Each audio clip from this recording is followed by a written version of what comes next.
architecture. Basically, you create fences, zones that will provide you sorts of a security facade to ensure that you can feel secure. So, since in the multi-chain world, yes, we need to have this interoperability. Bridging is, like today, the de facto solution to enable it. Bridging is the solution to provide new capabilities to Bitcoin without changing the Bitcoin itself. The only bridging that works today in Bitcoin is custodian bridges. So basically, it means that you have an authority or a regulated custody that will tell you, oh yeah, someone is locked this token, deposit the token, and I have an authority to create tokens on another chain, so then you can use it and program it. Again, not your keys, not your coins. In case the authority is malicious, you are done. So there are better bridges. IBC is the foundation of all of that. Don't trust, verify. With IBC, yes, we have the strongest guarantee that whatever happened on chain A and chain B, we verify. So, like in this previous slide, we changed the weakest point to the full verification process. Union, I would claim, is at the front one because it takes the IBC to the ZK, and we are very happy to have them as a strategic partner. And you will see later how it works, why this is important. So we have a few ways how we can do it.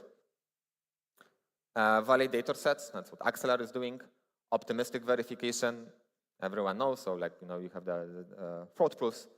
And then ZK-enabled consensus verification. The math will guarantee that what happened here is correct. There is no way how you can trick the system. Right. So those are the secure bridges. We can change that. Oh, the animation didn't work. So there was supposed to be basically that the same concept we can apply, but remove the custodies. So today we are in the world that with Bitcoin bridges are broken because the model I showed you before doesn't work. Let me explain you about MPC, because this is the breakthrough we are giving to you guys. MPC is basically a system where multiple parties collaborate, like in the blockchain. They verify, they do some computation. But the important difference here is that they're able to do operation in a confidential way. So none of the party knows like the whole information. None of the party is able to reconstruct the original data.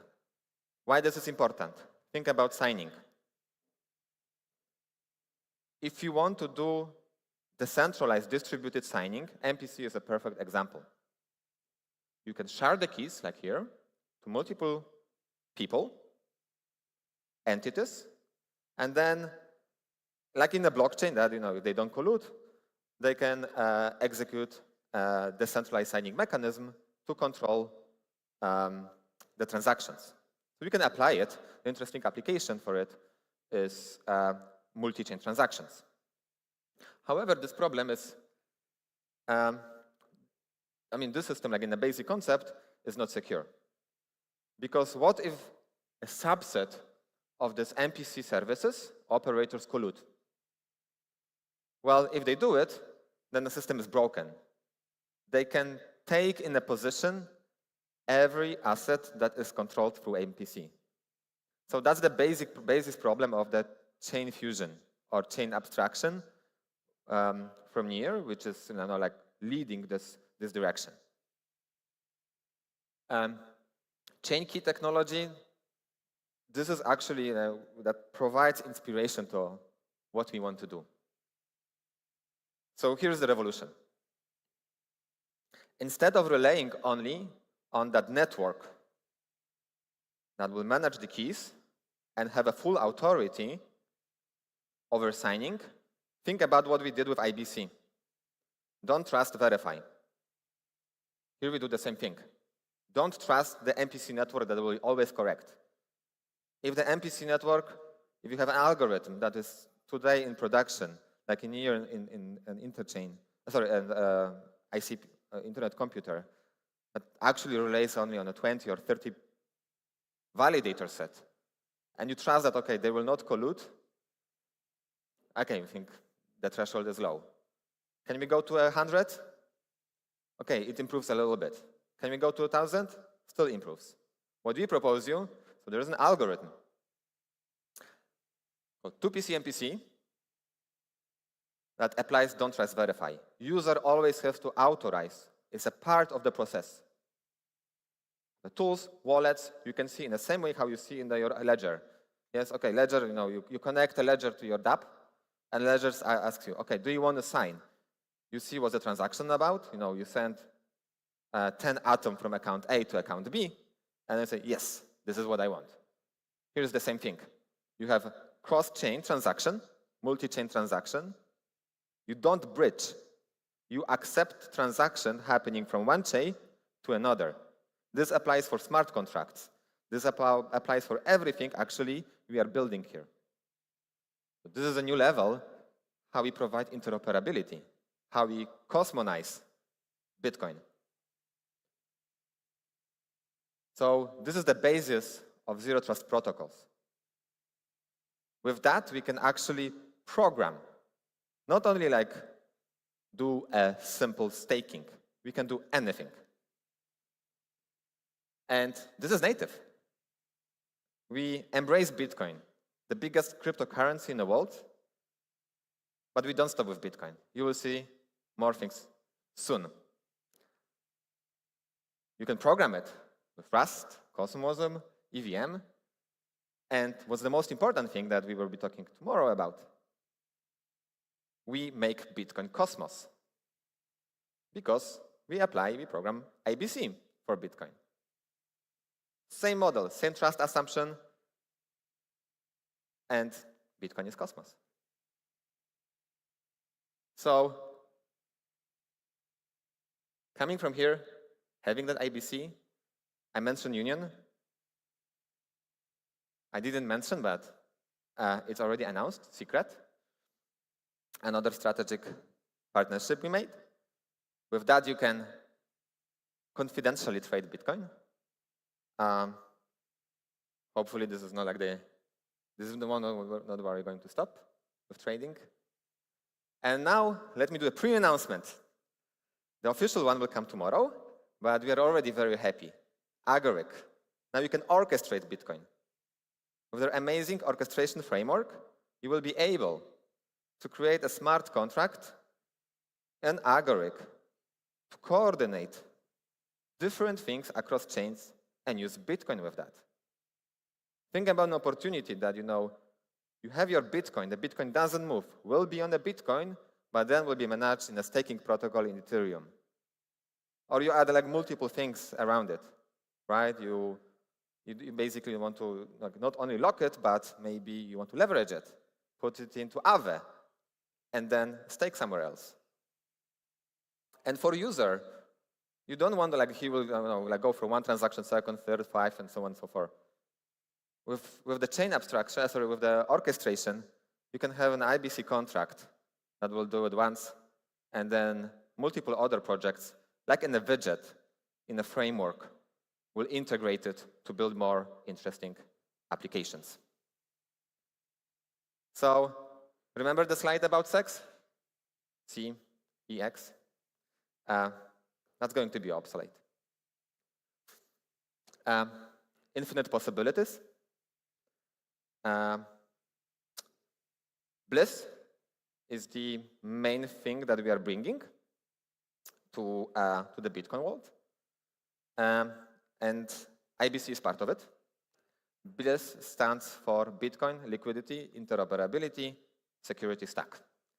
It's a stack of services. You can be a part of it. Like Union is a good example in Agoric. To provide services based on that execution system. don't trust, verify. If you build a protocol that provides interchain services, provides verifiability, you are part of Bliss. You can provide services directly to other protocols, to Bitcoin L2s, instead of fragmenting, siloing the world with Cosmos, with Bliss. We opened opportunities. Zooming in, so interoperability is one part of it. World was talking last week about Unichain. It works well in Ethereum. Would it work in Bitcoin today? No. With Bliss? Yes. Coordination. Agoric is the perfect example. How we can coordinate, how we can compose contracts between Bitcoin L2s. Today, when you talk about stacks, BitLayer, Merlin, other guys, ask them how, if they have today already a solution in mind to compose contracts from one L2 to another L2. Let's say you have your tons of coins in Merlin, and then you want to use some amazing yield strategy on another L2. Can you do it today? No. There is a solution today? Yes. Bliss. Security layer. I think that's more obvious one, right? Like, all this aggregation, verification. I was already talking about it. Yeah. So Bliss is the thing that we are, as a product, coming to the market. The foundation is really an infrastructure of services empowering the ecosystem. I would like to tell that we are cosmonizing it. So one last comment here, because now BitVM, this is what Bitcoin community is framing, and actually we have tons of calls last week from different L2s, but not only. When we go to the world, we're starting actually presenting it, the Bliss, only 4 or 5 weeks ago. And yes, for this past 2 weeks, we got a lot of requests about talking about Bliss, what's this verification, what's the security guarantees, how we can provide these incentives between different L2s and actually let the user move from one node to another. Because BitVM doesn't solve that, we solve that. OPCAT, will it solve that? Not really. It will help a little bit. Bitcoin doesn't have dynamic state. You cannot create a balance book. You can make a photo if you want, of the table. I will not go through everything. Yeah, but important part is that BitVM again is not something that you can program. It's not a virtual machine. Yeah, so we are a very new project. We are fundraising, but we already have proof of concept.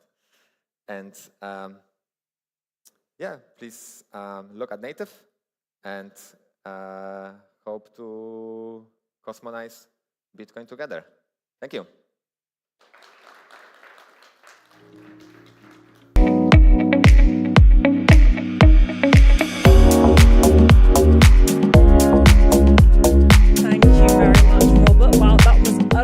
Of information. I think starting at 9:30 this morning, we have had so many concepts on this stage. It is mind-blowing. So we're going to take you back to some panel discussions now. We're going to allow our speakers to debate some topics, give their own opinions on things as well. That's what I love about this industry.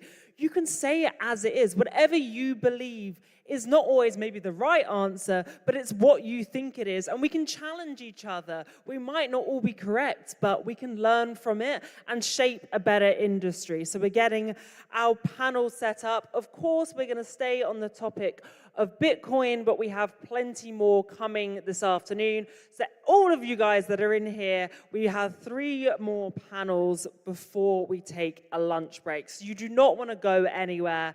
Please don't be leaving. I know you might start getting hungry, but 3 more panels before we have our lunch break. So this is all about Bitcoin, finance. I'm really excited to introduce to stage our three amazing panelists. And I want to bring the energy. So please, guys, for every single panelist, give them a big round of applause. This is Ran from Crypto Banter, Sankha from Babylon, and JP4 from 4chain. Woo! Come on, guys.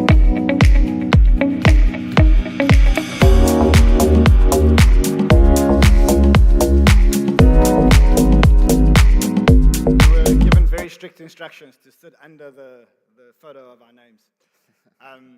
So guys, before I start, I just want to give CryptoCito a big round of applause for actually doing the Lord's work here. I mean, doing the work that a foundation would actually normally do.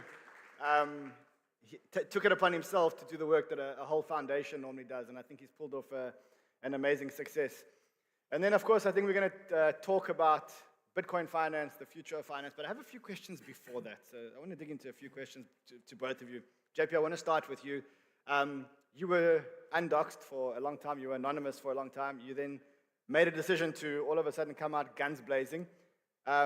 Just walk me through the thinking of coming out guns blazing, and how's it been? What's the difference between being a non-founder versus being someone who everyone knows?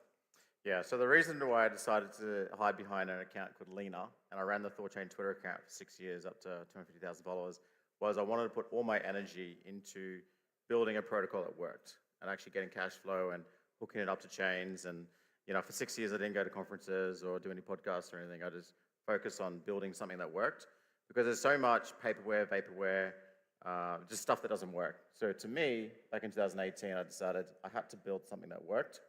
Now, I was hoping that the machine was going to be complete by 2021 cycle, but it just was not. There was a lot of unknowns that we had to work through. We had the big hacks, we had Terra implosion, like overnight 1/3 of liquidity of ThorChain disappeared. So we had to recover from that. And coming to the end of the 2021 and into the 2022 bear market, the machine was not yet complete. And we did hand it over to Nine Realms. But starting this year, 2024, I thought, hang on a minute, ThorChain has to mature. It's going to take another 4 to 5 years to connect the chains, grow the liquidity, and it needs someone to champion the movement, champion the direction. And I decided to just go for the undocs. And also the biggest thing back in 2018-19 was we knew we were building a dangerous protocol. And this is pre-Tornado Cash, this was pre all the enforcement actions and whatnot. And that was still an unknown, and we weren't sure what would happen. And over the years, we have had those phone calls, we have had those emails, and we have responded in a way to keep the base layer neutral. And our argument has always been that the machine is actually the largest cross-chain transactional graph, and it's actually doing everyone a favor because you can follow the flow of funds. Whereas previously, you've got these dodgy Mongolian exchanges you need a subpoena to access. With ThorChain, you can just query on a public endpoint. So we had answered those questions, and we could navigate them. So I decided it was now safe, and what we built was useful and worked to come out and lead and champion. Is the machine ready or finished, or what did you call it? What is the term that you used? The machine.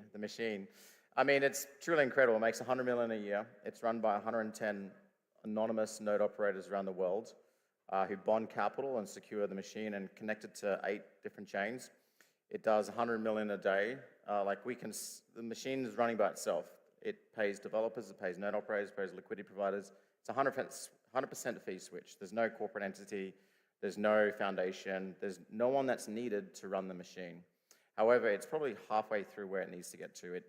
It really has to add more liquidity, add more chains, but never erode the integrity of what it is, and to keep the people away, but keep the vision true. And I mean, you said add more liquidity, add more chains. I think the big question on everyone's mind is when IBC, and why wasn't IBC like much earlier in the development of the chain? Yeah, it's a very good question. Hopefully IBC by Christmas. I believe, and I've said this publicly, the Cosmos state machine, IBC connectivity, the Cosmosm app layer is by far the most superior app chain you can build on. I don't subscribe to OP rollups and ZK rollups.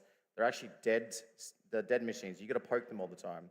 Whereas the Cosmos state machine wakes up every second and can do things. So it's like literally its own keeper bot. has a begin block method, it's got an end block method, it can wake up and handle itself and run itself. And it's the best stack to build on. We couldn't integrate IBC early on, one, because we were still achieving stability across all the chains in the MPC. But now we have achieved stability, we can roll out IBC and WASM. And the second reason, we needed a reason to do it, because we built our own custom Bifrost to connect to the chains.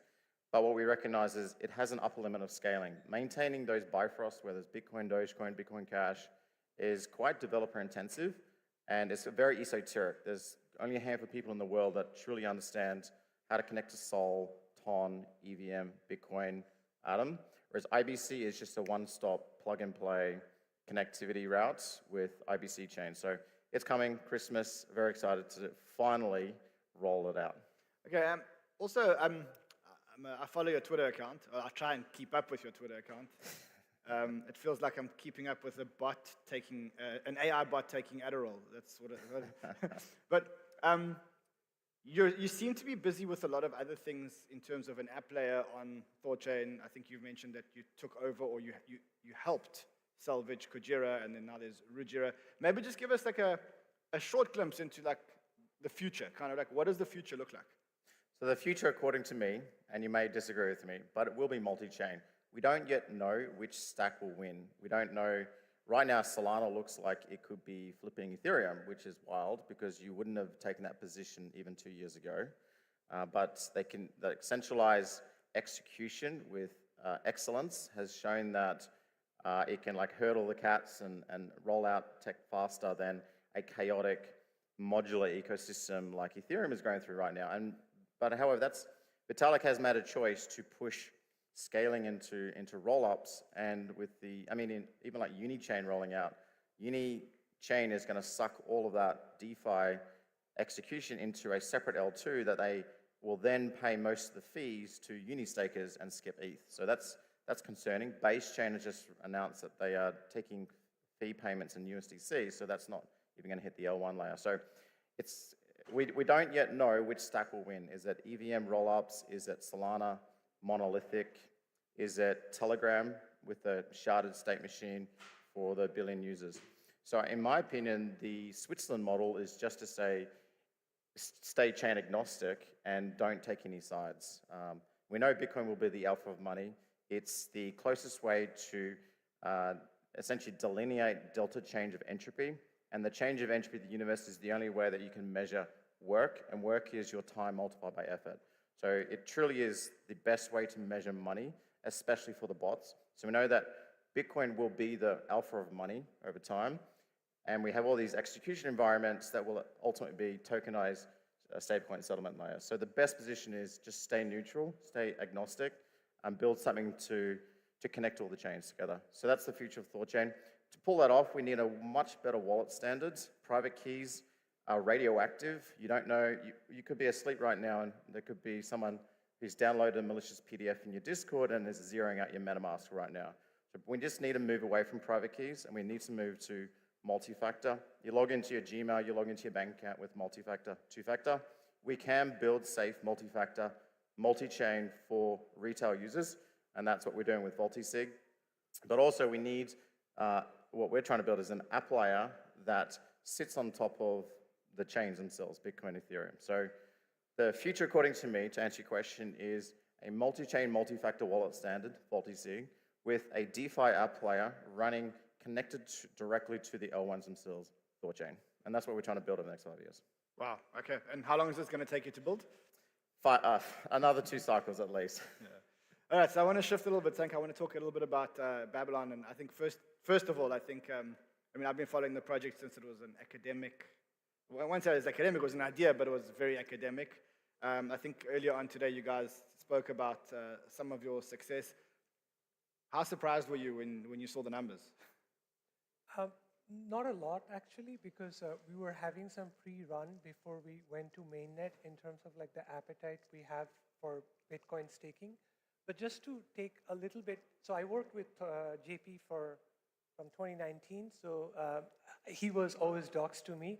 So one of the designs of ThorChain was, it was probably the first application which coupled security with liquidity.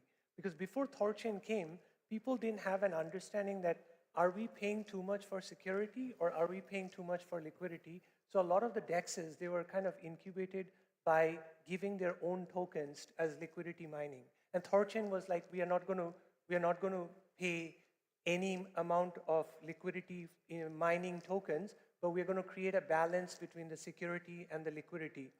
So I was kind of part of that design with JP. So that basically led me to thinking that, when you look at shared security, whether it's Polkadot, whether it's Avalanche, whether it's Cosmos Hub, fundamentally, there's a tweet out there by Hasib Qureshi that crypto, he thinks, doesn't have a first mover advantage.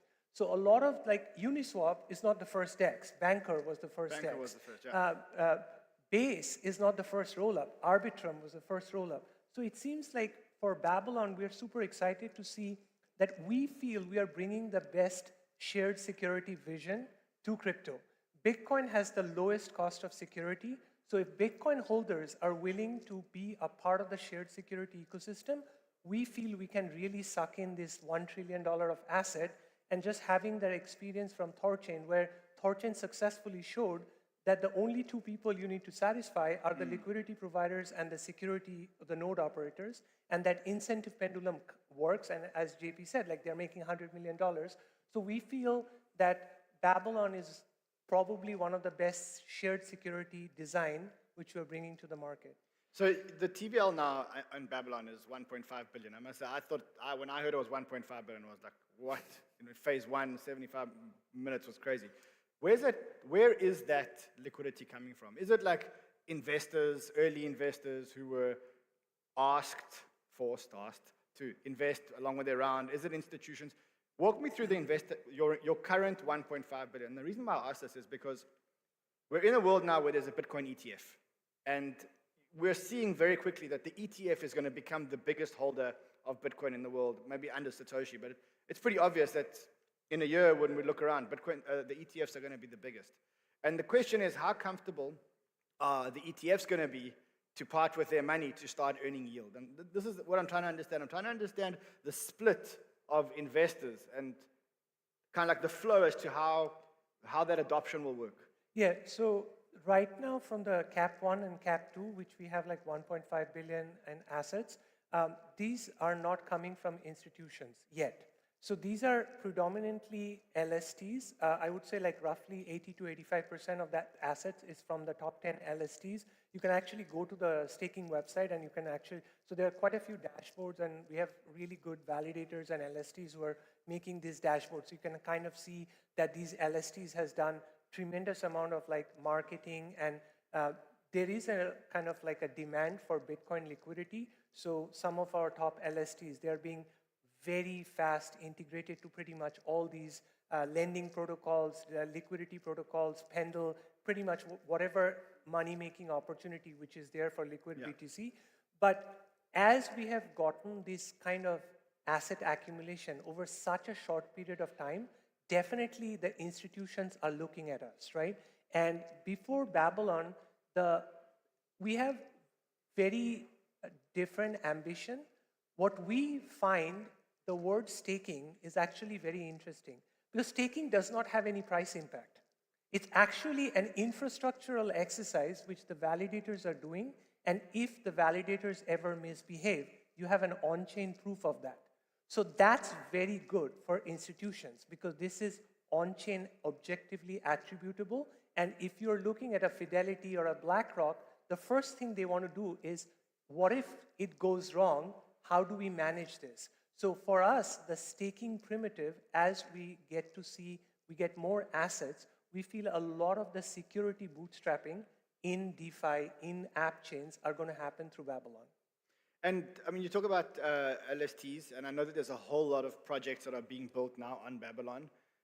What else are you seeing built? What are the big, exciting things that you guys are seeing built on chain? And I know there's like a big, flourishing ecosystem, and I don't think the ecosystem gets as much of the awareness as it needs to. Maybe because you guys haven't launched yet, and there's no token, and people aren't saying when token yet. But I'm trying to get an inside scoop of the interesting things that are happening on Babylon. So one of the high-level ambition at Babylon is we are trying to promote Bitcoin to have an on-chain footprint of money. So we think staking is actually the first step of creating this on-chain footprint of money. But two of the major projects which we are having right now, and it's a little bit of the research mode, part of it is in the developmental phase, is one is the bridging aspect that we think the top 10 blockchains in crypto, they don't have that much of Bitcoin liquidity. And Babylon having 1.6, and we are only going to go up, we think we can port this Bitcoin liquidity through a trustless manner, hopefully, to different chains. And the second aspect is we're also working vertically on the Bitcoin stack in terms of rollups, that we think there is going to be an in-house demand for rollups. So right now we're supporting all the rollups which are building on us, but eventually we also have some plans of launching, probably partnering with the best. So the BitVM creator, Robin Linus, is a very close partner in research with David. He's actually in our lab. So we're working on these two different aspects, bridging as well as rollups. So I heard, I was outside, I was on a call, and I was listening to a conversation, and someone said, it's becoming, I'm paraphrasing, but he said it's becoming clear that Bitcoin's going to be the money layer, and every other chain is going to build applications that we can use the money on. Is that how you guys see the world? Well, there's really only three primitives that we should be cared about. And legacy finance has already answered this question. You have a check account, you've got a credit account, and you have a savings account. It's literally, I want to borrow against my capital in a tax-efficient way, and I want to save what I have, and then I want to spend it. Those are the three primitives. So all of these roll-ups and L2s and bridging and swapping, they're actually tools to get to one of those three things.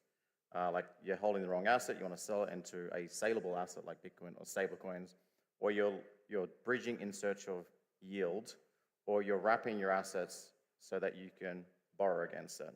Check, credit, savings. That's lit. That is the killer user. That's the killer app. And so it's about getting billions of users. I mean, Telegram has 950 million users on chain to offer them those three primitives. And we don't yet know where and what's the best way we can service those primitives yet. You can't do it on Bitcoin base layer. It doesn't have the block space for it. It doesn't have the settlement times that users, users want to do all those things within a second, not 10 minutes. So the design of Bitcoin necessarily, it's trying to preserve the monetary integrity of its 21 million supply over 140 years in a censorship-resistant way, and only emitted when there's a delta change of entropy. But it's not suitable for check, savings, or credit. Whereas Babylon is trying to wrap it, it's trying to sell that capital purchasing power as security for app chains, for those app chains to do things and charge fees to pay for that security. And when we first started building, and this is a bit of a segue, most important point, in the who remembers EOS, first proof of stake chain in Cosmos in 2000, I think I still got EOS tokens somewhere. Aren't they one of the biggest holders? Isn't Block One the biggest holder, one of the biggest holders of Bitcoin in the world? Yeah. So we've seen 3 generations of proof of stake now. We saw proof of stake Gen 1, where validators were locking up an esoteric asset and paying esoteric yield, having to be 10, 20% APY. And then now what we have is for you to lock up capital, which can be slashed, so it's at risk. But instead of paying 10 to 20%, you're paying 2 to 6% APY, and that's what Babylon's trying to deliver. But the final version of proof of stake will be locking up Bitcoin and earning directly Bitcoin yield, restaking it a few times. But that yield won't come from seniorage. It will come from, or inflation, it will come from the fees of users using your app chain.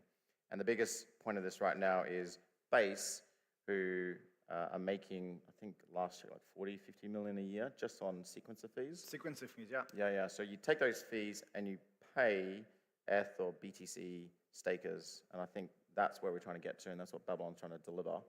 So I'm a massive supporter of Babylon, what they're trying to do.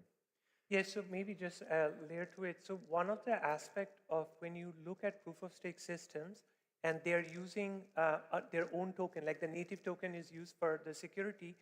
Generally, when you hit a bear market, your validators are actually the systemic sell pressure of that token. And so a lot of tokens, when over the last 18 months, when the bear market hit, a lot of these projects, they had the security as the sell pressure for their protocol. So we think at Babylon, like because we're enabling Bitcoin to become staking asset, Bitcoin holders don't want to sell their Bitcoin. So your staking layer, the stability, it does not, so they're just onboarding new revenue on top of their Bitcoin layer. So fundamentally, what we see, and as Fisher, you, our CTO, co-founder, were saying in the morning, that the potential for Babylon to bring in 49% of the Bitcoin supply into the system is there.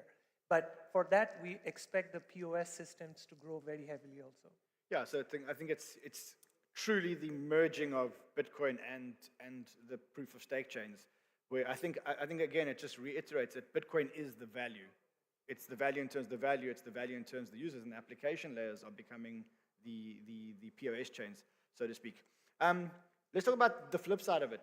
We see the positive side. What are the critics telling you? The people that are resisting this. What is the major resistance point? Because once before I understood it, I was like, I'm never ever staking my Bitcoin. Not a chance. My Bitcoin are never leaving my wallet. Once I understood it, I was like, oh, hold on a second. It's actually safe enough and good enough. What is the big resistance to everyone doing this? And I know it's very, very, very early days, and I know we're not on the launch, but maybe just give us some feedback so we kind of know how to educate. So that's a great question. So BitMEX Research posted, I would advise everybody to go and read that article. So they basically looked at the Babylon design, and they complemented the Babylon design as a success story to the Taproot script upgrade. Yeah. And if you look at the journey of the Taproot script, this idea was initially posted in 2014. Then it got picked up in 2016. And that's when I think the Ordinals developers really implemented that. So what I think the first thing on Babylon as a protocol, as well as everyone who is building with Babylon, we need to not make the same speed with which you move in a POS system.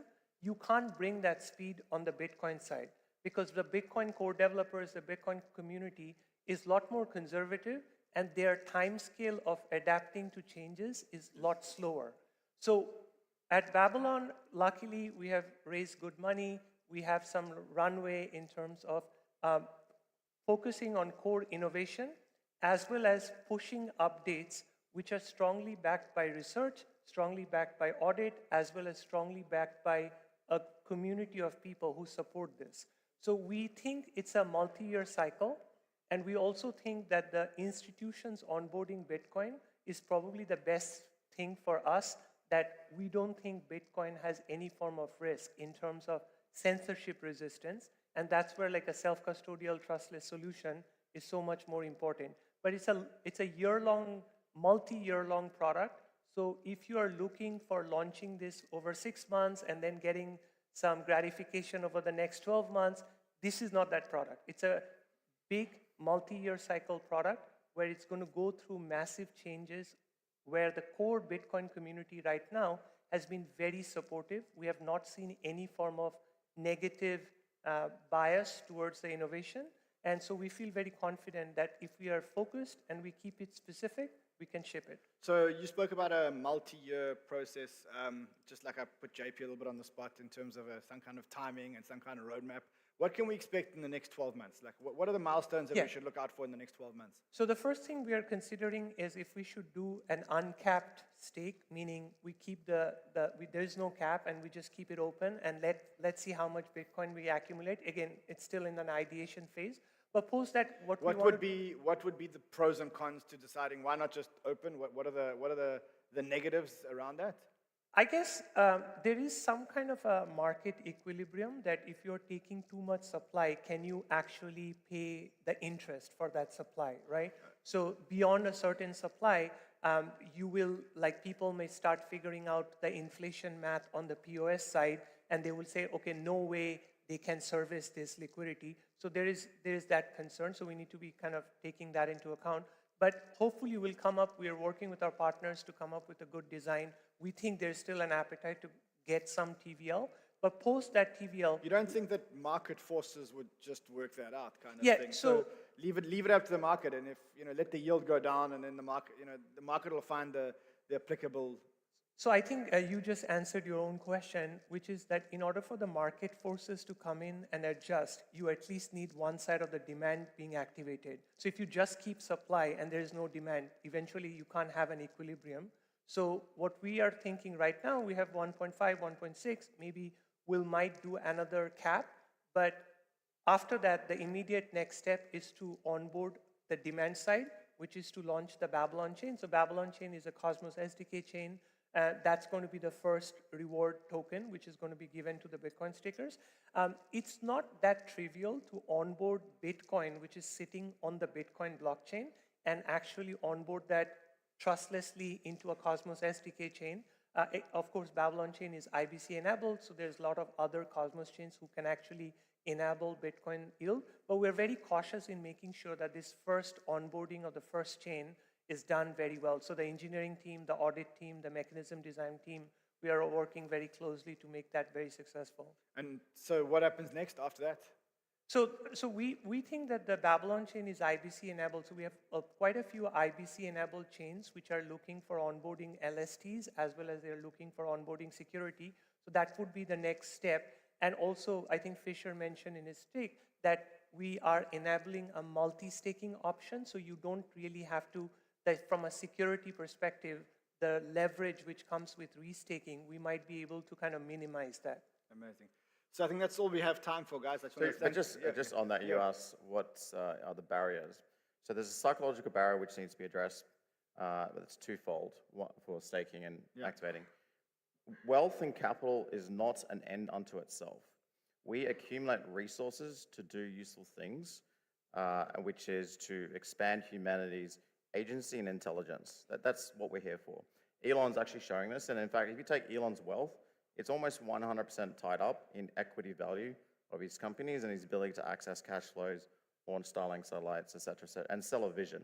And he is mimetically changing humanity's course in a very useful way. And we need to change our ideation of money as an end to itself. You do not want to die with a single dollar in your bank account. You want to turn all that wealth into mimetic and genetic output for the future of humanity itself. That's something that we need to, and I think over the last 100 years, this idea that you buy property and property goes up in value, or you sit on cash and cash earns interest rate or whatever, that's wrong. We should treat our time and effort as the truly scarce things, which we turn into capital, which gives us the ability to buy the time and effort of other machines. The machines around us, the biological machines like your staff and your developers, and in future, very, very soon, the time and effort of the silicon machines, the bots that are going to be running around us very soon. And so capital is your ability to mimetically change humanity, and you should deploy it as fast and as hard as possible. And we need tools to enable us to keep our money online, hot, and not offline, cold. The greatest mistake you can make is keep your Bitcoin in a cold vault locked away. Instead, that Bitcoin, which is your ability to purchase the time and effort of the other machines, should be online, hot, ready to deploy at the moment's notice, earning the margin captured by the fees of delivering services to users that are useful.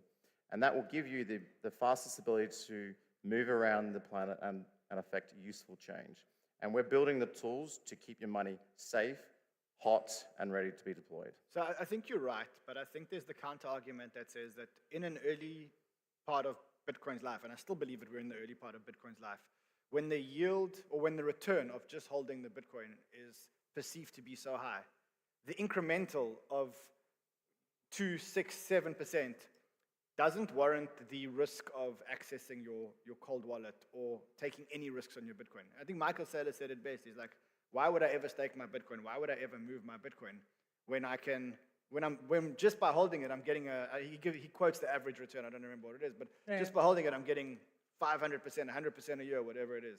And so I think that as the asset becomes more adopted and as the asset becomes more mature and you're not getting the 100% a year, 200% a year, 300% a year, then people will be more inclined to take out the asset out of their cold wallet, stake the asset, use the asset, make the asset more productive. Nothing is zero risk, Like an asteroid could hit Earth tomorrow and set us all back to the primordial protein. So keeping your Bitcoin offline, the risk of you losing access to those keys should be factored into. But also, you're not just dumb mushrooms that live in a basement hoping your Bitcoin goes up forever. What's the point? Why do you want your Bitcoin to go up forever in terms of the purchasing power?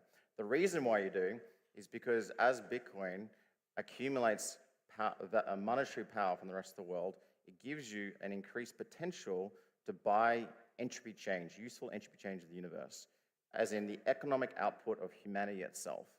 So your one Bitcoin has slowly over the last 10 years given you potential to buy an ability to influence humanity at an increasing rate. But what's the point of just sitting it there? Actually go out there and buy the time and effort of the machines around you to do something useful to compound.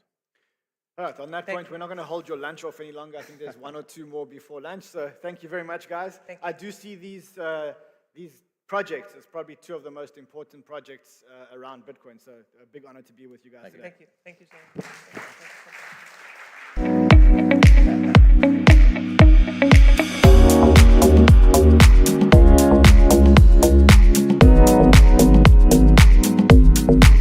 Amazing. Thank you, guys. Yes, we have so much content on this stage. We are trying to really push it. 25 minutes for a panel is just not enough when we have so many incredible speakers.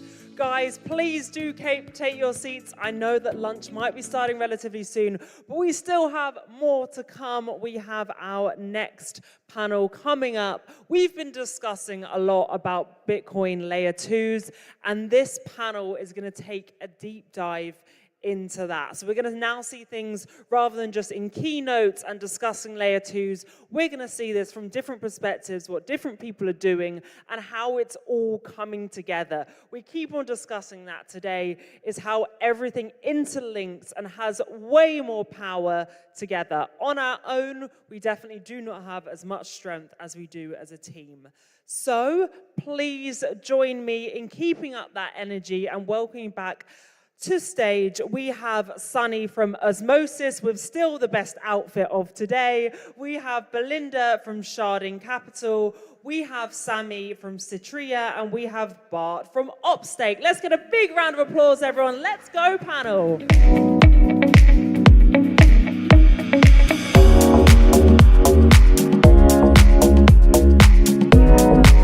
Today, we are gonna explore the world of Bitcoin layer 2s, and the expanding Bitcoin role in the broader blockchain ecosystem.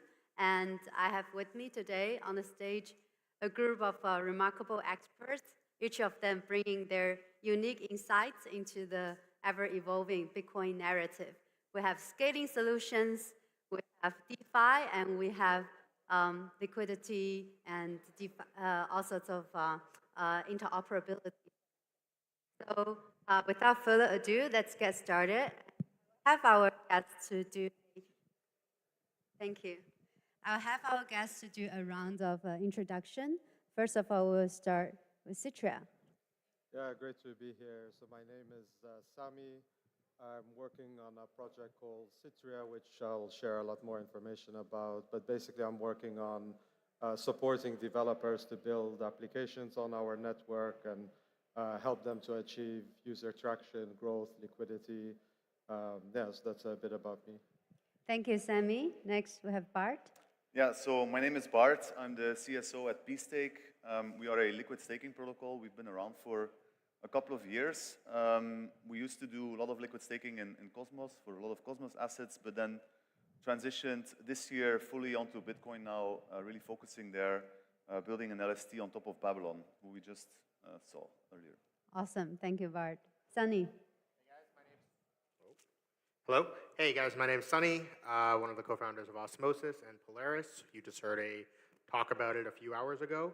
And yeah, I mean, I've always been a Bitcoin maxi, you could say, and part of why I started working on Cosmos 7-8 years ago was to, I really believe this idea that Bitcoin will be the base money of all of crypto. The Bitcoin asset will flow into all chains and be the core DeFi asset. And I think it's taken a while to get there, but I think we're finally making really good headway into that vision with, all sorts of new stuff like, Bitcoin layer 2s and, Bitcoin staking and a lot of new trustless bridges coming around. So really excited to see that. Thank you, Sunny. It's going to be really exciting. Also, myself, I'm Belinda Zhou. I run Sharding Capital. So we are a Web3 fund based out of Dubai. Our target is mainly early stage project, and we will try to support our portfolio project mostly in go-to-market strategy in Asia and Middle East. So let's get the conversation started. Since you're talking about Bitcoin layer 2, I would love to ask Sammy about Citra, right? How do you think the ZK rollups is helping supporting Bitcoin's role with beyond its current store of value? How do you unlock its further use case? That's a great question. So there's two parts of what we're building today. There's ZK rollup, so it's inheriting full Bitcoin security and censorship resistance. So this is, so you have like Bitcoin, the asset, and then Bitcoin, the network. Bitcoin network today is like undoubtedly the most censorship resistant and decentralized network. So what we're looking to do is like how to extend that network properties to allow developers to build decentralized applications that leverage this block space property. So the ZK rollup itself is type 2 ZK EVM. It's actually client agnostic. So we will introduce multi-VM like Solana VM, Move VM much later. Right now we're focusing on EVM, trying to take advantage of the very matured developer tooling and infrastructure that's been around for a while now and continues to improve in the Ethereum and EVM ecosystem, but not only about like developer tooling, even things like compliance and security related applications and infrastructure, which is being developed for EVM, like working towards this goal of being able to build everything on Bitcoin and use Bitcoin as the base asset for everything, but also have these maximally decentralized and censorship resistant applications building on top of Citria. So the second part of what we're building is a trust minimized bridge for settlement that is introducing this one of n trust assumption. So fundamentally different to a lot of the current bridges where they're all honest majority trust assumption, right? So yeah, they have varying degrees of like the signer threshold in some cases are really large, but ultimately they're honest majority trust assumptions. So you have to trust that majority of the signers are of course acting honestly, but then also can secure their keys throughout their lifetime from the point of generation, which is one of the big issues we see, like n number, and even like recent cases like last week, where you have like very extremely sophisticated attacks happening on people that are professionals at like custodying and managing keys, right? So it's like a very hostile landscape. Right. So what we're developing today, it introduces this one of n trust assumption. So of course, ideally we will have like trustless, fully trustless bridging, but we're not there yet. And we believe that trust minimize is the best intermediate step until we get there. So today we are rolled out a public testnet, so welcome developers to come and play around with that, come and build whatever you want there, test out the infrastructure and the rollup itself, and we're getting ready towards launching the full network in February or March, Q1 next year. Q1 next year, correct. The full network. Yes. Wow, very exciting. Yeah, thank you, Sammy. So basically, some frustrations I hear nowadays is that now it's just a bunch of like multi-sigs, right? So I think BVM is a really exciting innovation, and it's gonna drive more adoption, I would say. And now let's take a look at the DeFi landscape in the Bitcoin ecosystem, right? So Bart, P-Stake does risk staking, and you have been also active in building all sorts of like liquid staking solutions. So could you give us like a depict like, what's the current status of the risk staking or say the landscape currently in the Bitcoin ecosystem? Yeah, so I mean, it's about yield, right? So like sort of the Bitcoin yield has been traditionally Bitcoin doesn't have inherent yield. So a long time ago there were a few centralized protocols that came up with some forms of creating yield for Bitcoin. Celsius, BlockFi, they blew up. That didn't work out. So then you have RAD-BTC, which was introduced and kind of tapped into the Ethereum ecosystem.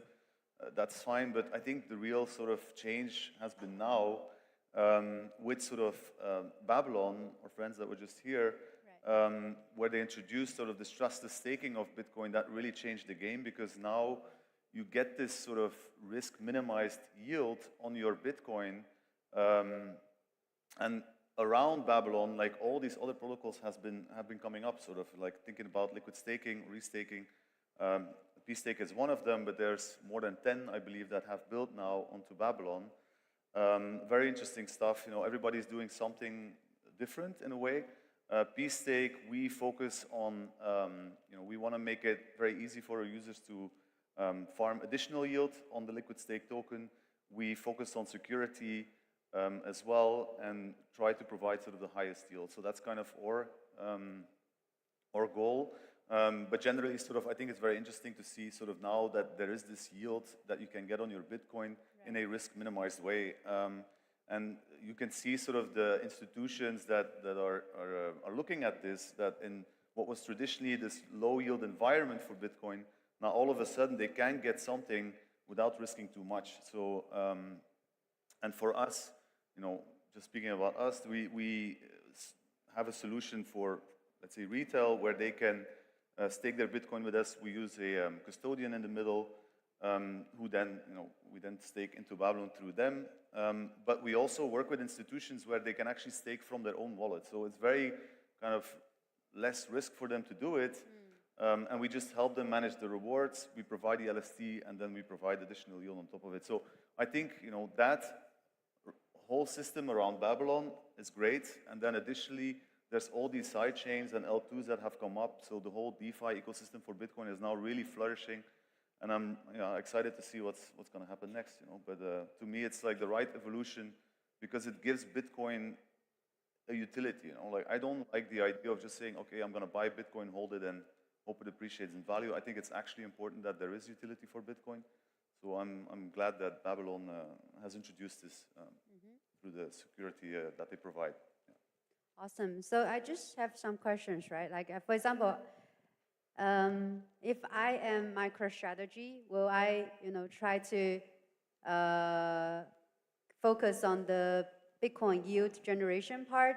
Do you think, like, what kind of factors would you think will drive the institutional interest in the yield generation? I mean, I think, yeah, for institutions, it's really, you know, especially around Bitcoin, I think they were always a bit risk averse. You know, you don't want to lose your Bitcoin. So I think if you're thinking about just DeFi and using Bitcoin and DeFi, like, it's still somewhat risky, but the idea of staking with Bitcoin, that's probably a bit more within their appetite. So I do feel that that's what we've seen, is that we've been talking to sort of larger, like, Bitcoin holders and institutions, and they're quite excited about this because they know that their risk is fairly low. So then they're willing to participate. Yeah, so. Do you see, like, there's a difference between the Western institutions and like Asian ones? Yeah, because the sure. Asian ones are more risk on when they hear Yeah, definitely. Like, yeah. So definitely the Asian side is more sort of the people that we've been speaking to. Yeah. So, okay, got it. I think, but you know, once they've tested the waters, I think they're more, you know, more willing to sort of try it out. I'm sure that others will follow down the line, you know.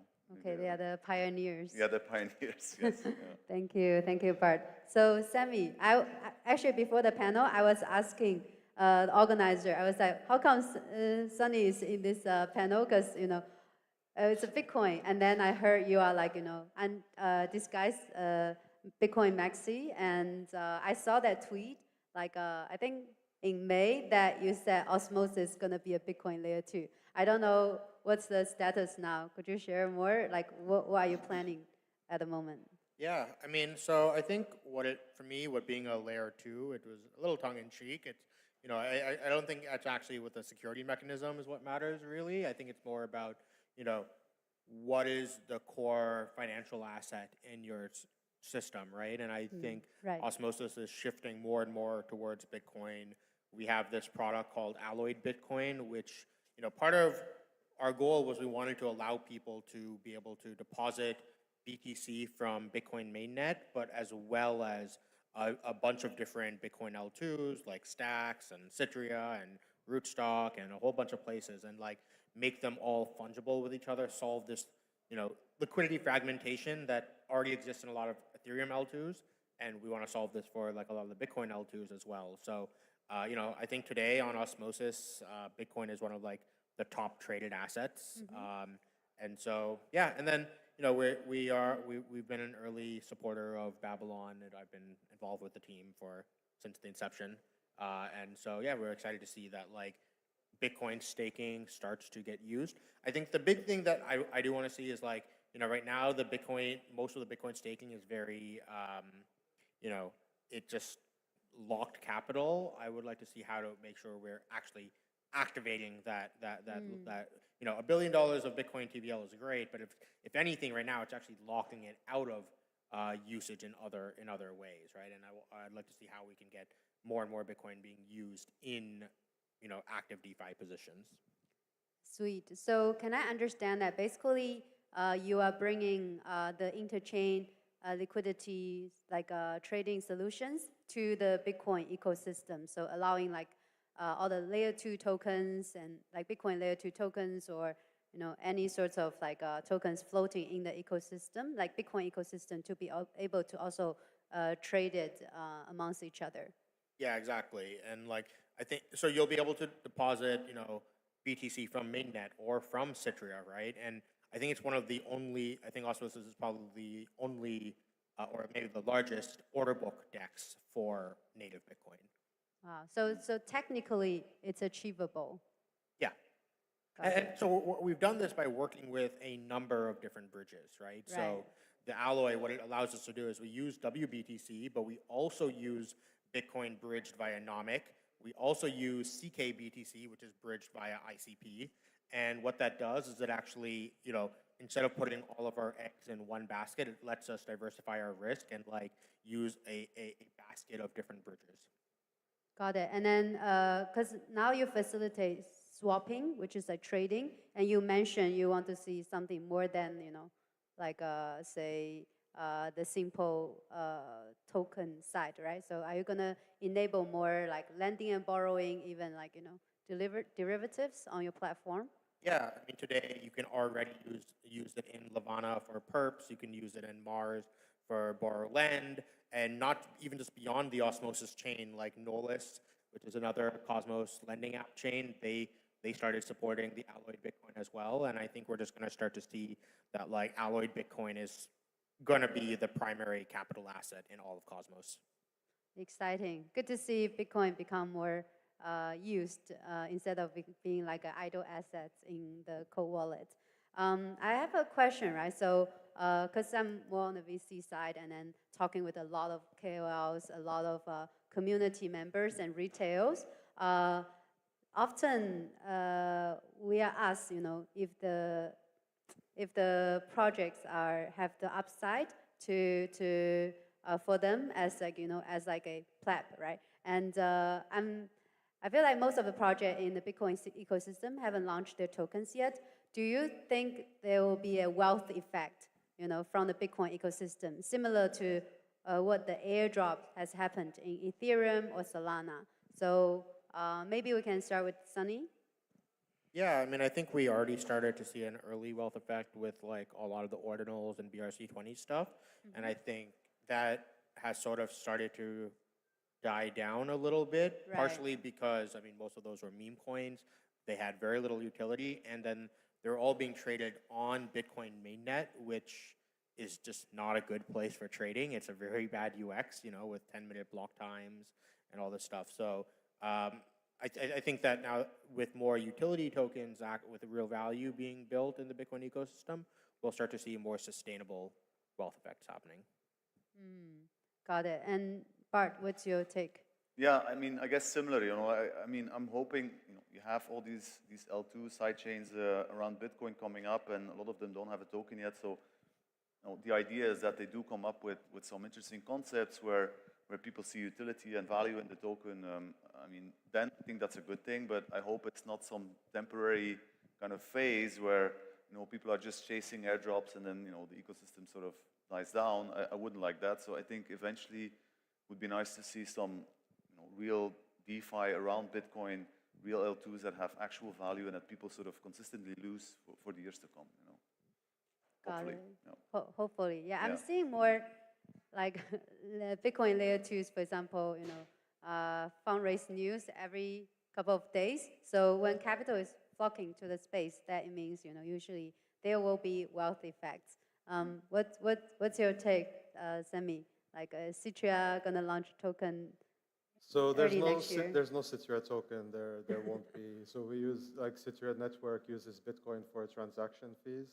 But yeah, in terms of the wealth effect, I think it will be like that process of evolution we've seen in a lot of other ecosystems already, right? Like even right now, yield in Bitcoin is something quite new and novel. People are excited about it. Like definitely has like a very promising, bright future. But I think even people become more sensitive and aware about yield composition, like very similar to what was happening in DeFi summer initially, right? Like today you do see similar kind of themes where the yield composition, it's more like points, point Zs, or whatever you want to call it, but like more sustainable yield sources will become available, like, and Bitcoin like will be able to tap into that more. Users will become more sensitive and aware about it. So I think it's just a natural process of evolution, and it's also part of like contributes to the memes like JP was talking about. So I think it's also important. Like I don't want to shit on like anybody's launching tokens and stuff like that, but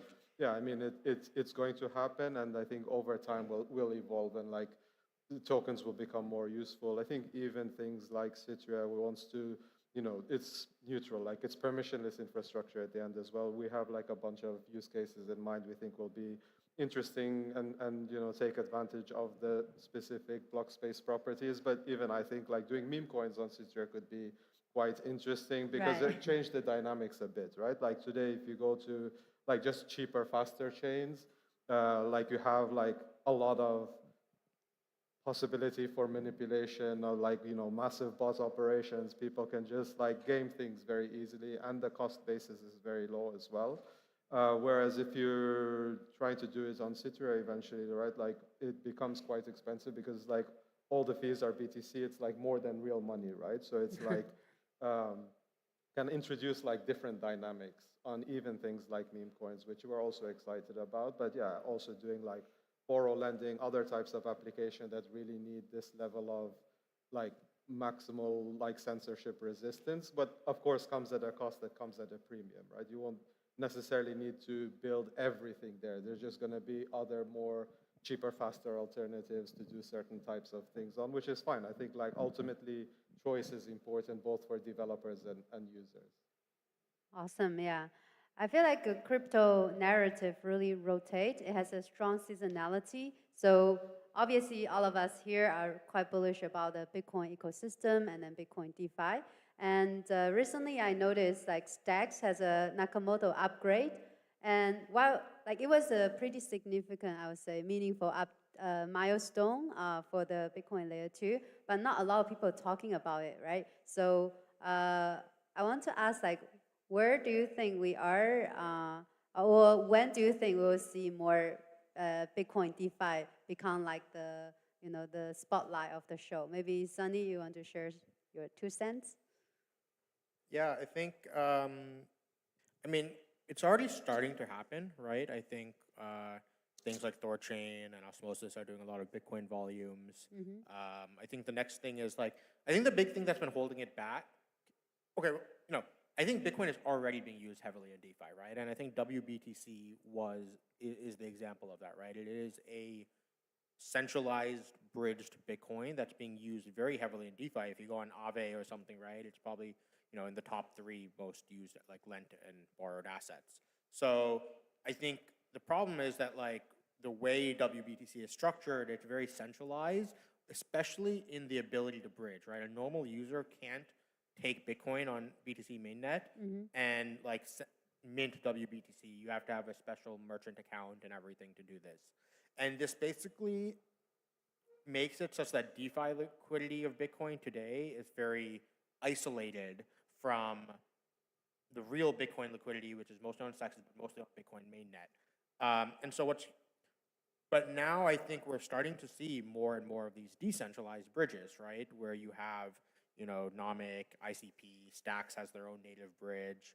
And I think once you can actually bridge the assets off of Bitcoin mainnet and use them into lending, I think we're going to start to see a lot more, you know, in and outflows of BTC from Bitcoin mainnet actually moving on to DeFi when users can permissionlessly do it themselves rather than having to go through a merchant to mint WBTC. So you mean the infrastructure is almost ready for a Bitcoin DeFi summer? I think it's ready. Yeah, it's early, it's ready, and then not a lot of people actively talking about it, so that means we are ready, actually. So we are like almost at the end of a panel. I would love to ask our panelists to, you know, share one thought, like, you know, that excites them most about Bitcoin's future, or a alpha about your project. So we can start with Sami. Sure. So I think what really excites us is like being able to have this global financial economy built on Bitcoin as the base asset and leveraging the Bitcoin network properties. So that's really what we're most excited about and working to help achieve. The alpha to share is we're getting very close to launching our public mainnet in Q1. We've just launched a public testnet. Welcome everybody to come and help us battle test it, break it, and think of different types of ideas of what we could build using extending Bitcoin block space. Awesome, yeah. Thank you for the good job in enhancing the block space, because I think it's the biggest limitation right now for the Bitcoin network, right? Yeah. Also, kudos to Citria. Bart, what's your take? Yeah, so for me, I think sort of this increased programmability for Bitcoin and that really the attention is going there where people, you know, realize like actually we can do a lot more with this asset and use it in DeFi.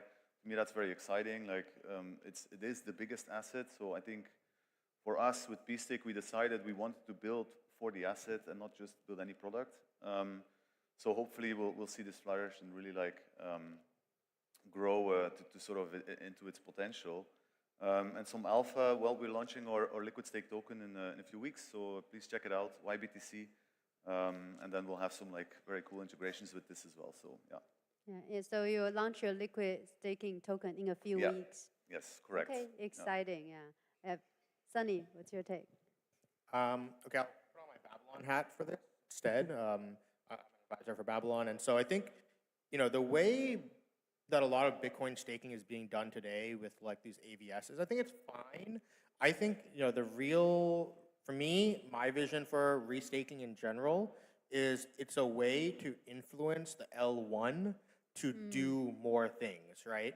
And, you know, one of the things I would like to build at some point is a Bitcoin zero-conf network where, you know, I think if there's one thing that's going to hold back all of like the Bitcoin DeFi ecosystem today, it's the slow block times of Bitcoin mainnet. So to get from Bitcoin once you're on an L2 or, you know, sidechain or whatever, right, it can be fast, but to get onto it takes 10 minutes, or going between the chains takes multiple blocks. You mean between layer 2s? Yeah, and so I think that's gonna be like, unless we can solve that, that's going to be the death knell, right, for why Bitcoin DeFi is not going to take off. In fact, you know, when I first switched from using Bitcoin to using Ethereum primarily, it was because of the block times. The 15-second block times are much better UX than 10 minutes. And then, you know, we see in Solana, like, okay, you know, sub-second block times. It's really good UX. And so I think with like a way where you can have miners be able to restake Bitcoin, to commit to including transactions in the next block, so you get faster guarantees of inclusion, I think that is very valuable and is what's really going to take Bitcoin to the next level. But if you think about this and extend it even further, like the logical extension of this is that restaking systems give you a way to bribe miners or validators to add additional protocol rules, right? And so, this idea that Bitcoin is stagnated and like we can't activate any new upgrades, I think this is all going to change with restaking systems, where once miners start restaking and committing to adding new rules, this is how we activate soft forks faster, right? And basically we create a free market for activation of new soft forks, and that's why Bitcoin development is going to like skyrocket. So you're saying basically to provide more software, even like UX, UI, to basically allow more, say, Bitcoin holders to easily onboard and get onboarded and then start using Bitcoin as an asset, as a live asset, a functional asset to participate in all sorts of DeFi activities, or just get used to generate some sort of yields? Yeah, I mean, I guess what I'm saying is this is more about restaking as a way of how we're going to incentivize faster iteration of the Bitcoin core protocol. Got it. Thank you. This has been a very insightful session, and I hope it inspires you to look into something possible. And congrats to Bitcoin going, I think, 69K today. Yeah. Thank you for our panelists today. We'll have the end of the discussion. Let's give a round of applause for our panelists.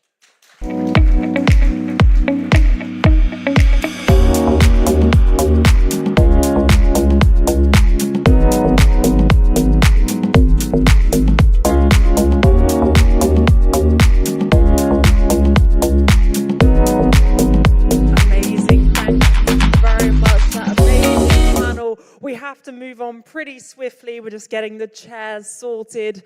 I know it was meant to be a lunch break, but we're going to keep powering through because you don't want to miss this one. This is all about Bitcoin security. So a key part of Bitcoin. This is our final panel of the Bitcoin track as well. We're going to move on to real-world asset tokenization after this. So please join me to get the most energy we've had today for our amazing panel. This is Matt from Lorenzo, Siva from Native, Jerome from Persistence, and Sanka from Babylon. Let's get a big round of applause, everyone, for our panel. Let's go, guys. Before lunch, let's make this awesome.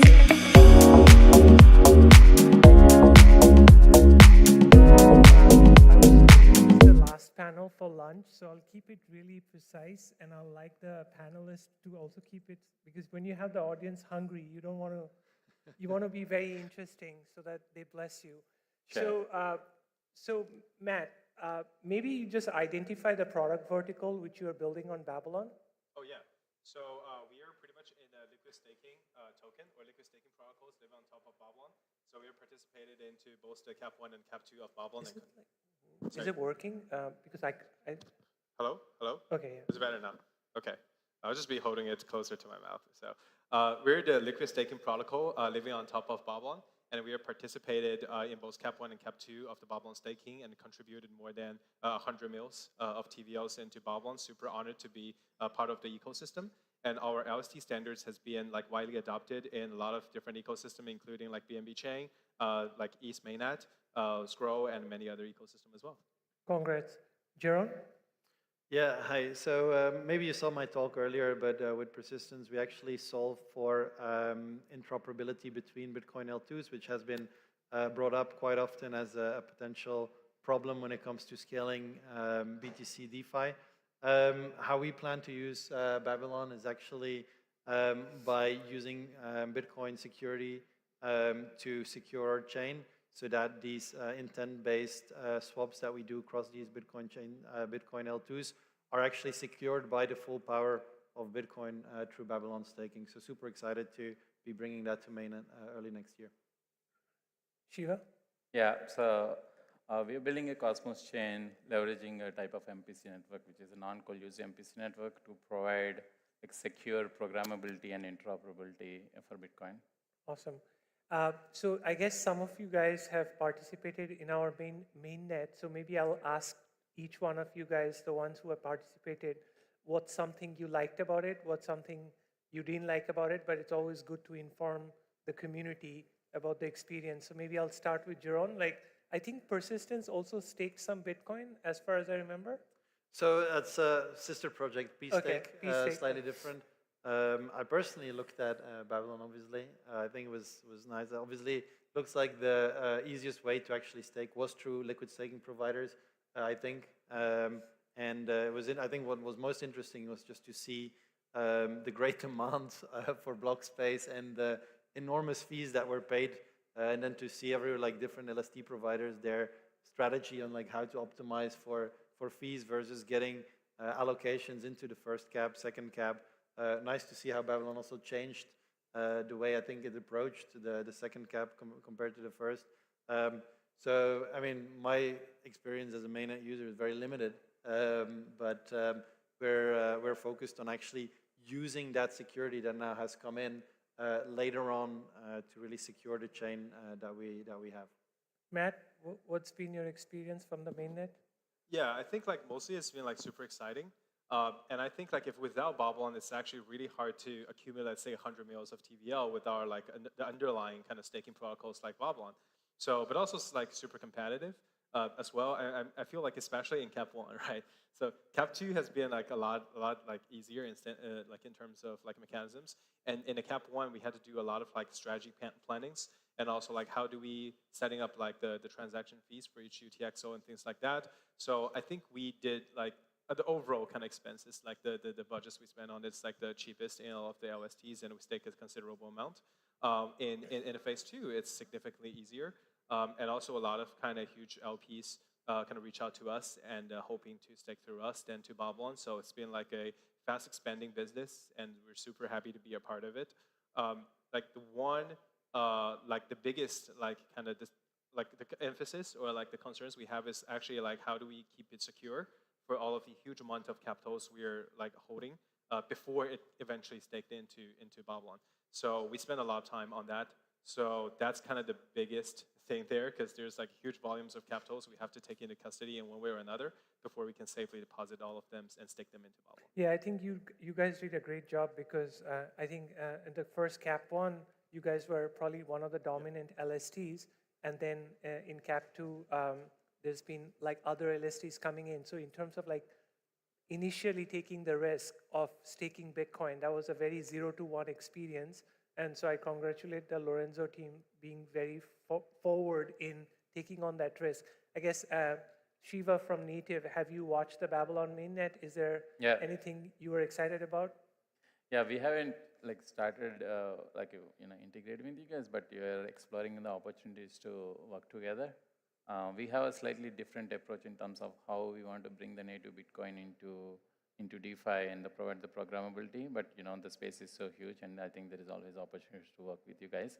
So yeah, we're actually talking to your team about that.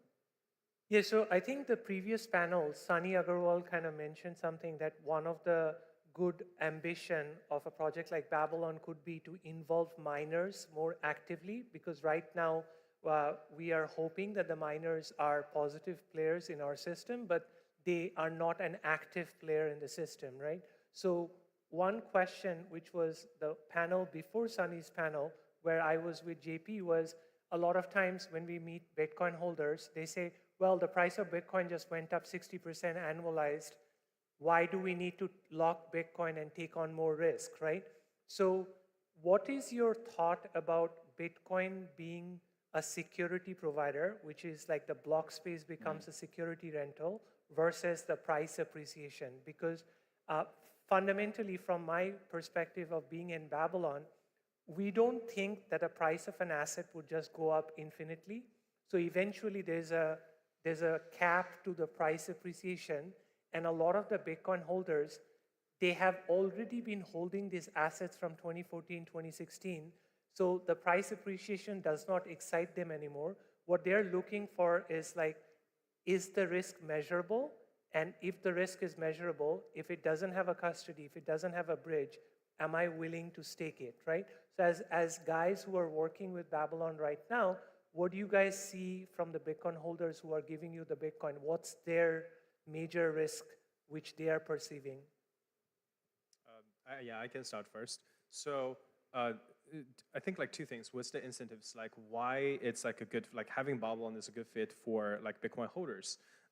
So I think the main reason is that, so the price of Bitcoin is going up is actually a good thing, right? That's why I always tell people, right? So if you are, like if you want to do some like savings, you never want to save it in a fiat. So you never want to save it in US dollars or even any other fiats, because like over time your capitals got diluted, right, because of the inflation. So if you want to do some savings, you should always like save it in the form of Bitcoin and just put it there, right? So imagine if you do some like, monthly investment plans in Bitcoin, even if you only like, deposit like $500 every single month, they're going to give you like more than 100% of the yield over the last 3 years, right? So everyone, it's not just like for the miners, but also for the retails, for like any like reasonable like investors. So you should always allocate some of your capitals and deposit and invest into Bitcoin over time, right?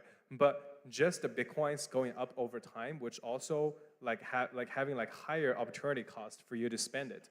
Let's say if today I'm saying like I have to spend some money, and instead of spending my US dollars, I have to spend my Bitcoins. Then I'm thinking like, okay, I'm spending like this $100 worth of Bitcoins. Could it be like 100,000 over the next 2 years? So I'm gonna be hesitating in like spending these like Bitcoin monies in my hand. So a more reasonable, I think a better mindset for that is I will always see Bitcoin as saving, and I always purchasing more Bitcoins and I put it there and hoping the values is going up. But also at the same time, the underlying Bitcoins has been staked into, let's say Babylon, to secure all of the consumer chains. I'm actually like receiving like dividends, or I'm like receiving like monthly incomes like every month, so I can use these yields to cover my like expenses while my capitals keep growing. So that would be like a better like mindsets for doing that. So over time, you keep just depositing, and say if you keep doing this for the next 10 years, and not just your wealth is going to grow exponentially, but also like your monthly income is going to be growing exponentially. So hopefully like everybody's like financial freedom is going to be coming like earlier than expected. So that would be like, I think, the right mindset for doing that. So in the long run, just basically like Babylon works super aligned with the overall kind of Bitcoin like trends, and also the long-term expectations of the Bitcoin price as well, and the global economy for like the Bitcoin as well. So I think for the biggest risks is that, so we needed making sure that underlying Bitcoins are absolutely secured, right? So I like our team has been like revised a lot of times over the underlying mechanisms of Babylon, and we have 100% trust in that this overall system is going to be like super solid and fine. But for the overall market, it needs time to validate, to prove that, right? So a lot of the LPs are super interested and also believes in a vision in the long run as well. The only concern is that this is a relatively new product. So they need some time to test it and making sure it's like everything is fine. But I think like in every like single month, we have like more people got convinced and more interest in depositing. So I honestly think it's gonna be like growing even faster in the next half a year or so. Yeah. Thank you. Yeah. So Yeah, Go for it. Shiva, go ahead. Oh, yeah. So, yeah, it's like Sunny actually mentioned in the previous panel that the currently Bitcoin being vastly used in DeFi, but I would say it's not. Like it's less than 1% of the Bitcoin is actually being used in DeFi, and the opportunity is so huge, right? Like, of course, there are some maxis never want to use and take any risk, but still, like this 99% of the Bitcoin is just held, and so we believe that if we provide like a secure and robust platform, like battle-tested platforms, some of that liquidity can be unlocked, and that's what we are also like building for, like having like a trust minimized way of bringing that Bitcoin into like a DeFi and across interchain would definitely gives a little bit of a motive to bring that Bitcoin into DeFi. But yeah, I think what we are together as an ecosystem now trying to do as providing a more trust minimized bridges would only increase that percentage. As a comparison, like Ethereum like 17% of the Ethereum is being used in DeFi, right? So the opportunity is huge. But yeah, whatever we are like trying to innovate, I think we'll increase that percentage to more. Jerome? Yeah, I mean, on your question in terms of like, does the value of Bitcoin actually interfere in a way with what we're trying to do here? And like, I think no, this is finance like 101. Look, you have an asset, it's currently not that productive. Sure, it goes up in value, but eventually, as you say, it will probably stop going up in value, or at least it will be less fluctuating that massively. So you want to make that asset more productive, and like you can do a few things already with Bitcoin. Like you can just use it and like you lend it out, so you earn some money in that way, which comes with risks, right? You can run some option strategies, like you can sell some covered call options on your Bitcoin, you make some yield in that way, which comes with risks. And now with Babylon, you actually have an option to stake your Bitcoin. Obviously, it comes with risks, right? So there's different forms of yield that are being generated. Maybe there will be other options to actually generate yield on your Bitcoin. But altogether, like, it's traditional finance. Look, it's the same thing. You have an asset, it's not really productive. Maybe 1% of the BTC is currently used in DeFi. You want to make more and more of that Bitcoin productive. And that's, I think, the entire name of the game. Like, you try to make things more productive in terms of asset class.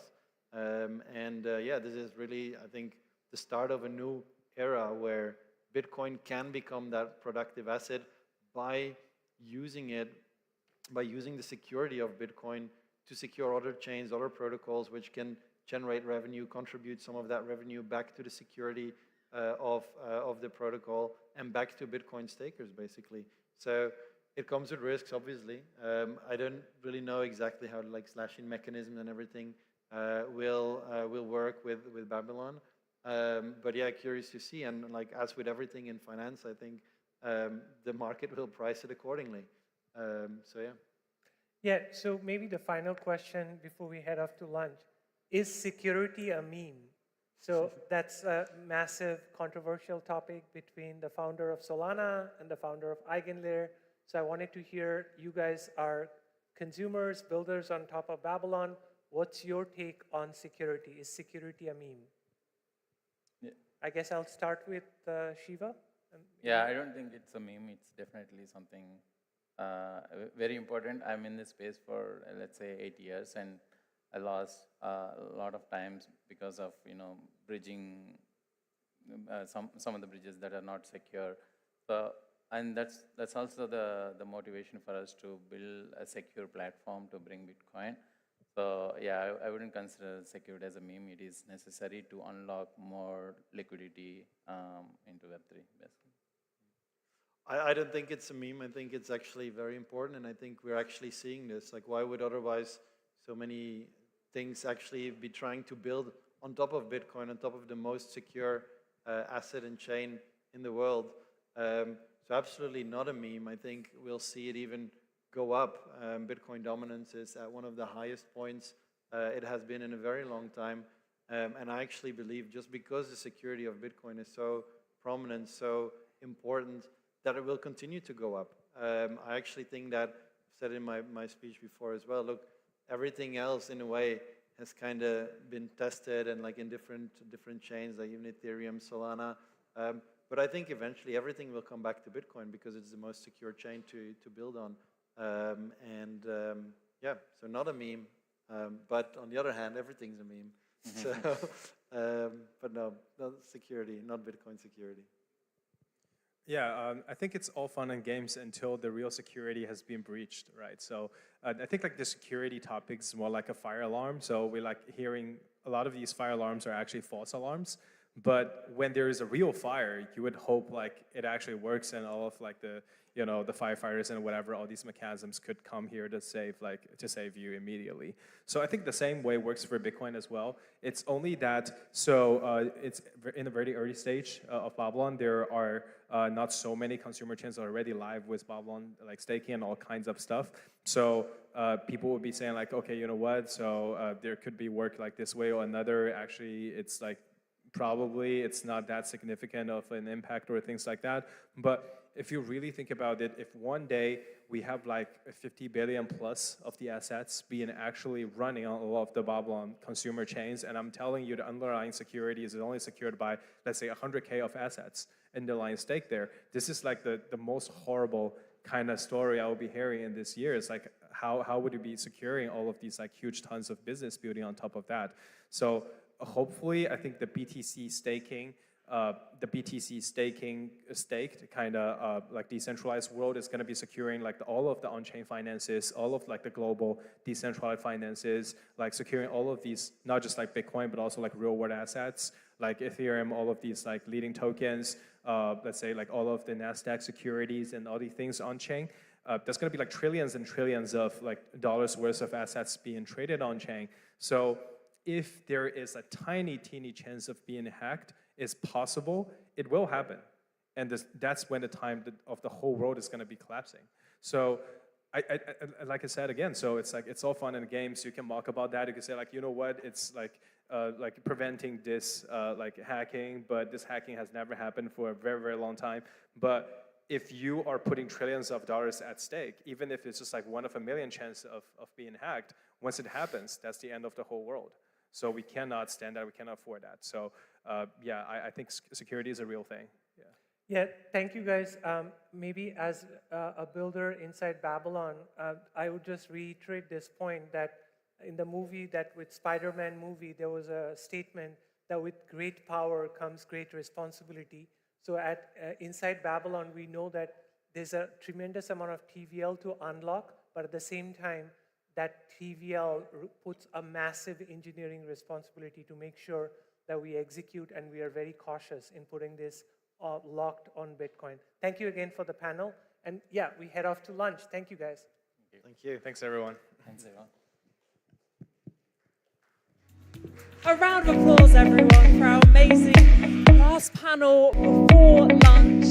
The guys are correct. We are now taking a lunch break. We will be back here at 2:30 p.m. So we're running around 30 minutes behind schedule. But go, enjoy some lunch, feel fueled up, ready for this afternoon session. We're going to be discussing real-world asset tokenization. I'm extremely excited for this topic as well. So guys, let's get that energy. I'll race you to the lunchroom.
right industries as well. So this amazing track is coming to you from Mantra, and it is now my pleasure to invite to stage Kate from Mantra. She's going to be taking over my job as well. So welcome, everyone. It's a big, big honor for me to be on stage here to open the tokenization session track. My name is Kate from Mantra. We're home of our RWAs, building blockchain infrastructure to make tokenization happen. I want to share something briefly that demonstrates our growth throughout the year compared to last year, which I was mentioning to a lot of folks today.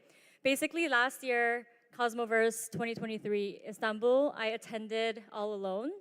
But this year, I've had the pleasure to bring our entire army of colleagues, investors, and supporters.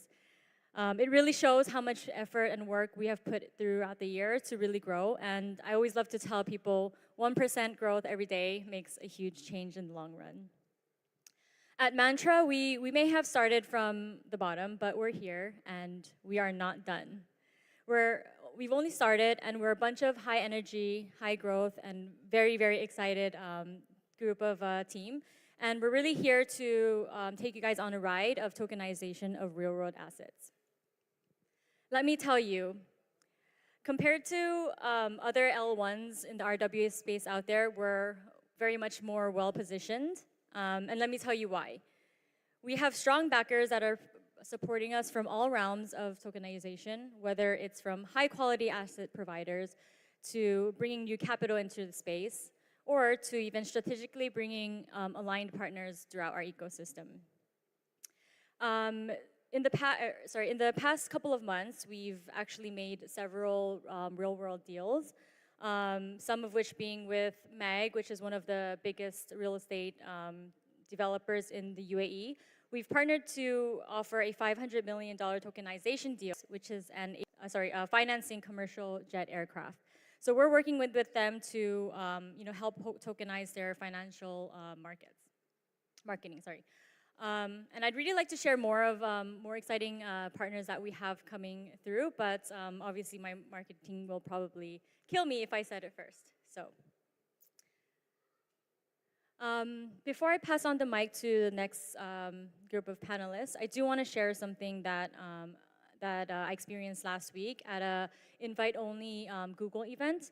Basically, it was an event where people were talking about AI and future of utilizing AI.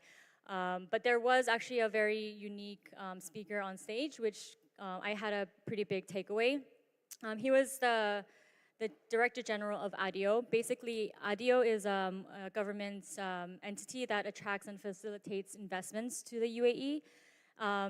It was an AI panel, but he clearly mentioned that his remit for the foreseeable future is to make sure tokenization happens. With that, I want to say that we are really well positioned in the UAE and in the Middle East to be really working on these types of projects and making sure that we do bring it into reality.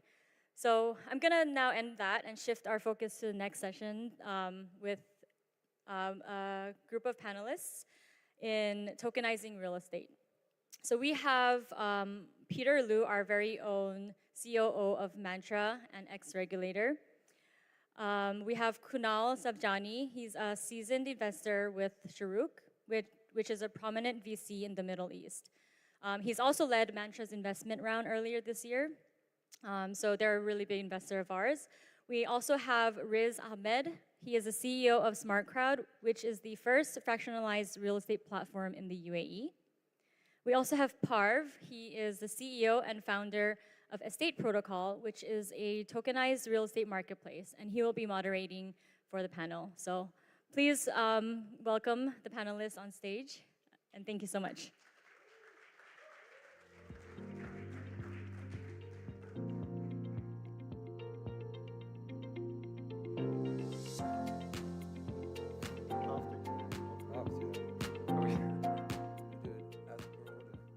Do we sound raw pictures? What? Hello, hello. I am the backup moderator, so please set your expectations that way. We have a very tight-knit group of people on this panel. We all sort of work together in some capacity or the other. So hopefully we can make it interesting here. Peter, I want to start by asking you, we've been hearing about tokenized real estate for many years. This is not exactly the newest idea in the space. You have a regulator background. Why are we only now seeing it happen in the real world? Why were we not talking about this on a panel in 2018, for example? Thanks, Marv. I think there's many aspects to your question there. Yeah. I think as an asset class, as a theme, tokenization requires multiple iterations. So there's never one magic bullet here, right? So from proof of concepts down to working out what type of assets work, whether it's real estate that's in construction, whether it's real estate producing income yield, working out exactly how you fractionalize these assets, what the differentiation between fractionalized real estate versus REITs, for example, which is also a partial right to real estate income streams. Those things take time to figure out, right? So I've been asked on so many times this year, like, why is it only successful now? But all these things is part of the journey of tokenization, and people learn as you go along. I like to use the example of e-commerce. We didn't buy things online overnight. It took many years to get there. It took many years before you felt comfortable putting your credit card into a website. And every year, things iterated into a better version of that. And I think we're on the same journey in tokenization as well. You asked the question from a regulatory perspective. So those things also need to be worked out, what the risks are, particularly from a consumer protection angle, from a DeFi Web3 angle. Once you put stuff on chain, how do you ensure that compliance risks are adequately managed? So these things will all come together. I think time, effort. It helped that we had a winter as well, so people were focusing on building rather than shilling. So that was Do you good. think infrastructure was also a part of it? There was not enough infra in crypto to do this, or was it always there? That's a really interesting question, right? Tokenization can happen at many levels. I think we're at the first stage of it, where the front end of it is now on chain, right? The plumbing of tokenization plumbing of real estate to come fully into tokenized state, you've got to solve, things like legal checks, things like the property transfer, things like true recognition of legal ownership. Those again take more time, right? And require change of legal frameworks as well. So that requires both regulatory input, but also legal input as well. So we've just come back from, say, Switzerland, where the legal framework there for movable assets, at least, not for real estate, is very open to true tokenization, where the legal ownership is recognized on chain. You see stuff like that in Luxembourg and Germany as well. I think as things progress, regulatory frameworks will improve consumer protection, but legal frameworks need to kind of recognize tokenized assets as well, so that there is legal certainty and you don't have dual records of ownership. Very interesting. I'm also just coming from Switzerland straight here. And on that note, which regulator in the world do you think is the furthest ahead when it comes to real estate tokenization specifically? And if it is the UAE, just to make it interesting, what's the next best one? Be careful. Yeah, I think there are very innovative discussions happening here in the UAE, which will put Dubai in particular ahead of the curve when it comes to tokenizing real estate in the sense I spoke about, where the token is the thing itself and not a representation of the thing. Yeah, I mean, it makes sense. We have nothing to do originally with the UAE, but we decided to come here and start our tokenization process from the UAE simply because the infrastructure and the regulation is by far the best in the world, maybe. But Switzerland is also interesting. So I would be maybe looking there as well.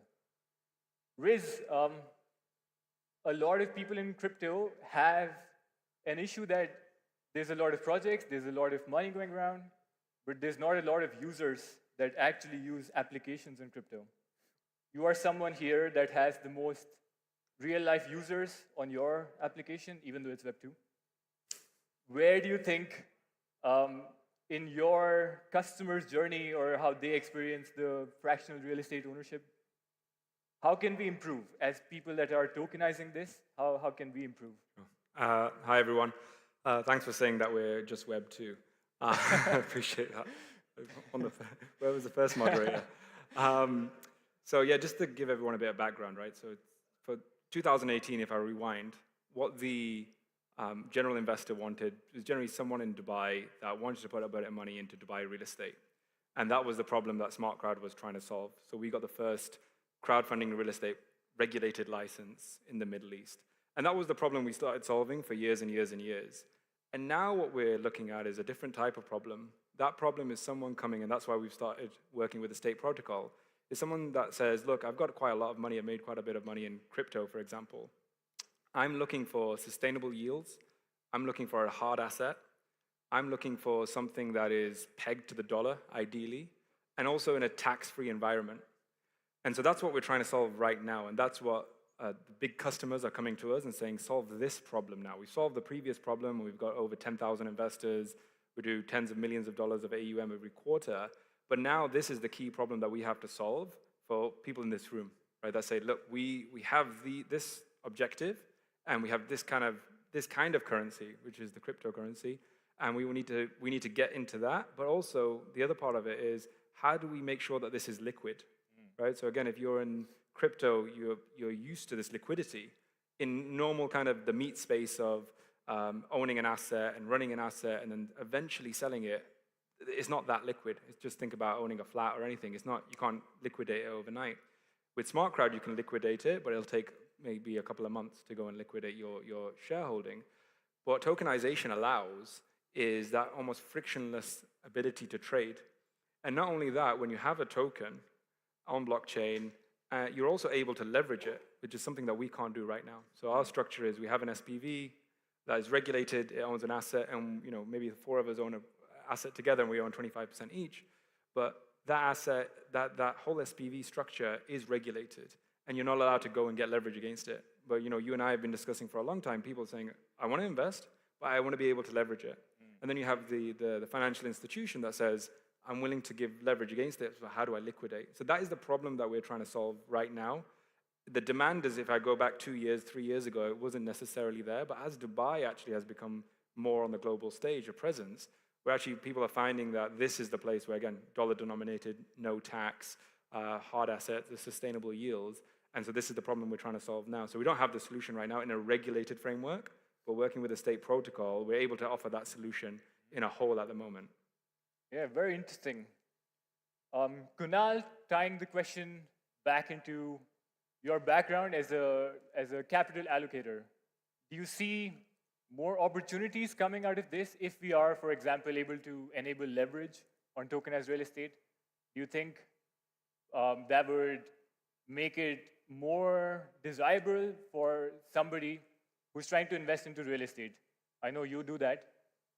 Would that become a reason for you to choose tokenized real estate over traditional real estate? Or there's more reasons? Or there's no reasons?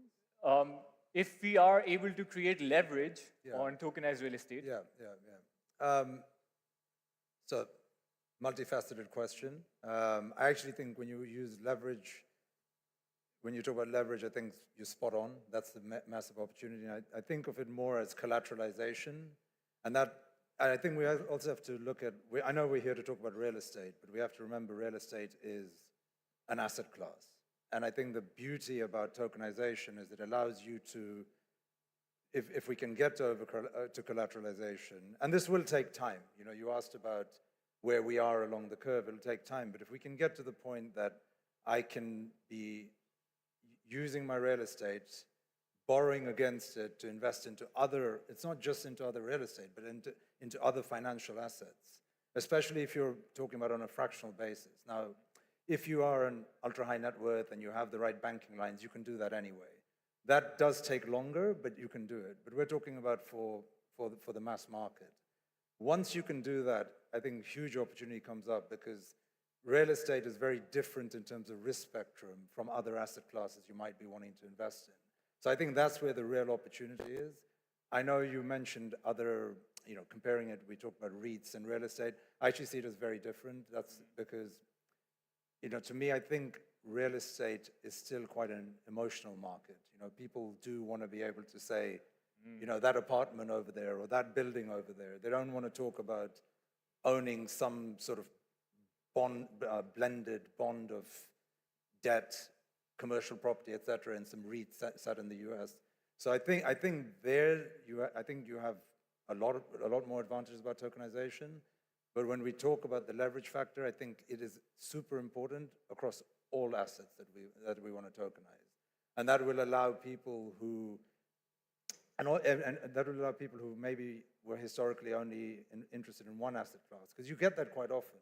Tribalists, so somebody's into property, they do a lot of property. They don't do a lot of anything else. I think what we can do when we look at real world assets as a whole is you can educate people and make it very easy for them to trade against other assets.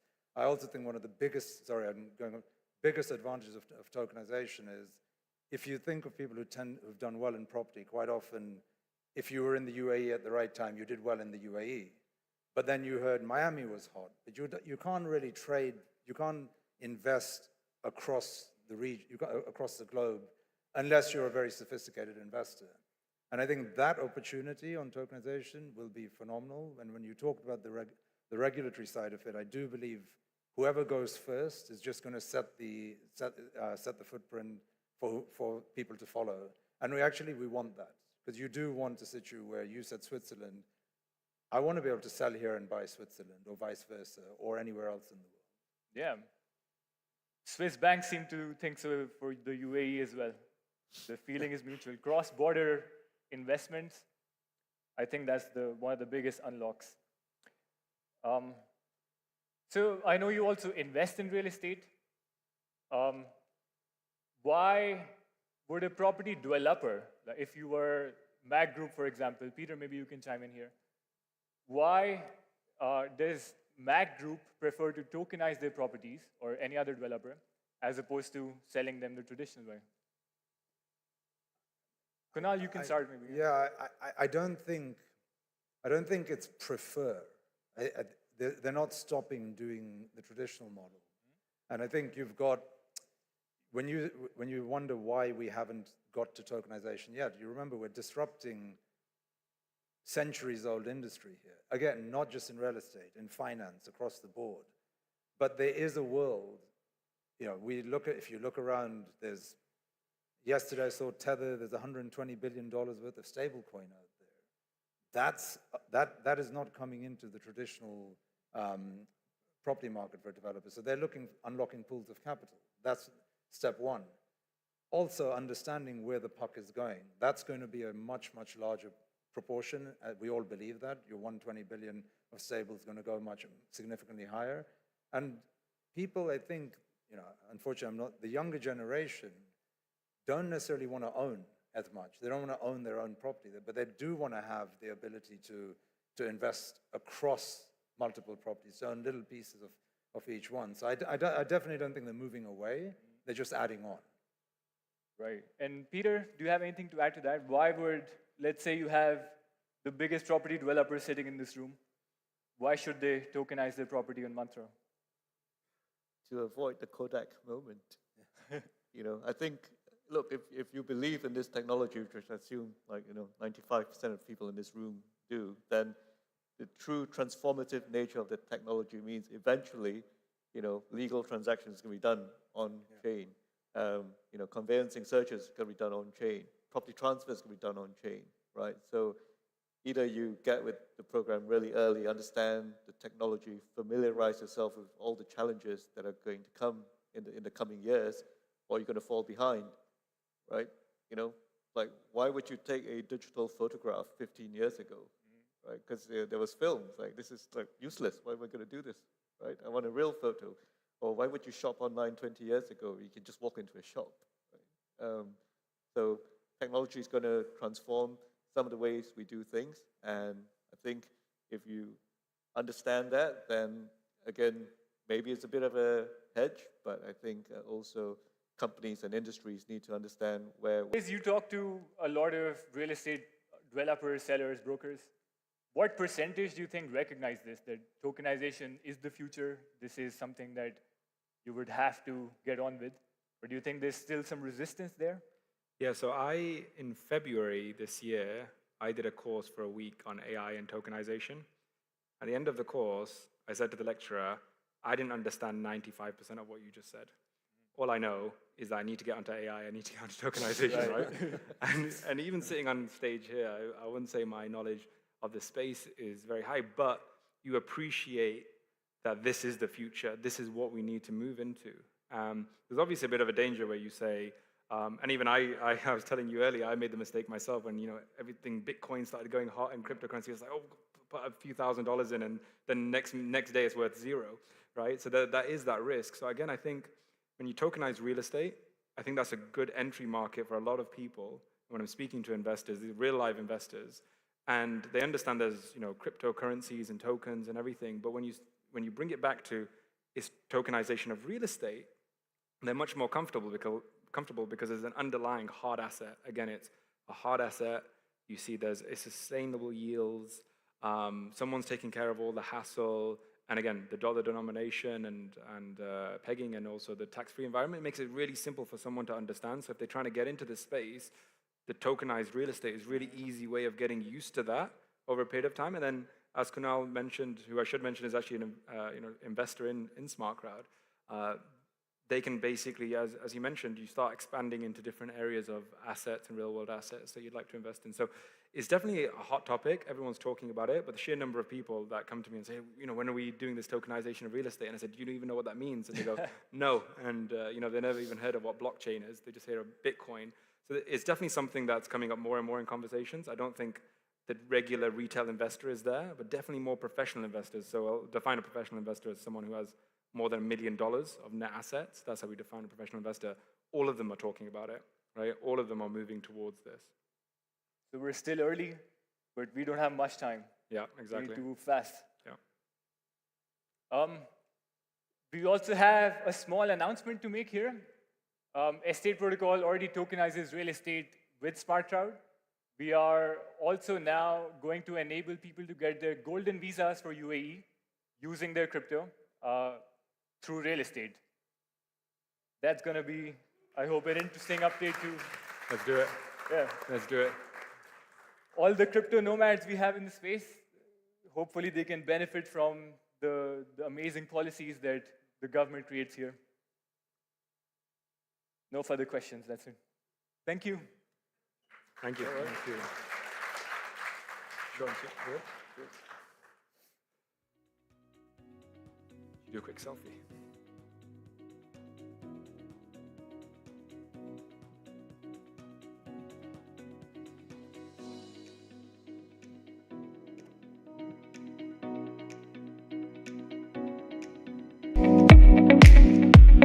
Amazing. Thank you so much. It truly is an interesting topic, particularly here in the UAE with so much construction going on. I do think that the tokenization of real estate will be key in Dubai's development as well as the industry development. And something else that they mentioned about kind of Web 2 users, and the largest amount of our user base is still in Web 2, so it's how do we access them? And it's things like tokenization of real estate that could allow us to tap into that market and hopefully bring them into Web 3. And now we move on to something that's very, very key in this industry. It is regulation. So regulation of, we have some amazing speakers for you as well. Arena that I've met many times here in Dubai, so I know that this is going to be absolutely incredible. So please join me, everyone, in welcoming to stage the amazing Arena Hiva, who is going to be our moderator for this afternoon's session. And we also have Anthony from Midnight, Daima from Hacken, and Chad from Neptune. So guys, As I said earlier, you've had your lunch, you're ready for this afternoon session. Let's get a huge round of applause for this panel. Take it away, Arena. Thank you very much. Thank you. Absolutely delighted to moderate a panel full of my friends. You gotta go so, over there. Anthony. We're gonna do it this way. We're gonna mess it up. Oh, you're gonna mess it up. Oh, That sorry. way people know you're over there. Oh, okay. Chad's over there. Dima's here, and I'm here. Okay. And then Thank everybody- you for helping me. So Anthony is my, we actually swapped roles. Normally he interviews me for his fantastic channel where we talk We roast really blockchains. badly about a lot of fun things. So Anthony is one of my first LinkedIn crypto friend. Dima, who I've known for I don't know how many years, he's like a furniture in the crypto space. If you're not using Hacken to audit your smart contracts, then I don't know what you're doing. And my new crypto, that's all it takes to become friends. We actually gathered together and we decided to change the panel title, RWA regulations. RWA regulations per se. So we decided to talk about RWA lack of regulations and also the future of taking it forward. You know, what does it take for RWAs to stick? I wrote an article recently talking about STOs. Who remember STOs? Who's old enough to remember STOs? Did they die a peaceful death, or we have wonderful STO secondary markets? Yeah, I think they died a peaceful death, right? So why RWAs or tokenization of RWAs is back on track? Is it just a hype?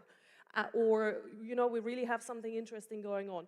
So my first question to my wonderful panelists is, what is RWAs? Real world assets. As if the other assets that we're working with are unreal or are from an unreal world. I think it's an unfortunate rebranding of the tokenization of things. We have cryptocurrencies, digital assets related to blockchains, which I think are packaged in their own unique way. We know some of them relate to digital gold. If you look at Bitcoin, you know that some of them are related to the security of layer 1s, layer 2s, which are cryptocurrencies in and of themselves. And then we have other stuff that has value that we manage on blockchains. And we haven't really captured a collective title for that, but we've ended up, I think through DeFi protocols, trying to have a basket of other things you can put money into, being real world assets. And these are assets that are either in the world that we can tokenize and that have value, or they are traditional financial assets, equities, commodities, bonds, cash, that we choose to tokenize. And there's materially different use cases for both of those things, right? So financial assets for financial services and asset managers and venture capital, these things are already digital. We already have digitized these financial products.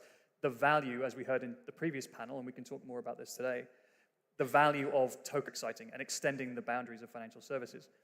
Invoices, art, physical assets are not without complexity because a lot of those assets are physical. And again, when we talked about real estate on the previous panel, the guys were saying, well, you've got regulation, you've got off-chain processes, you've got challenges with, you know, if I tokenize a Lambo, that's really exciting and very, very cool. But how do I know where the Lambo is? How do I know that Arena hasn't taken it out for a joyride and crashed it? How do I know that it's kept its service history up to date? None of these things are on chain today. And so while, yes, I could bring liquidity to my Lambo, I don't know why I'm here talking about Lambos, but anyway, here we are in Dubai talking about Lambos. These create other opportunities that are different to expanding financial services. It's about creating and driving liquidity to different industries or creating new ways of financializing things. We should also argue about why the financialization of everything is not necessarily a good thing. And that probably would be a good regulation title for next time.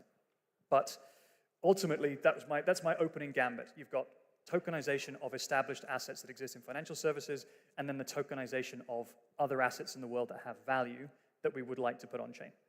Exactly, and they're not the same, right? If you want to tokenize your watch or your car, it's not the same as tokenizing and securitizing an entire building or shares.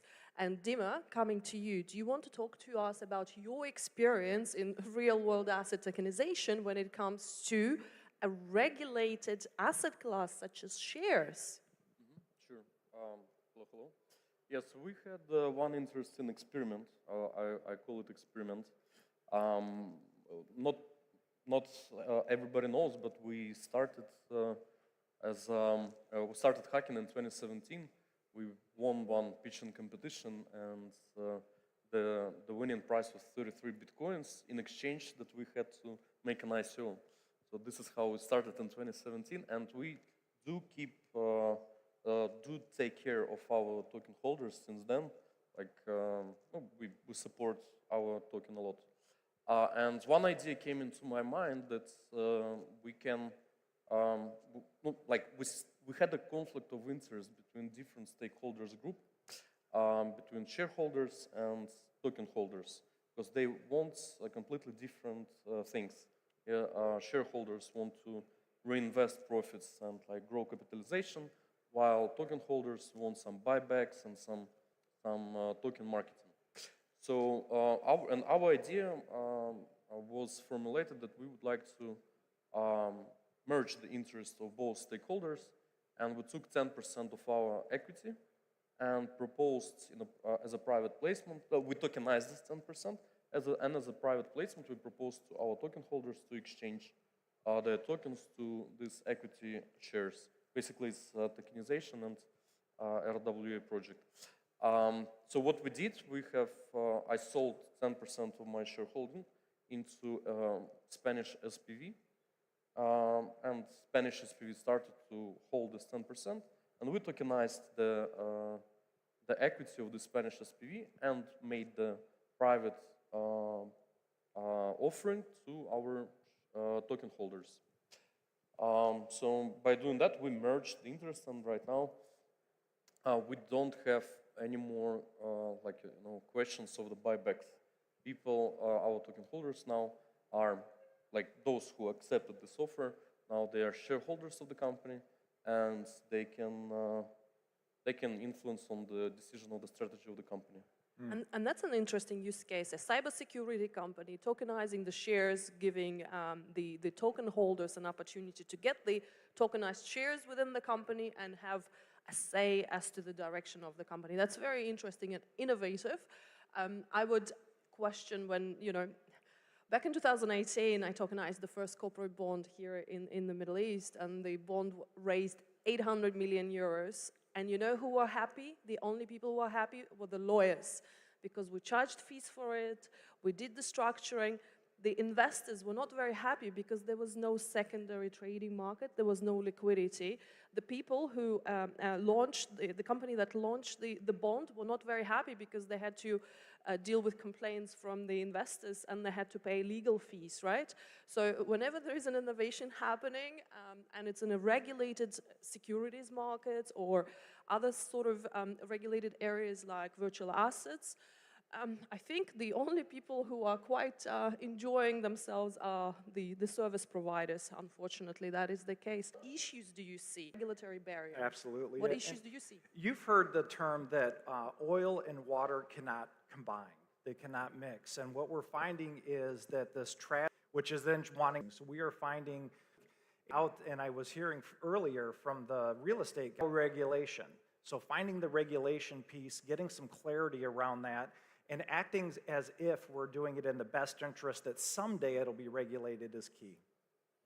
And then I think that is the challenge, right? Countries have borders, regulations have borders, regulators have borders, blockchain has no borders. A gentleman on the panel before us talking about, swapping Dubai tokenized property to US tokenized property. That's all fantastic, but how will that work from the regulatory point of view? So Anthony, you are quite an international professional living in multiple countries. What do you see happening on the ground from the regulatory point of view? Because the only country I see that really allows native on-chain ownership is my native Switzerland. So will we come to that point of view where other regulators will allow for that? I think it's got to be the logical conclusion when there's enough shouting, by the way, thank you for your support and thank you for your screaming, markets, or the intent from BlackRock, the intent from the Swiss government, the intent from industries at large. It might not necessarily be financial services where you see the first move. It might be if you have countries that have particular strength in industries. The Dutch, for example, have spent a huge amount of time and effort building collaborations around trade, around shipping, around logistics, because that's one of their core industries. And so you see actually a very advanced logistics and supply chain industry and tokenization of trading assets in the Netherlands. You would never necessarily point to the Netherlands as a leading market, but in that particular instance, they're driving ahead. There are markets like Singapore, Hong Kong, Germany to some extent, clearly Switzerland, that are trying to be leaders in attracting capital investment and large projects that can position them as leading markets to bring others to. There's a battle for your projects. There's a battle for everything that people in this room are trying to build. Luckily, the UAE is in a nice position, and at the moment, many of you guys are based here, and you're enjoying decent engagement with a regulator, or decent engagement with a legal community, decent engagement with collaboration zones where you can work through the problems that have not yet been established. The pain of that is, as we heard from Riz on the previous panel, if you're going first, you're breaking down all the barriers for everybody else to enter behind you. And this is part of the challenge with Web3, is that as soon as somebody has established the protocol, somebody has established the framework, everybody else can pile in. And so have you created a moat? Possibly not. So what can work incredibly well. The Cosmos ecosystem is particularly strong in that space.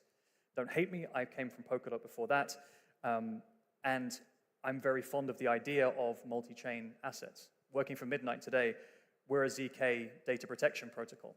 We think that being able to unlock privacy, or at least different regulations are going to require different technology stacks.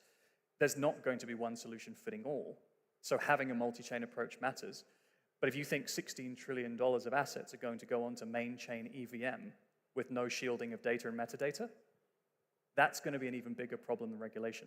Because the regulated industries and the regulated organizations and institutions will not come.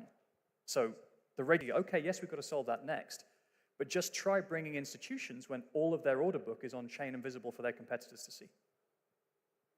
Not saying that regulation isn't a problem, but privacy and data protection is going to come next, and it's an even bigger hurdle, but the unlock is even bigger once we solve it. But ultimately, isn't it the end user's responsibility for their own? Again, the end user has, not always, but rarely driven market change.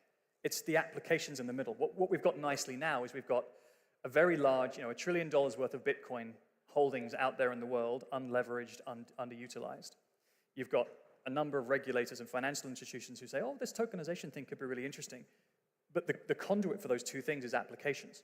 The application layer is always the place in which the institutions and the users meet. And until the applications are able to put together a compliant, easy to use, nice user experience, low friction platform, right? Try to move Atom across 2 bridges over to Solana and see how long that takes you and how quickly you give up. Right? And that was the issue with STOs, right? There was no infrastructure, there were no platforms, no secondary trading. Yeah, the battleground is the application layer. And so it's paramount for us to enable applications to be able to have fast transactions, compliant transactions, easy user experience, custodial, non-custodial wallets if they choose to, and make it easy. Make it as easy as eToro. There are a number of service providers that are out there that are working towards this. We've talked to institutional wallets like Utilia or Fortify. You've got Bitwise doing accounting. You've got Snaps doing KYC, AML. So as far as Neptune is concerned, we're trying to surround our institutional clients with a team of professionals and hand them the path to success. Yeah. The question at this point is, will they take primitives and build it themselves? And so you have one large institution building their own composable platform within their own environment, think JP Morgan Onyx, or actually will we just build Robinhood? And which of those is more likely to scale? We have easiest way to launch something in banking is to go and buy a bank, is not to set up your own bank, right? Because they've been through all the pain and the process and the setup and the configuration. It's going to be the same thing with DeFi. How do we get the fastest path to enabling users on board? Is it to give the banks our technology? or to build something that's like a bank that's composable and easy for people to use, that doesn't go through any of the challenges that banks may have today with their legacy infrastructure, but that is still compliant on the same side. But that's a great point that you're making, Chad, that you need this ecosystem of service providers, an accountant, a bookkeeper, AML, KYC, sort of easy onboarding, because you cannot build in our Web3 space something by yourself. You need a team of professionals around you. And Anthony, you talked about the regulators and you mentioned UIE. One of the things I really like you mentioned, it's quite easy to engage with the regulators here. And I think, Dima, you are seeing it firsthand with you being a preferred service provider with quite a few regulators in the UAE. Believe it or not, we are a country of less than 10 million people and we have 5 crypto regulators in the UAE. So we have federal, ESCA and central bank. Then we have local one in Dubai, VARA, Virtual Assets Regulatory Authority. Then we have DIFC and IDGM regulator. So talk to us about the experience that you've just relocated to the UAE very recently. I've been in Dubai for 17 years, and for 17 years I'm screaming at all my friends, Habibi, come to Dubai. Finally, you're all coming. I'm very, very happy. Welcome.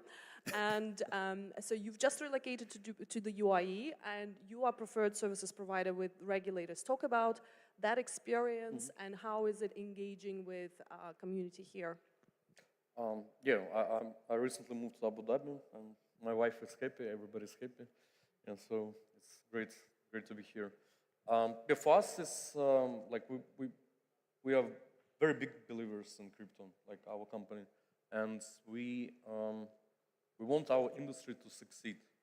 And talking to regulators and educating regulators is one of the key strategic initiatives. So we participated in European Commission sandbox. European Commission is our client.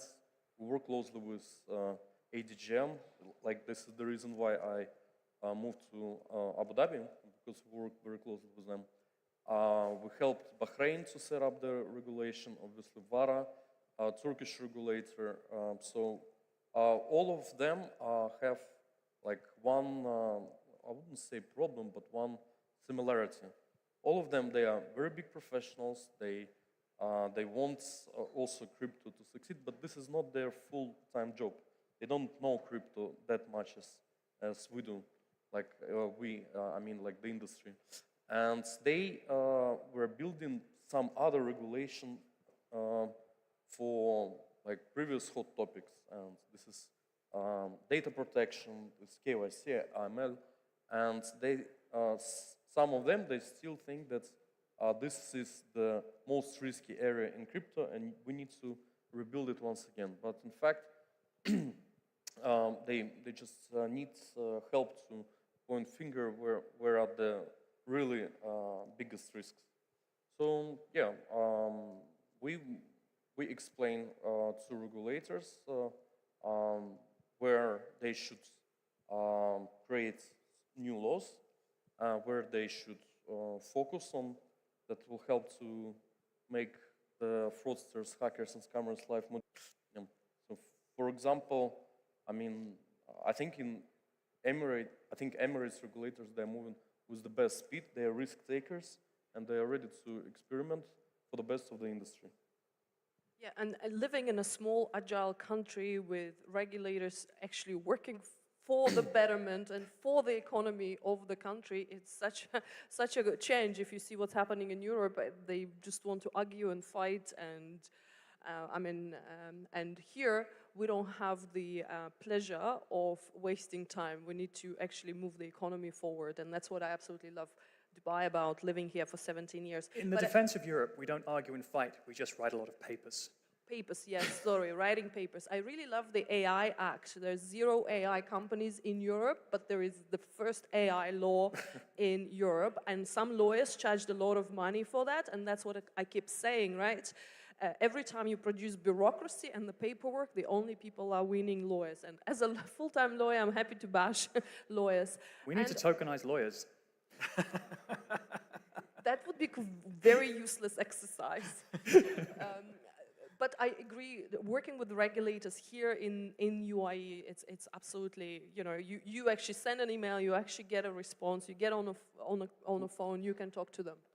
Yeah, but I want to also underline what is our vision on the regulators. So it's no chance that they are going to have, that they can create the perfect environment.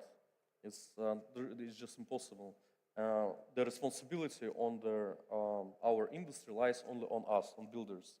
And regulators, they are just tools in our hands to build a proper industry. So, and I think everybody should judge them in this way. That's a responsibility on us, regulate our responsibility in the end. That's one way of looking at it. Chad, talking about fantastic regulators, there's President Trump, incoming, promised to make US the crypto capital of the world, the Bitcoin capital of the world. He launched his DeFi coin, which did not perform very well.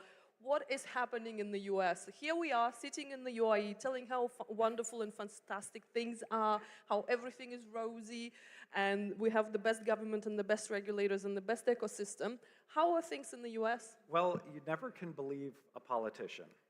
And especially when they're trying to use it to gain votes and when they are trying to use it to sway the public opinion. However, with Trump, I actually really believe him because he is on the DeFi aspect of the platform. So I'm encouraged. I'm looking forward to here in a couple of weeks, maybe having some different regulators in the US, and we could probably do another panel at that time. Not political advice, always do your own research. Not political advice. There was a Friday prayer this last Friday, and the lady next to me prayed for the health of President Trump. Why? I overheard it, and I actually thought it was cute, but I think maybe we all need prayers for the crypto industry and for Amen. the peace and health of everyone. But give me more. Give me more. What's happening in the US with regards to real-world assets? With regards to fantastic. So there are a lot of regulated platforms. What else is coming out interesting? Yeah, so what is interesting in the US is that the retail environment, just the regular Joe that wants to get into crypto, it has this fog over them and there's no real clear path. But when you start getting into the institutions and the accredited investors, then all of a sudden there is a little bit of clarity and regulation and they know exactly what to do. But they just don't always know if they should do it. And I always say there's three types of people. There's the people that play the game, there's the people that watch the game, and there's the people that don't even know the game's going on. And so what I am constantly encouraging and promoting in the US is at least start watching the game, and if not, start playing. And if you don't quite know the rules and the regulations of what you're playing, learn it as you go.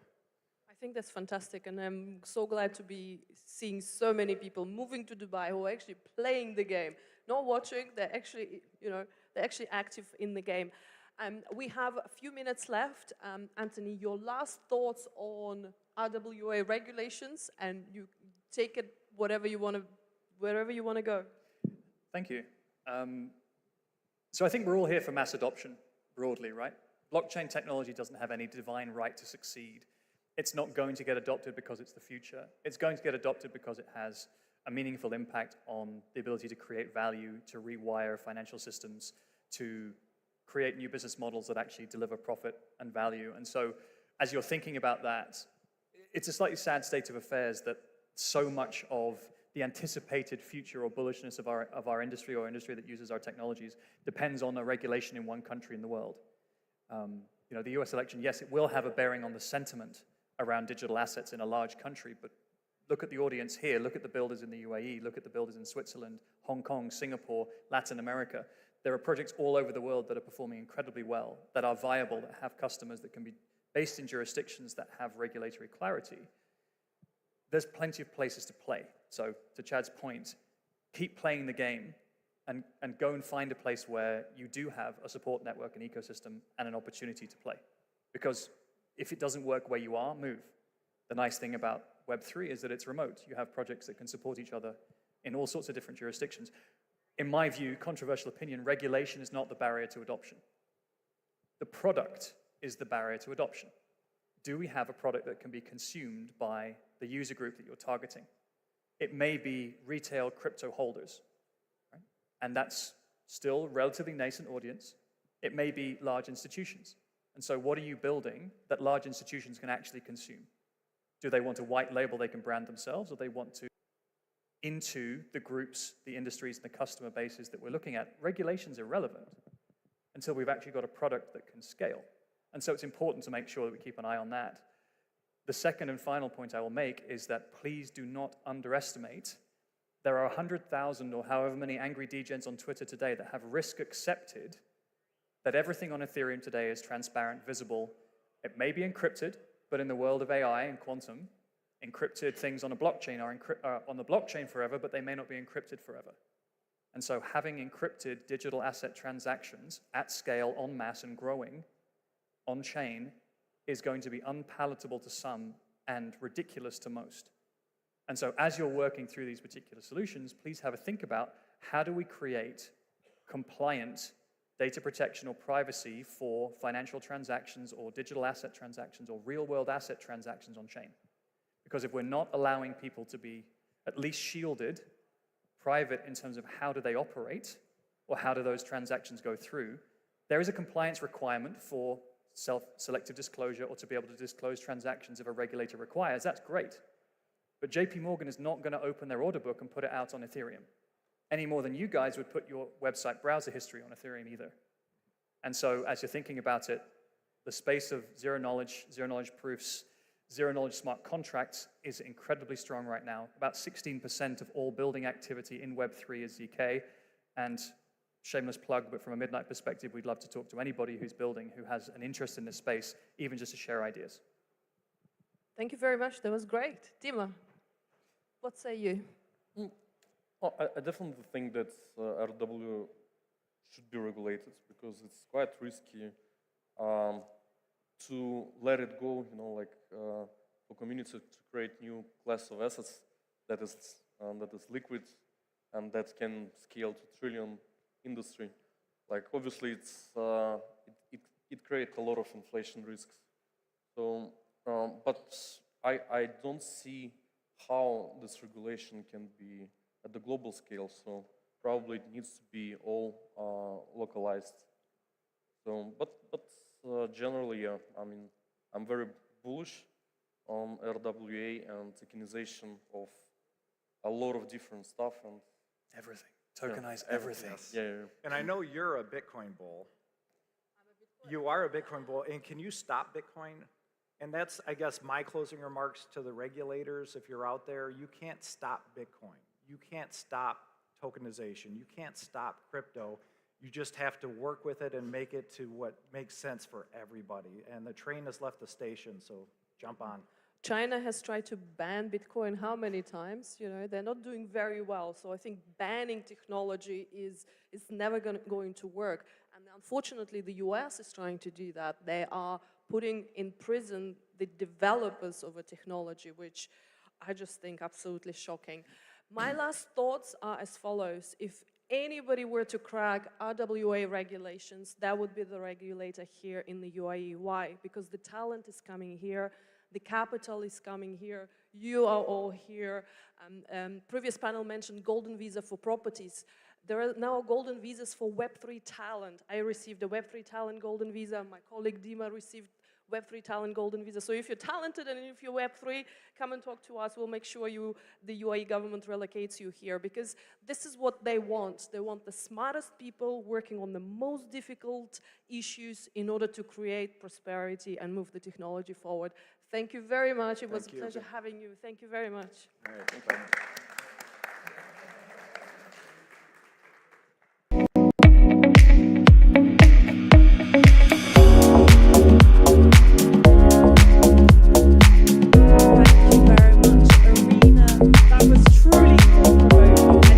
Regulation does does scare a lot of us in the industry, and we're always concerned of over-regulation, of the fact that you can prevent innovation by blocking it straight away. And as Arena touched upon, in Europe, that is something they do quite like doing. I've just been back in London, I've been traveling around Europe all summer, and I do see that a lot. Rather than allowing things to innovate and then adding a bit of regulation, we regulate in order to block innovation, which in my mind doesn't really make that much sense.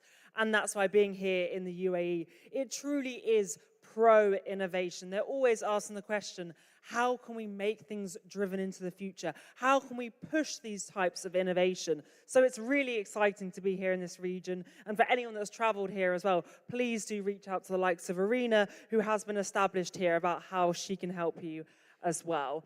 Okay, so we're moving on extremely swiftly. We're sticking to real-world assets. This is all about real-world assets, or the lack thereof. So please, I want to create more energy in this room. Give a big round of applause to our next amazing speaker. This is CJ Fond from GSR. Round of applause, everyone, for CJ.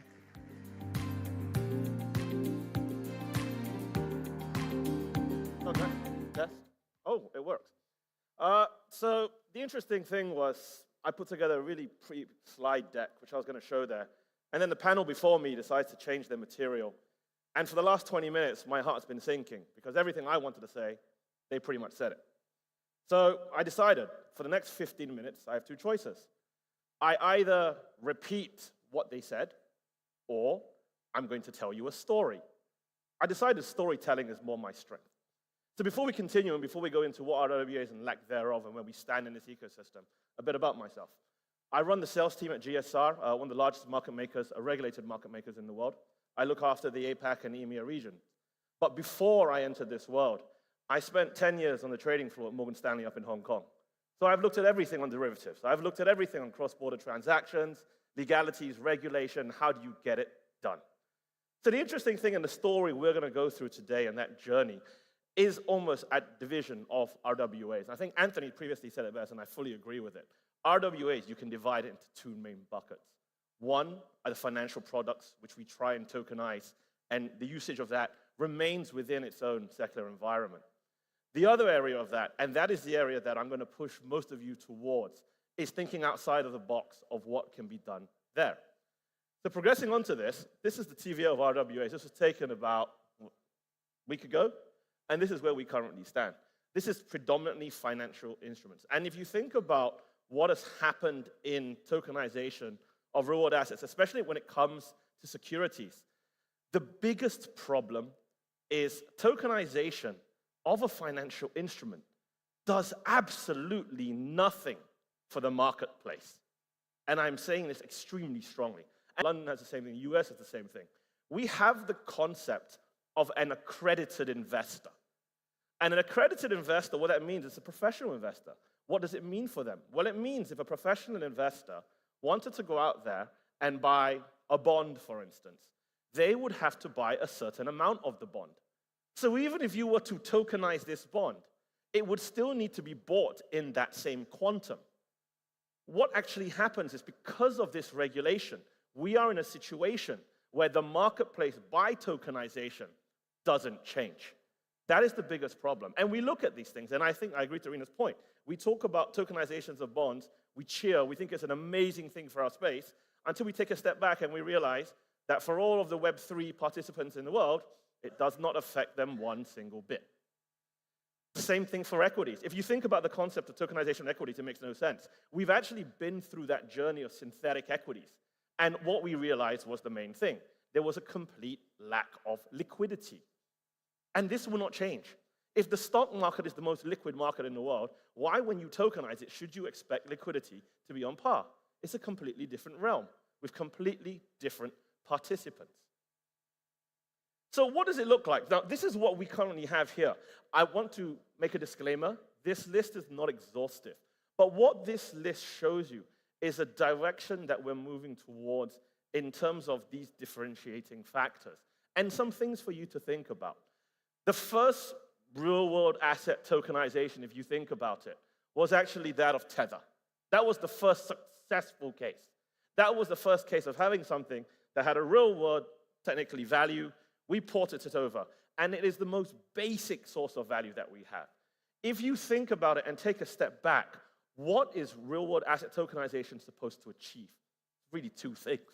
One, efficiencies. The second, access. That is actually what we're trying to achieve if you take that step back. That sense of ownership, fine, it comes with it. But really what we want to do is access. Now, let's take an example for access. Imagine if you're a business owner. What do you want? You want access potentially to funding. If you were an investor, what do you want? You want access to a piece of the pie. But the one thing that keeps getting forgotten on these journeys, and I'm going to bring it up again because I do think this will be the biggest driver, is regulation.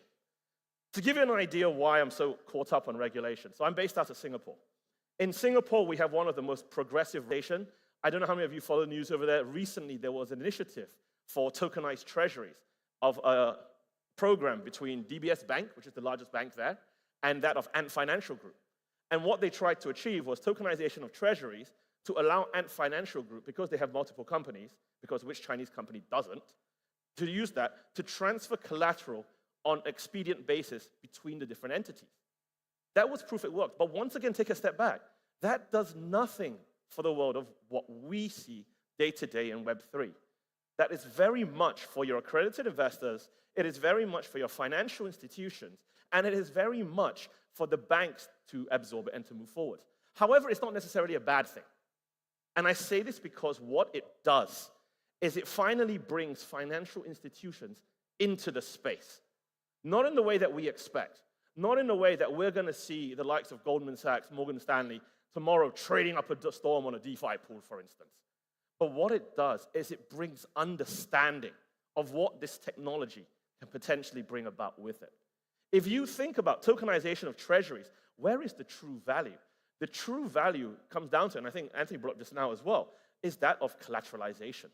It's that of leverage within, what do we call it? It's the wealth management realm. That is where there's value.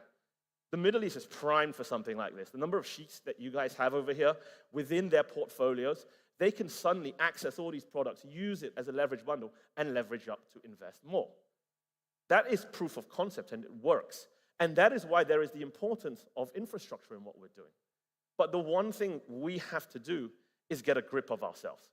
The problem in our space, and this is a problem that doesn't just apply to RWAs, but this applies, if you think about it, to since the evolution and the development of infrastructure and dApps within the space. We love to come up with products that nobody uses. We're really good at it. Then no one does it better than us. We are extremely good at taking this product and saying, this is the fastest, this is the most efficient, the most secure, the most effective. Oh, that's brilliant. How many users you got? None. And then do you know what we do? We take that product and we iterate it one more time to say, we've made it a little bit better. How many users? What's the same as 0, isn't it?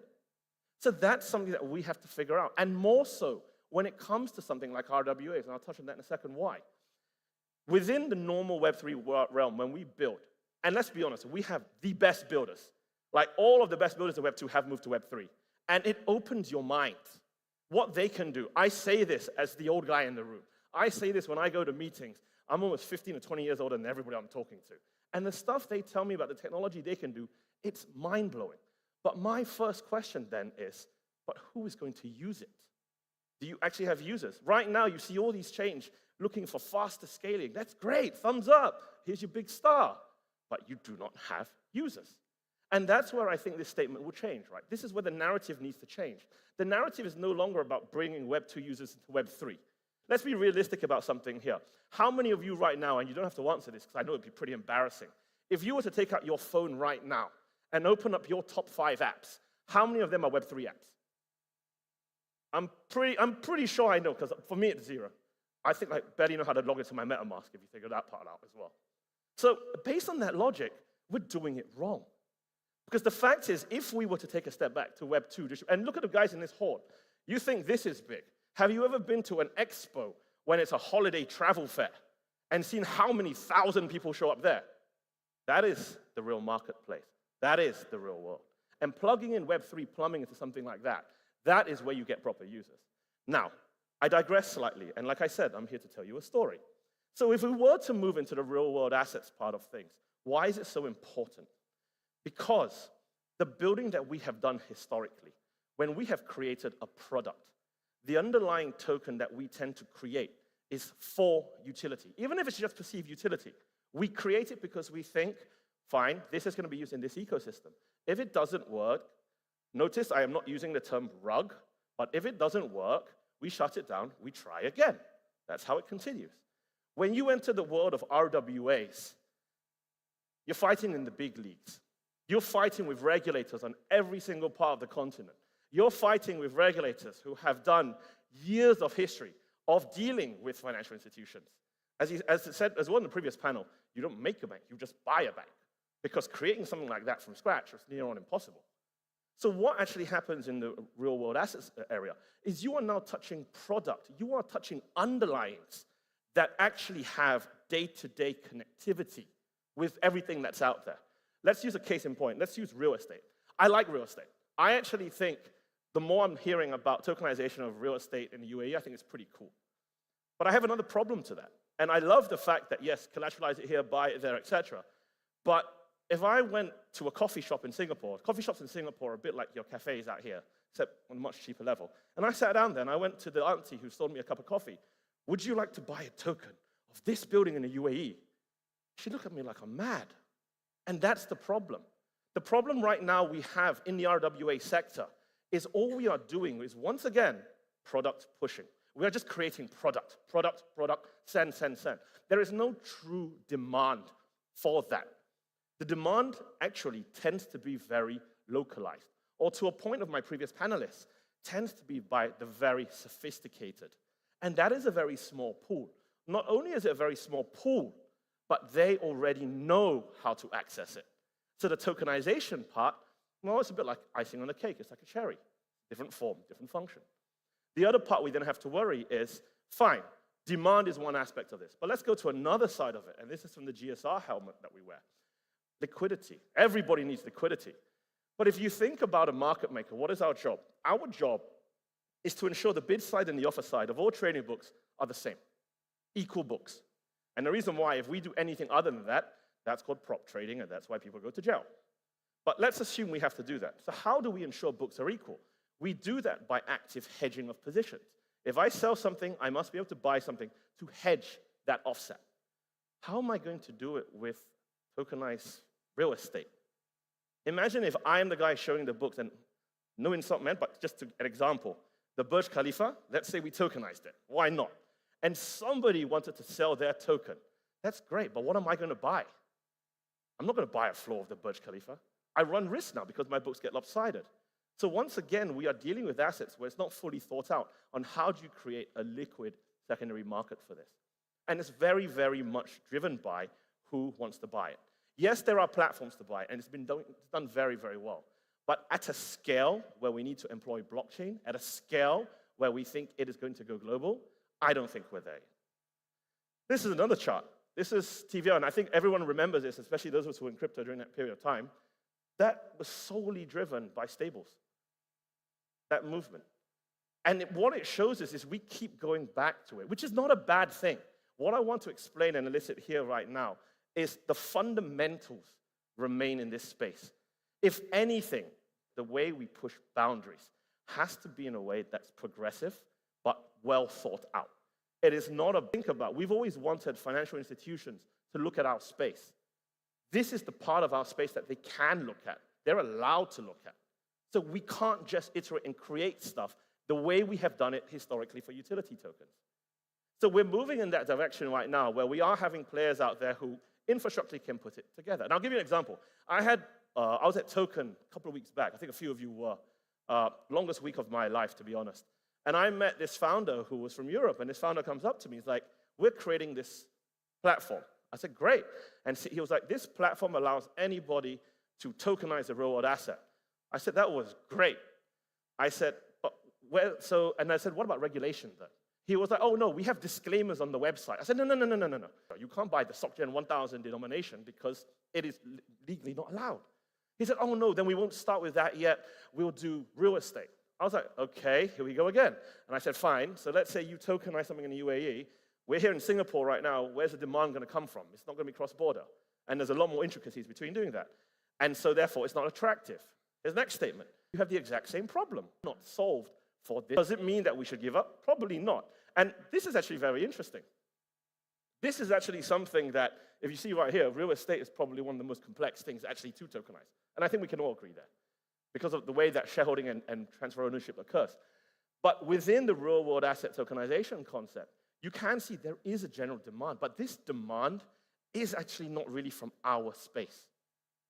This demand, if anything, is from the other side, is for someone for portfolio construction theory.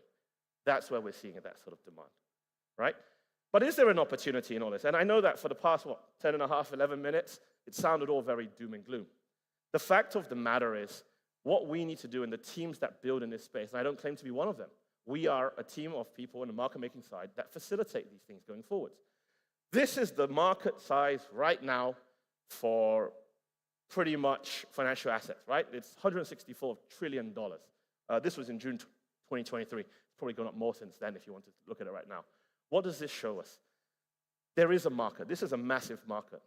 But objectively, this is not our market that we should be looking at, not as a first step. Do you want to do something that is tokenizing of a real asset? Genuinely, tokenize an IP. Tokenize something which is cool. The one thing we like to do in Web3 is create hype, create things which we think are cool that the rest of the world looks in and they think we're crazy for. Can you say NFTs? Same concept. If we go down that path of starting with something, let's say an IP, and we say, let's tokenize this real-world asset and really work out the mechanics of how it comes about, then you will get people to sit up and take attention. If, for instance, all we're trying to do is tokenize the next government bond, the next stock, the next fund, it's a journey that will be iterative. And if we're not careful, let's be honest, RWA, so what do I choose in the underlying when it comes to tokenization? We must be very mindful, dare I say it, about whose toes we end up stepping on. Because it is a very different dynamic to build something like this. I do think there is a market for RWAs. I do genuinely see value creation in terms of what can be done. But does it mean that overnight, to the point previously, which I agree with, do we tokenize everything? That is not the way. It is going to be thoughtful, it is going to be slow, it is going to be painful, but most of all, it is going to be iterative. Thank you.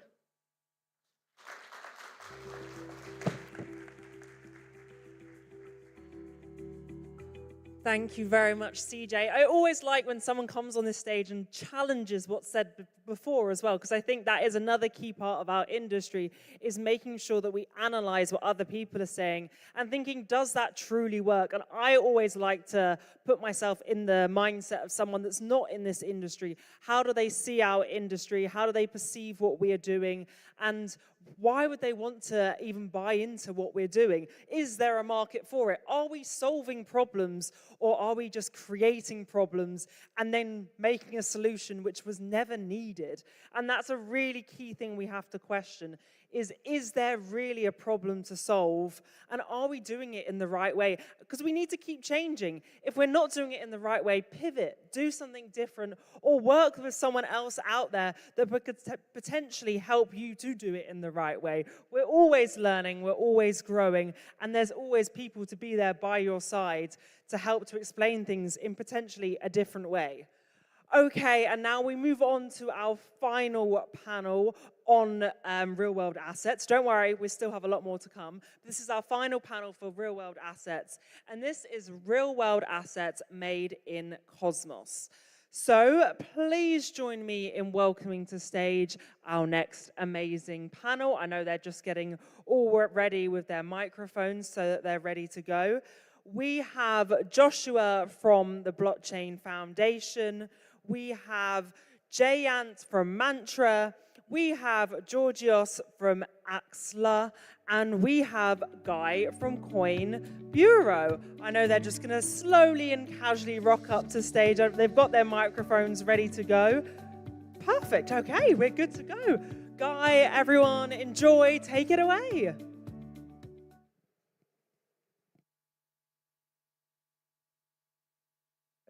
We want to do this in order? Yeah, shall we?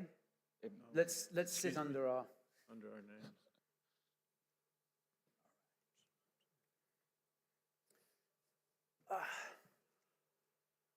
Okay, hello everyone. Guys, lovely to meet you all for the first time. So those wise words from CJ earlier, I think, are all ringing in our ears as we begin this discussion.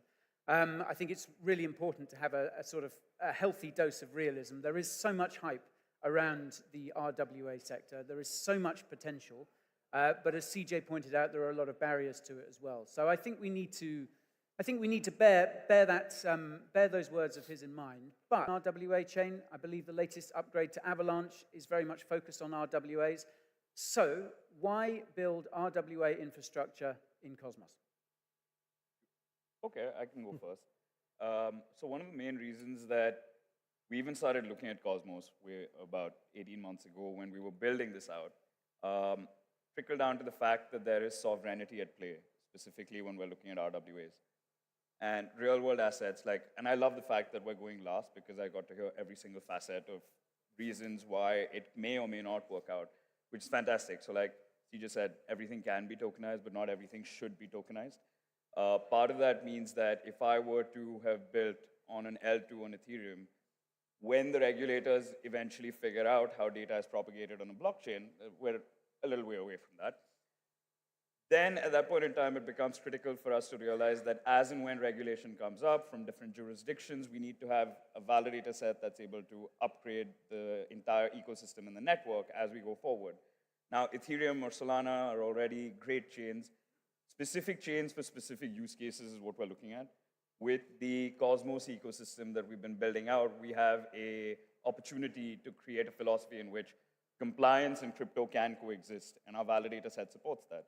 So everyone that's building with us and the network effect that we have going forward all believe in that, and that's only possible if we were building in Cosmos as opposed to an L2 or a dApp on Solana. So that's where we're coming from. Okay, so sovereignty is a big part of it. Yes, sovereignty is a big part of it. Data is critical, and specifically there were a couple of cases that came up which said that once you put data on chain, I think it was from the panel 2 panels ago, where they said that AI can decrypt anything. Blockchain will always have it out there. So that means that as things evolve, we will need to be able to change that. And most people in crypto don't necessarily care about sovereignty. All they care about is when moon. So to start with that in a panel like this might make sense, but for the most part, as a crypto user, I don't think anyone cares about sovereignty as much. Yeah, I think for Providence Blockchain Foundation, our evolution was quite different. We started off on Hyperledger, and we started building out there, and we just got stuck in the mud.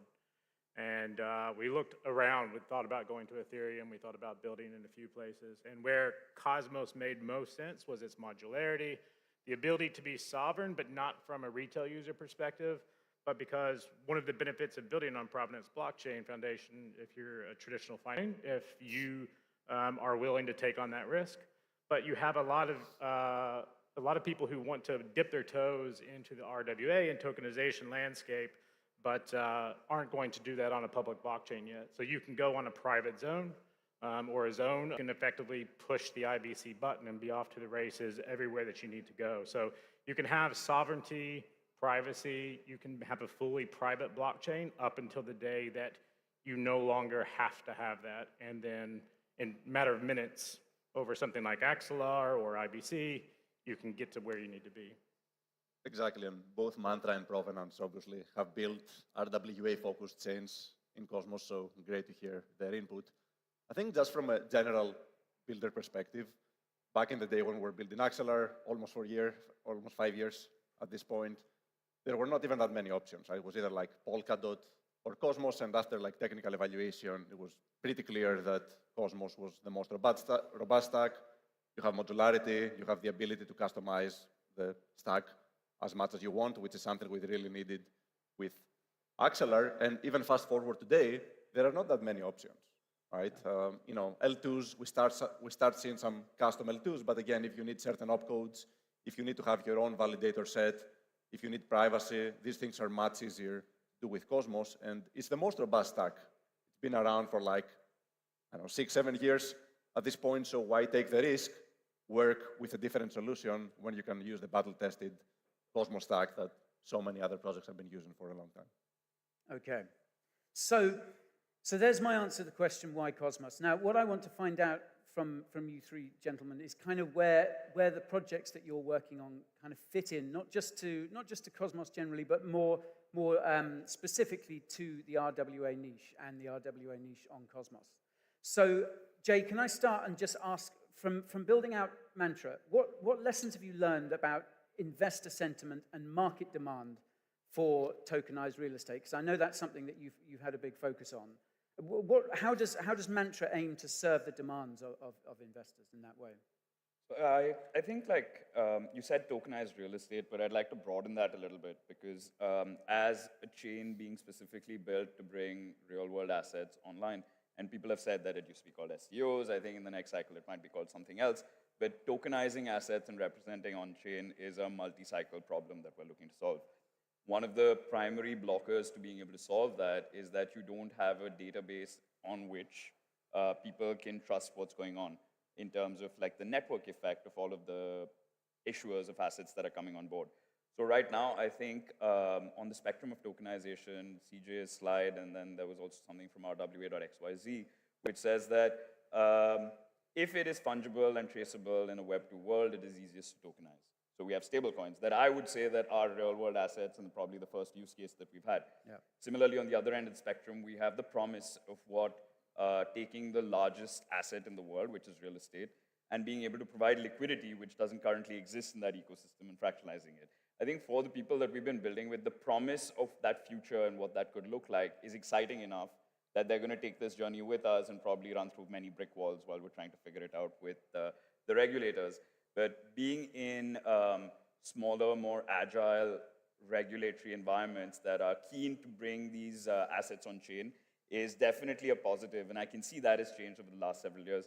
And one of the things that they're happy about is that when we're tokenizing assets, if it is an asset treated in the real world in a particular way, we're not saying we need to flip it on its head and change how we regulate it. All we're saying is that think of it as two-factor authentication for your business.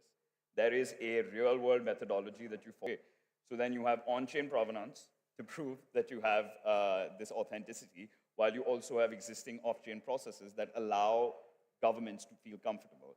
So it's about how do we take this evolutionary next step towards finance becoming, like DeFi and TradFi coming together as finance, as opposed to being these two separate things that cannot mix together like oil and water.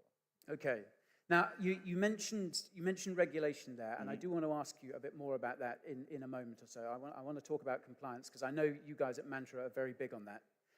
But first, Joshua, can you tell me where provenance fits into the RWA equation? Because, I mean, looking at you guys have $12 billion in total value locked. 14 today. I stand corrected. So yeah, where does provenance fit into this? Yeah, so provenance has been around since 2018 via Figure, and then became its own blockchain. We were one of the first adopters of Cosmos SDK.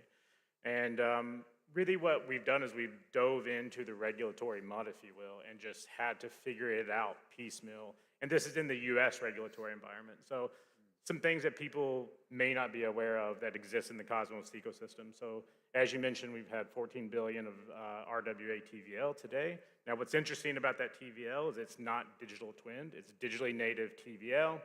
And in 2023, there was about 20 billion roughly, according to Reuters, of HELOC products. Those are second mortgages in the US. 30% of those were done on provenance.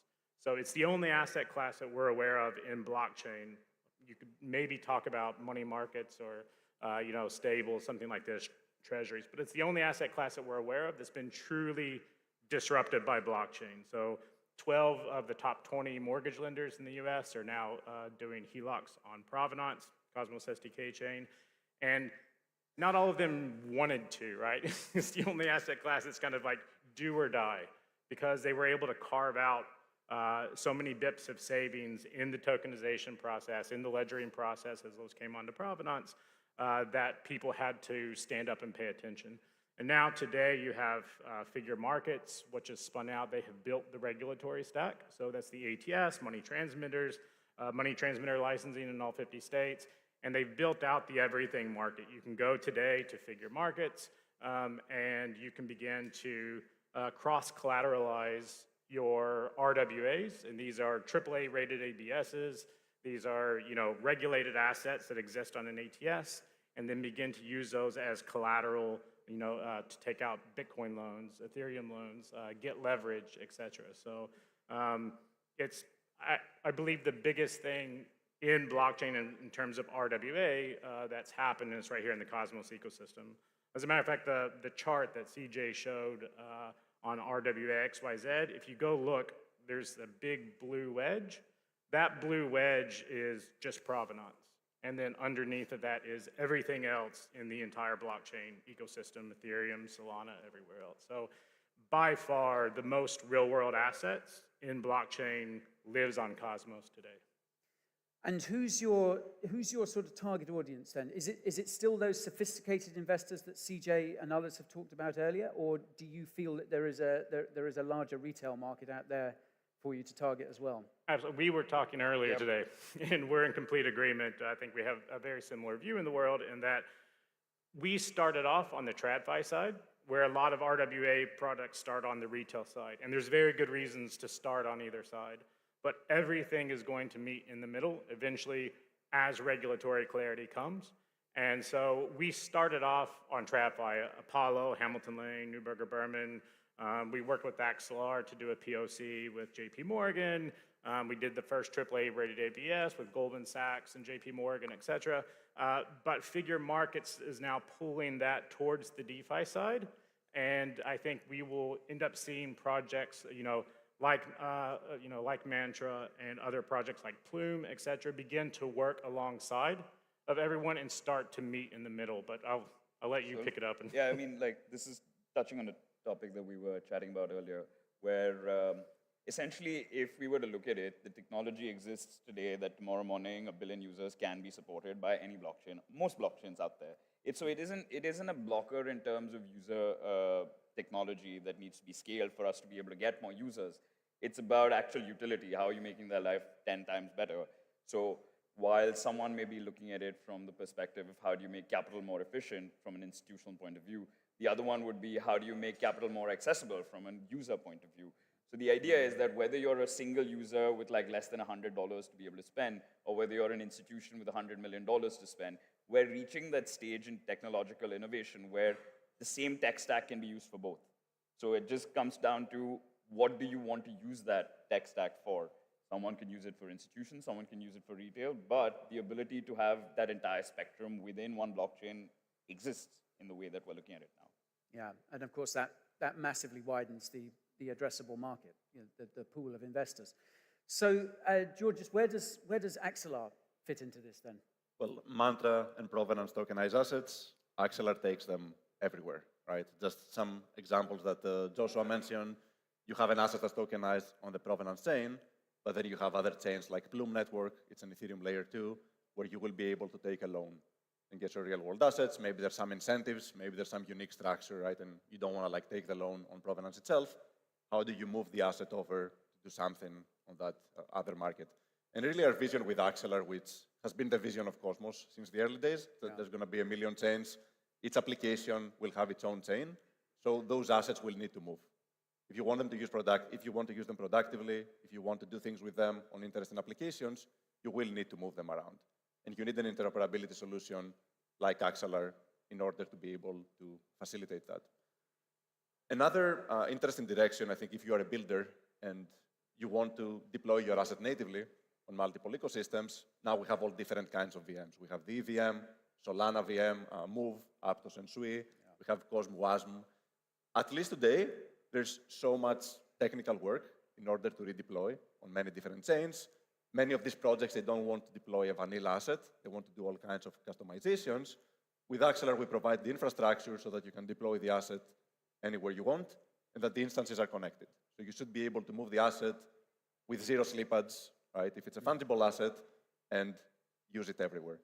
And as a final example, last year at Project Guardian in Singapore, Singapore's FinTech Festival, which is the largest TradFi event, I believe, of the year in Singapore, we did a proof of concept with JP Morgan and the provenance team, where one asset was tokenized on the provenance chain, another asset was tokenized on the permissioned JP Morgan Onyx chain, and you were able to do a cross-chain swap, which is the equivalent of a transaction they call DVP in TradFi, right? So all those things, TradFi is very interested in because everyone will have their own chain, and you will need interoperability to connect them, otherwise the technology is unusable. I'm glad you mentioned TradFi, Georgios, and because this is something we, my colleagues in Litecoin Bureau have talked about quite a lot. The RWA market, there is so much potential there. Now, our TradFi institutions, and I believe Anthony from Midnight mentioned JP Morgan and Onyx Chain earlier. Now, our TradFi institutions, like JP Morgan, like BlackRock, are they going to want to tokenize assets on public blockchains that they have no control over? Or are they going to want to use their own permission chains like Onyx that, these chains already exist. I mean, it's perfectly easy to create a fork of Ethereum and use one of those. So why would they use public chains? Well, they want to get access to liquidity, right? All of the liquidity, all of the users are on the public chains. For me, the question is more about timelines, not if it will happen, it's when. In the history of the world, we've seen that superior technology always dominates, right? Because, free markets eventually just remove inefficiencies, right? And the most efficient way to tokenize assets and for users to transact is to be as open as possible, right? Open systems always dominate. So for a lot of these banks, and obviously I don't want to mention specific names, but you have the option to either get disrupted, right? Fall behind, or actually embrace the new technology. So for me, it's only a question of when it's going to happen, what is the time frame. It's not an if. And we already see a lot of appetite for people who are doing experiments on public blockchains. BlackRock actually tokenized on a public blockchain. So if their competitors don't do the same, they are going to fall behind, right? So there's a lot of forces in this direction. Hopefully it happens sooner rather than later, but it's definitely going to happen, right? Eventually, everything is going to converge to public chains. Yeah. If I can take a stab at this, because this is also, one of the core strengths of Cosmos and the IBC is that there's going to be everything in between. You're going to see public blockchains, you're going to see private blockchains, and you're going to see what we call properly permissioned blockchains, and they're going to be connected everywhere. But the one thing that blockchain is good at, and our stance at Provenance is blockchain's only really good at one thing, and that's displacing, truth with trust, or trust with truth. And if you have a private blockchain, you're having to still trust that entity, and you have no truth there. Now that's fine. We trust our assets with many different entities, and we'll continue to do that at scale and at different rates. But the moment that you need to truly be trusted, that's when you'll want to push a button like Axelar or IBC, bring assets off of your private construct and onto a mainnet, whether that's Provenance or Mantra or any of the other regulated RWA chains that exist out there. So you're going to see both, and this is where the Cosmos ethos and the have these private blockchain constructs, but they can't only live on a private blockchain construct. And privacy is something you can also get on a public chain as well, right? So you get all of the good properties plus, the privacy you need. But that's right. I just wanted to add on to the why would TradFi banks like JP Morgan want to use public blockchains? JP Morgan is a market leader. They don't need to do anything. It is the incumbents or the people that are trying to play catch up with them that are going to try and innovate in this space. So as a market leader, it is your responsibility to hold your fort. It doesn't matter how you do it. So up until the fact that JP Morgan's dominance is actually in danger from all of these other funds and banks that are tokenizing it, they're not going to make any change. But at some point in time, how important is composability and how important is having the money building blocks within your bank? Until that question is answered, there's no reason for banks to want to move to public blockchains. But there is a point in time in which that without public blockchains, you can't communicate with the rest of the world. It's like saying, I have a website that only I can see. It doesn't help anyone. So we need to have blockchains that other people can see. Otherwise, what are you interacting with? Yeah, they'll be familiar with the concept of trust me, bro. So, and Jay, that brings me back to what I wanted to ask you about. Comply is adopting, is coming to the space quicker and quicker. And I think that, ETFs in the United States are the best example of that. But there are many more. But obviously, TradFi, areas of the crypto space are waking up to the importance of that as well. You guys have worked a lot on compliance. So how does that, what does that look like? What work have you done in the compliance space? So I think specifically from the compliance angle, it's to understand why self-custodied assets in a crypto world has just not taken off as the way that we had imagined, right? So why do institutions insist on compliance? It's not like they hate innovation and they hate money. It's just that when you take on money from other people and then you have to return the money to them, you want to be as careful as you possibly can. So it's about being cautious with other people's money, which is why we need compliance. And the way that we've been looking at compliance is that I've been in crypto for a while, and I used to think of it as the bad word that we don't want to do. But given all of the fun stuff that happened in 2022, it just became relevant to me that there is a pragmatic way in which that we can bring users and assets on chain while also being able to provide some level of oversight to them. So at that level, we've realized that trying to enforce compliance at a blockchain level or at a dApp level may be hard. So similar to how you have your current KYCs or KYBs that are happening that are associated with your identity in some form in the real world, even on chain, we can have that identity in place and then be able to represent it as a way that there is an off-chain identity check that is taken place so that if something were to go wrong, there is regulatory oversight that we can fall back on and legal recourse. But given everything else that you have on chain, you're just a pseudonymous wallet address that's allowed to do some transactions and be able to participate in this ecosystem. So until there's a check and measure that we need to do in the real world, there is no reason for us to open up this Pandora's box of compliance. But that also means that the main reason I believe, and this is a personal opinion, that users are not coming in en masse into this ecosystem is because of their fear, uncertainty, and doubt. Mm-hmm. So up until you have a trusted ecosystem like a regulator, transfer trust to a trustless ecosystem, there is no users that are going to come on board. So from that perspective, we're like, let's not try to hope for what I want to see the world in 10 years from now. Let's work with what the world is today. And that means like, let's bring an on-chain representation that can eventually morph into something more passportable across various blockchains, also using different use cases to bring users on board. Yeah. Okay, so just to close this out, I want to ask all three of you what you individually see as the biggest challenges for the RWA sector. We've talked about, and other panels before us have talked about the opportunities there. We called this panel the $30 trillion opportunity, I think. And we are talking in terms of trillions of dollars. So this thing seems inevitable in the sort of longer run, I guess. But what are the biggest challenges it faces to mainstream adoption and to mainstream acceptance? Is it competition? Is it regulation? Is it concerns around security? Georgios, can I start? Regulation is definitely a big one, and we see a lot of pushback, right, in many big jurisdictions. So my hope really is that, we see jurisdictions like, Singapore and Hong Kong are very progressive. Right? I think the Project Guardian that is annually organized by the MAS in Singapore is first of its kind, right? Like just seeing a regulatory authority of a country organizing like a blockchain-focused initiative and providing guidance to various institutions. I think this is very unique. Also here, right, in the Emirates, I actually just moved here very recently. Some of the other panelists were talking about how easy it is, how friendly the country is towards Web3 innovators. And I think as a first step, we need some of those countries, some of those jurisdictions to embrace the technology.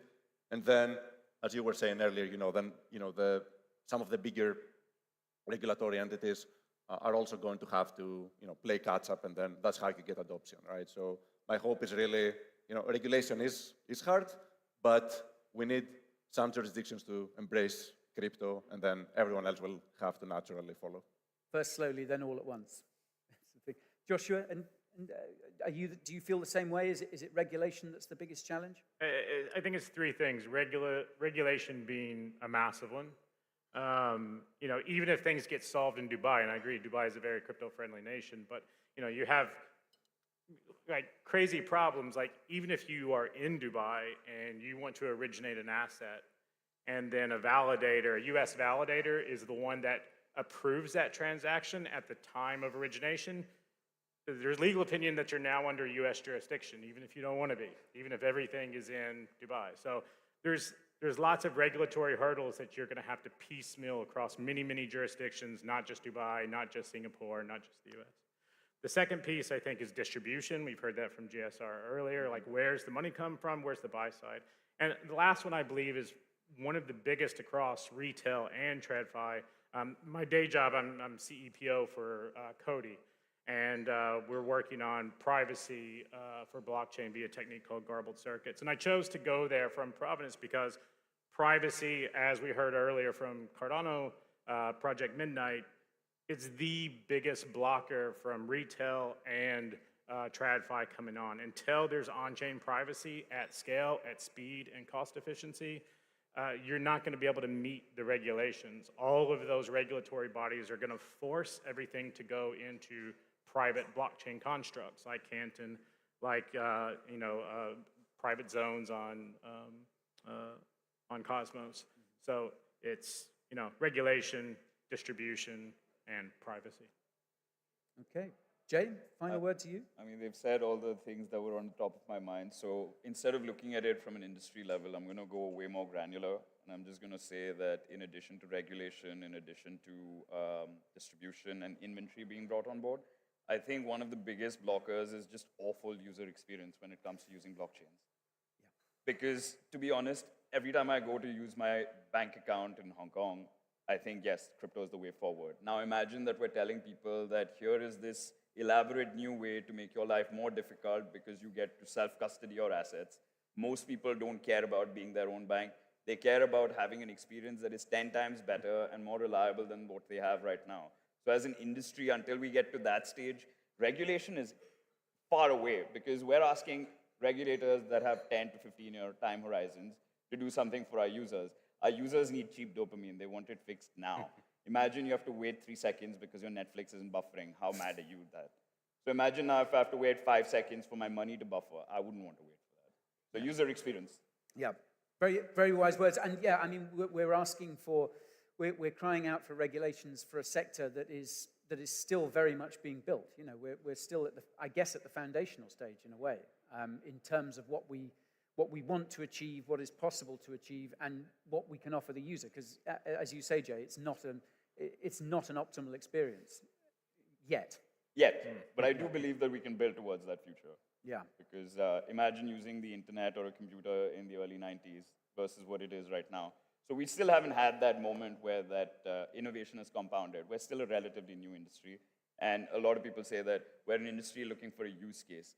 No, we're a database looking for a use case. That's I do have to make the point, though, to Jay's point. The reason why Provenance gained $14 billion in TVL was because you can go to Figure Lending right now if you're a US-based resident.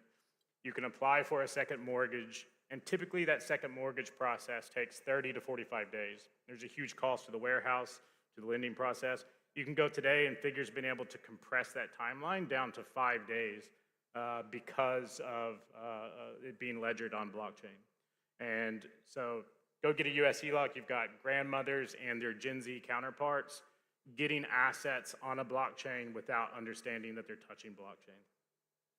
Absolutely, absolutely. Well, one phrase that always sticks with me is that something easily had isn't worth having. So tokenized assets on blockchains, tokenized real estate, whatever it might be, is a huge prize. Everything that you're working on is pushing us in that direction. So keep it up. Thank you. Thanks, everyone.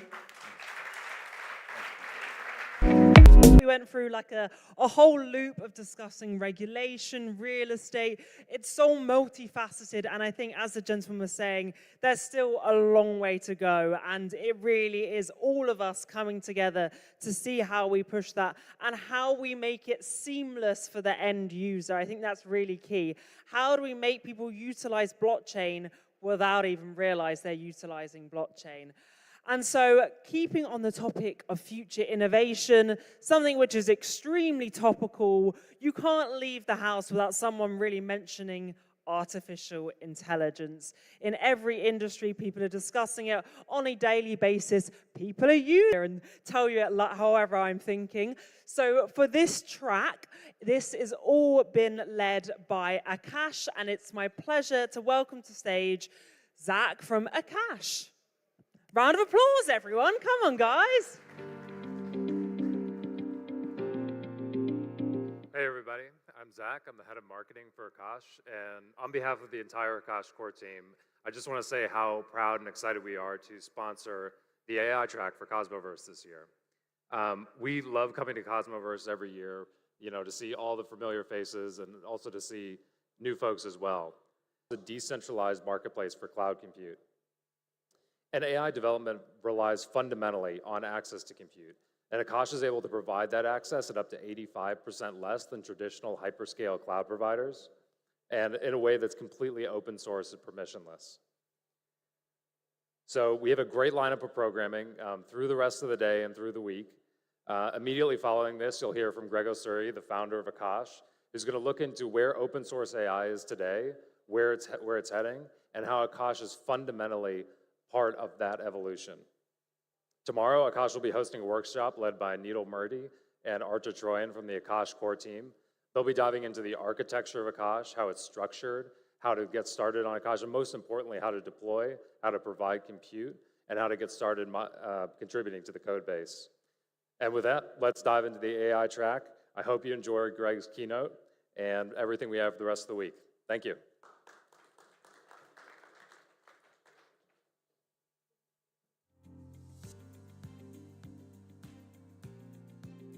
I'm going to be on it. Thank you so much, Zach. Hello, everybody. My first Cosmoverse, I need a clicker.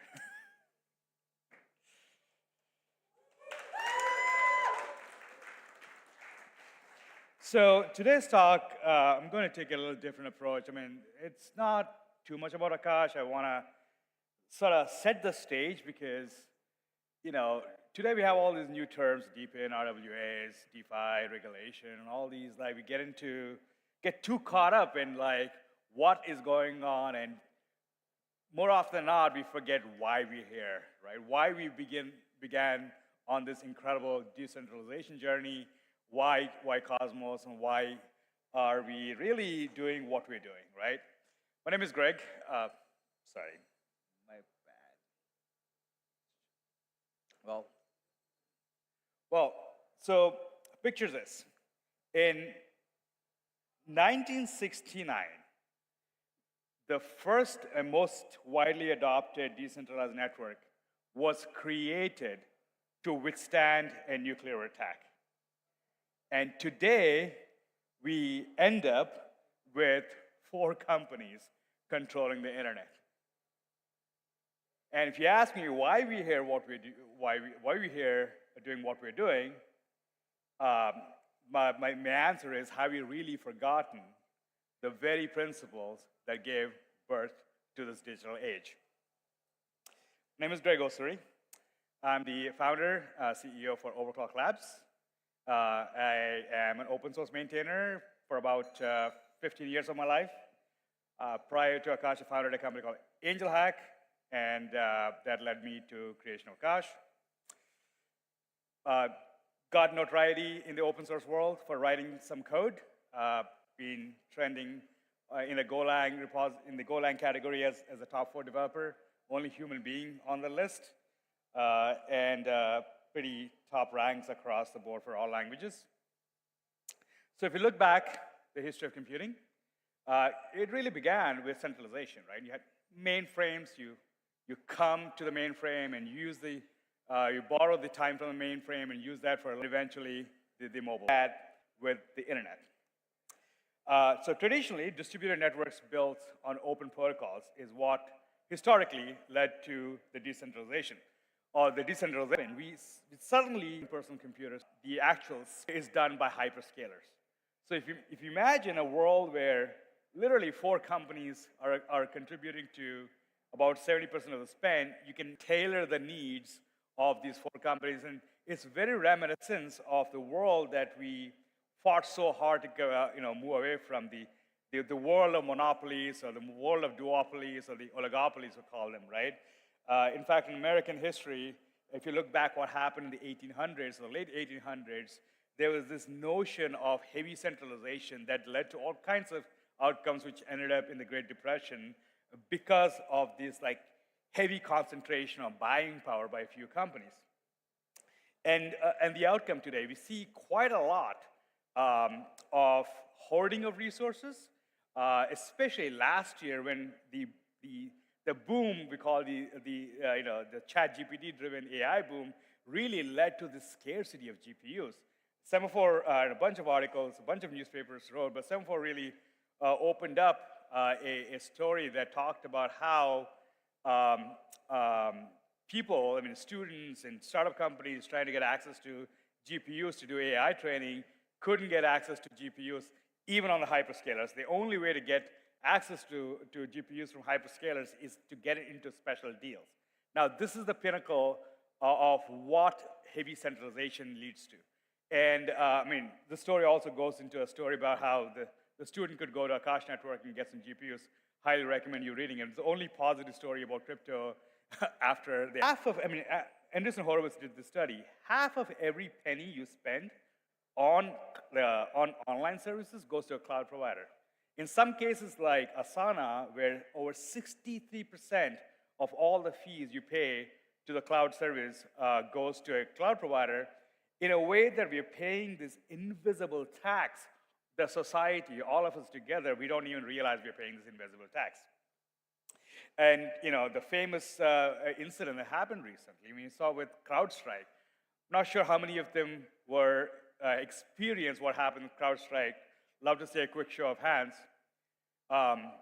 CrowdStrike is a relatively unknown service that went down and took down the entire nation's airline infrastructure, the hotel infrastructure.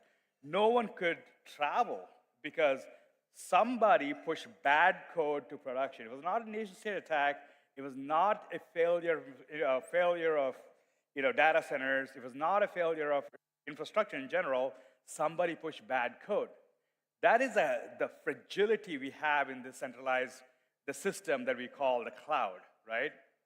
And there's enormous examples of just blatant antitrust happening, especially from the likes of Amazon. There's FTC investigations, all kinds of crazy things that are happening, the lawsuits and whatnot, all because few companies can control what we call to the cloud.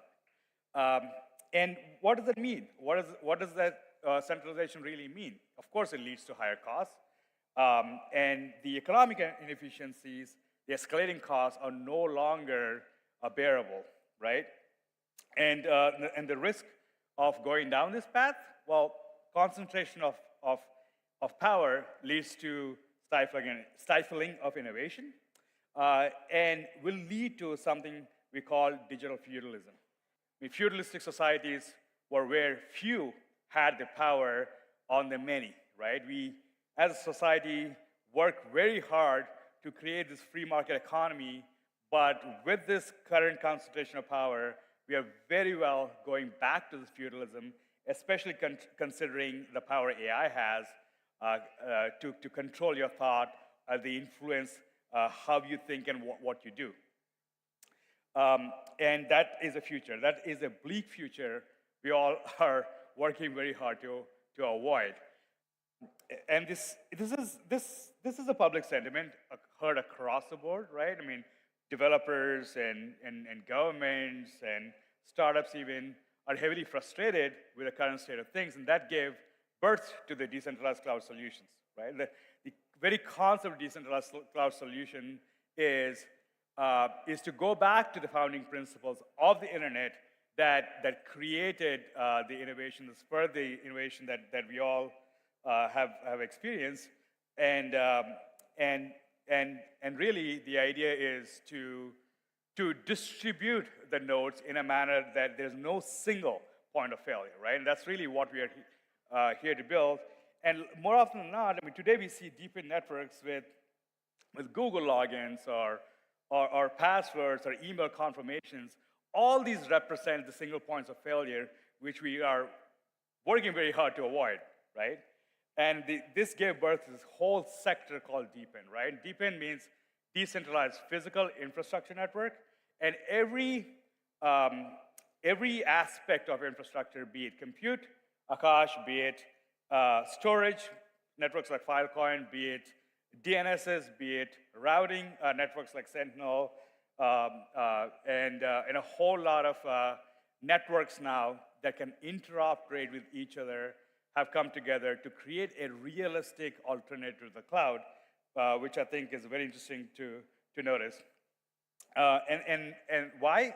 Because we need to restore sovereignty, right? With decentralization, individuals and businesses regain control over the data and the resources. And the very essence of decentralization is to empower communities and not necessarily individual companies.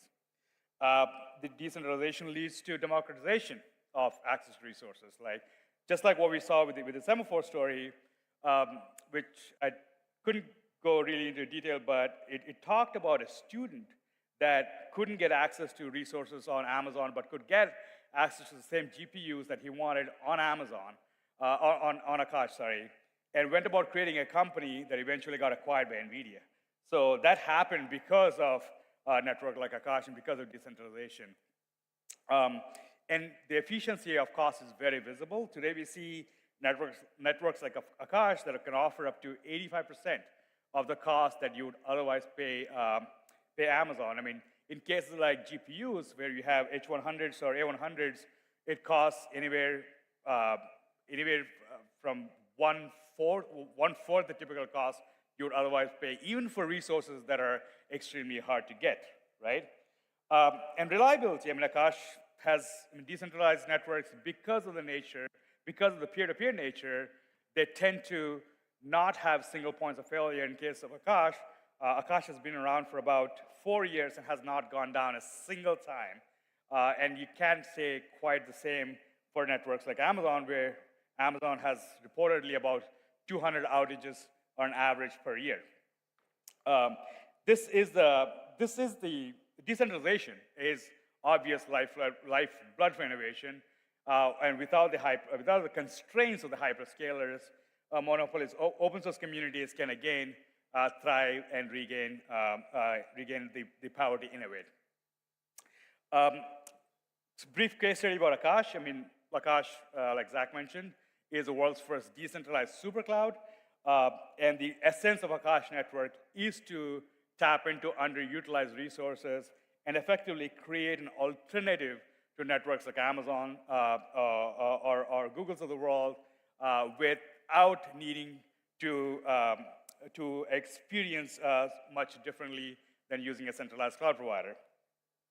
And the way it works really begins with the tenant, the user that defines the application workload in a containerized image and specifies how much they're willing to pay and where they want the workload to reside, creating an order on the marketplace, and providers that can fulfill the order, bidding on the order to win the order, and eventually leading to a deployment of the application. The protocol itself is extremely simple and extremely efficient, and there's not a single point of failure. In fact, it is run by a set of validators that are distributed across the world and a set of providers all contributing to this incredible super cloud. And Akash has been growing pretty well, and mostly in the AI, because the need for computation has quadrupled. And the need for computation, especially for AI, is growing at the rate of a half an order of magnitude every year, right? So today, it is predicted by 2030, about 5% of global GDP will be spent on AI. So Akash has seen incredible growth. Last year, we grew about 1,800%, about 1,700% in user fees year-over-year growth for the last quarter. And our biggest user today happens to be NVIDIA. And Akash is the only protocol that's integrated into NVIDIA products directly. And some of the amazing innovations in decentralized AI is happening on Akash. So AI training has been traditionally very centralized, in the sense that you needed co-located clusters locally present to do any meaningful training, but that changed with Akash. Today we see companies like News Research, companies like Prime Intellect that actually cracked decentralized training.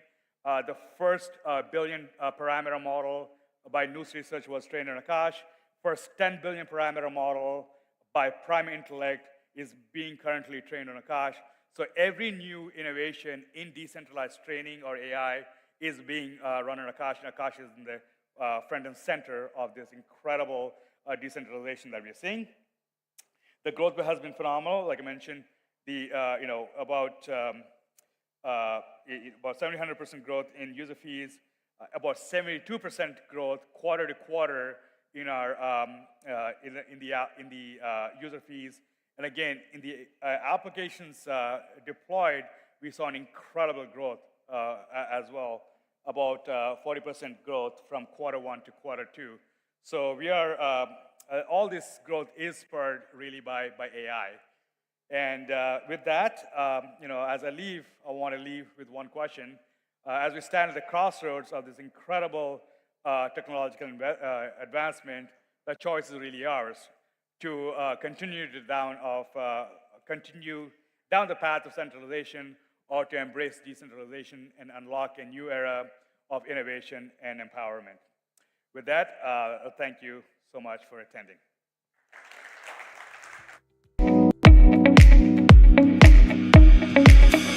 Thank you very much, Greg. I know Greg's coming back for our panel a little bit later. I have been really excited for this track, I must admit. I think AI really is topical right now, and it is something we need to be discussing, of how, as an industry as well, we can integrate AI.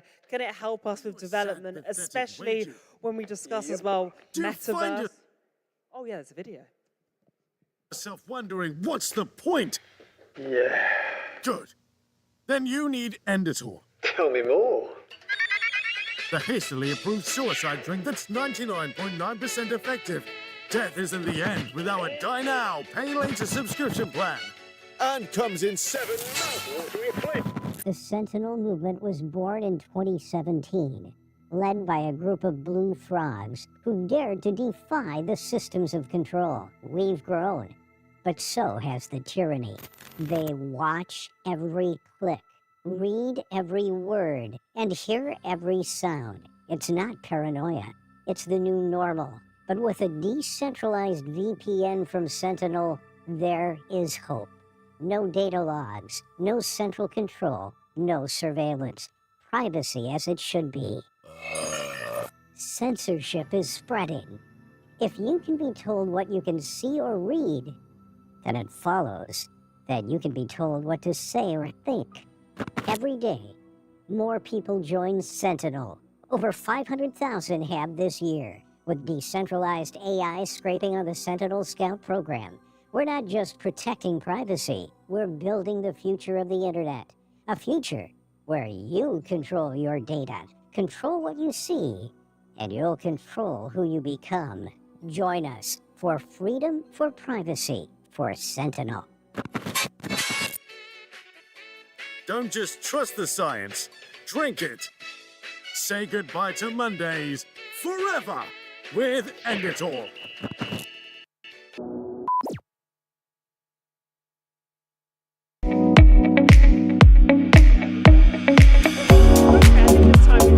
The panel. So this is a discussion based around DeepIn and privacy. So I want to keep up the energy here. I know the day is going on, but we still have some amazing panels and keynotes. So please join me in welcoming to stage. We have Zach from Breadcrumbs. We have Zach, so this is basically like Zach squared from Akash. We have Antonio from Warden, and we have Cosmoverse, our amazing moderator from Aura Chain. Please, everyone, round of applause. Woo!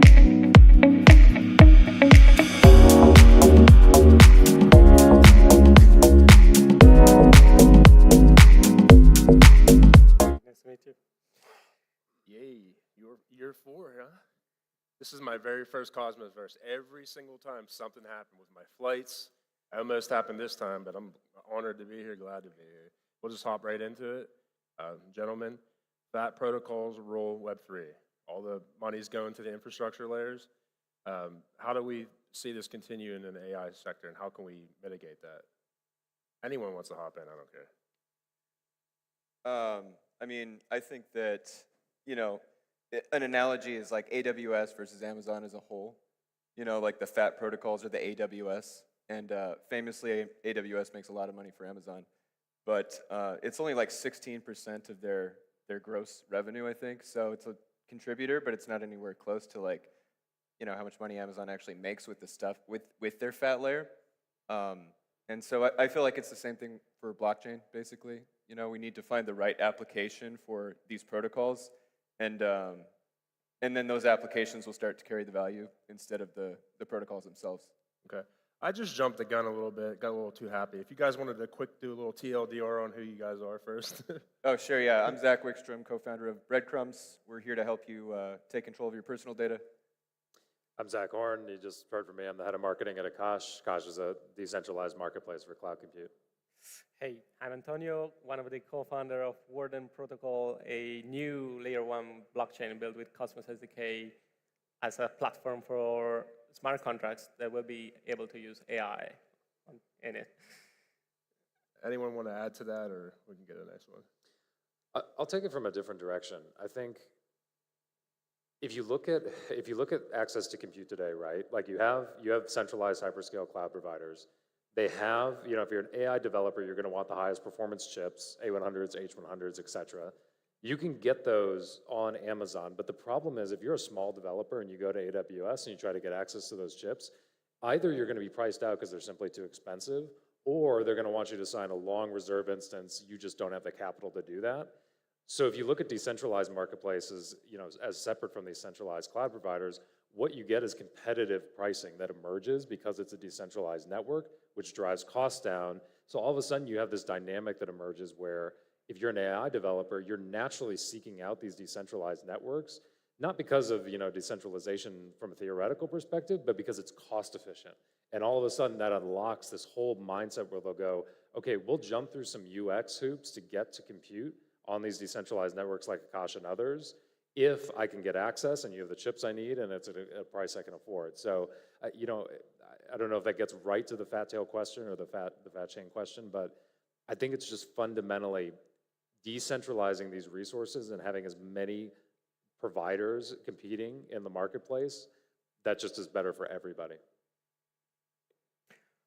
Okay, so first of all, we're not at Warden building infra for computing, so I'll take that from a different perspective. You mentioned FAT protocol, and I think for us, for example, that we're building a platform where other developers will build apps on top. I think it's important that everyone gets a slice of the pizza. So I'm Italian, I need to talk about Italian food at least once in every conversation, sorry. So the idea, I think it was Archway that introduced incentives for the Cosmos smart contracts developers that will get a slice of the fees every time their contract is actually being used. I think that's super interesting. It brings incentives to everyone, to the builders, not just for the protocol. So I guess crypto is a weird world where everyone is a bit greedy and tries to make money, but I think it's important that everyone gets a bit of it. So you incentivize builders' activity, you reward that, and so that's how you grow organically instead of just artificially inflating activity that doesn't really matter, doesn't really bring value. Absolutely. And right now, throughout all of crypto, everyone's fighting for users. It doesn't matter if it's a DeFi protocol, AI protocol, DPIN, any acronym that they came up with afterwards. I mean, a lot of people here in Cosmos have been DPIN before the acronym DPIN. So, you know, how do we get 1 million users? When's that going to happen? Like, what are we going to do to get 1 million users in a decentralized infrastructure layer? I'll jump right in on that. I think it's happening right now, and I think it's just a matter of time. One of the things that I think is going to get this there, it's fundamentally finding out where the key places are to transfer value, and then finding the cohorts of people who want to access that value and letting it happen over time and letting that grow, right? So I just talked about AI developers before, but it's not just individual AI developers, right? It's just from Akash's perspective, it's startups, it's companies that are even a little bigger and they're starting to grow and they want to scale. But fundamentally, it's not going to the out to the market and saying, it's like AWS, but it's decentralized. It's saying we have the chips that you're looking for right now at a price that you can afford, and you can get them on demand and scale as you want. And that's a salient value prop above and beyond just decentralization, quote unquote, as a buzzword. Anyone else? Yeah, absolutely. I'd like to dovetail off of that. I feel like, you can't just decentralize something and then expect people to use it if it doesn't actually add value. So to hit 1 million users, what I think we need to do is find that killer app that's applicable in the real world. Like you're using decentralized technology, not because it's a buzzword, but because you're able to do something qualitatively different with that technology.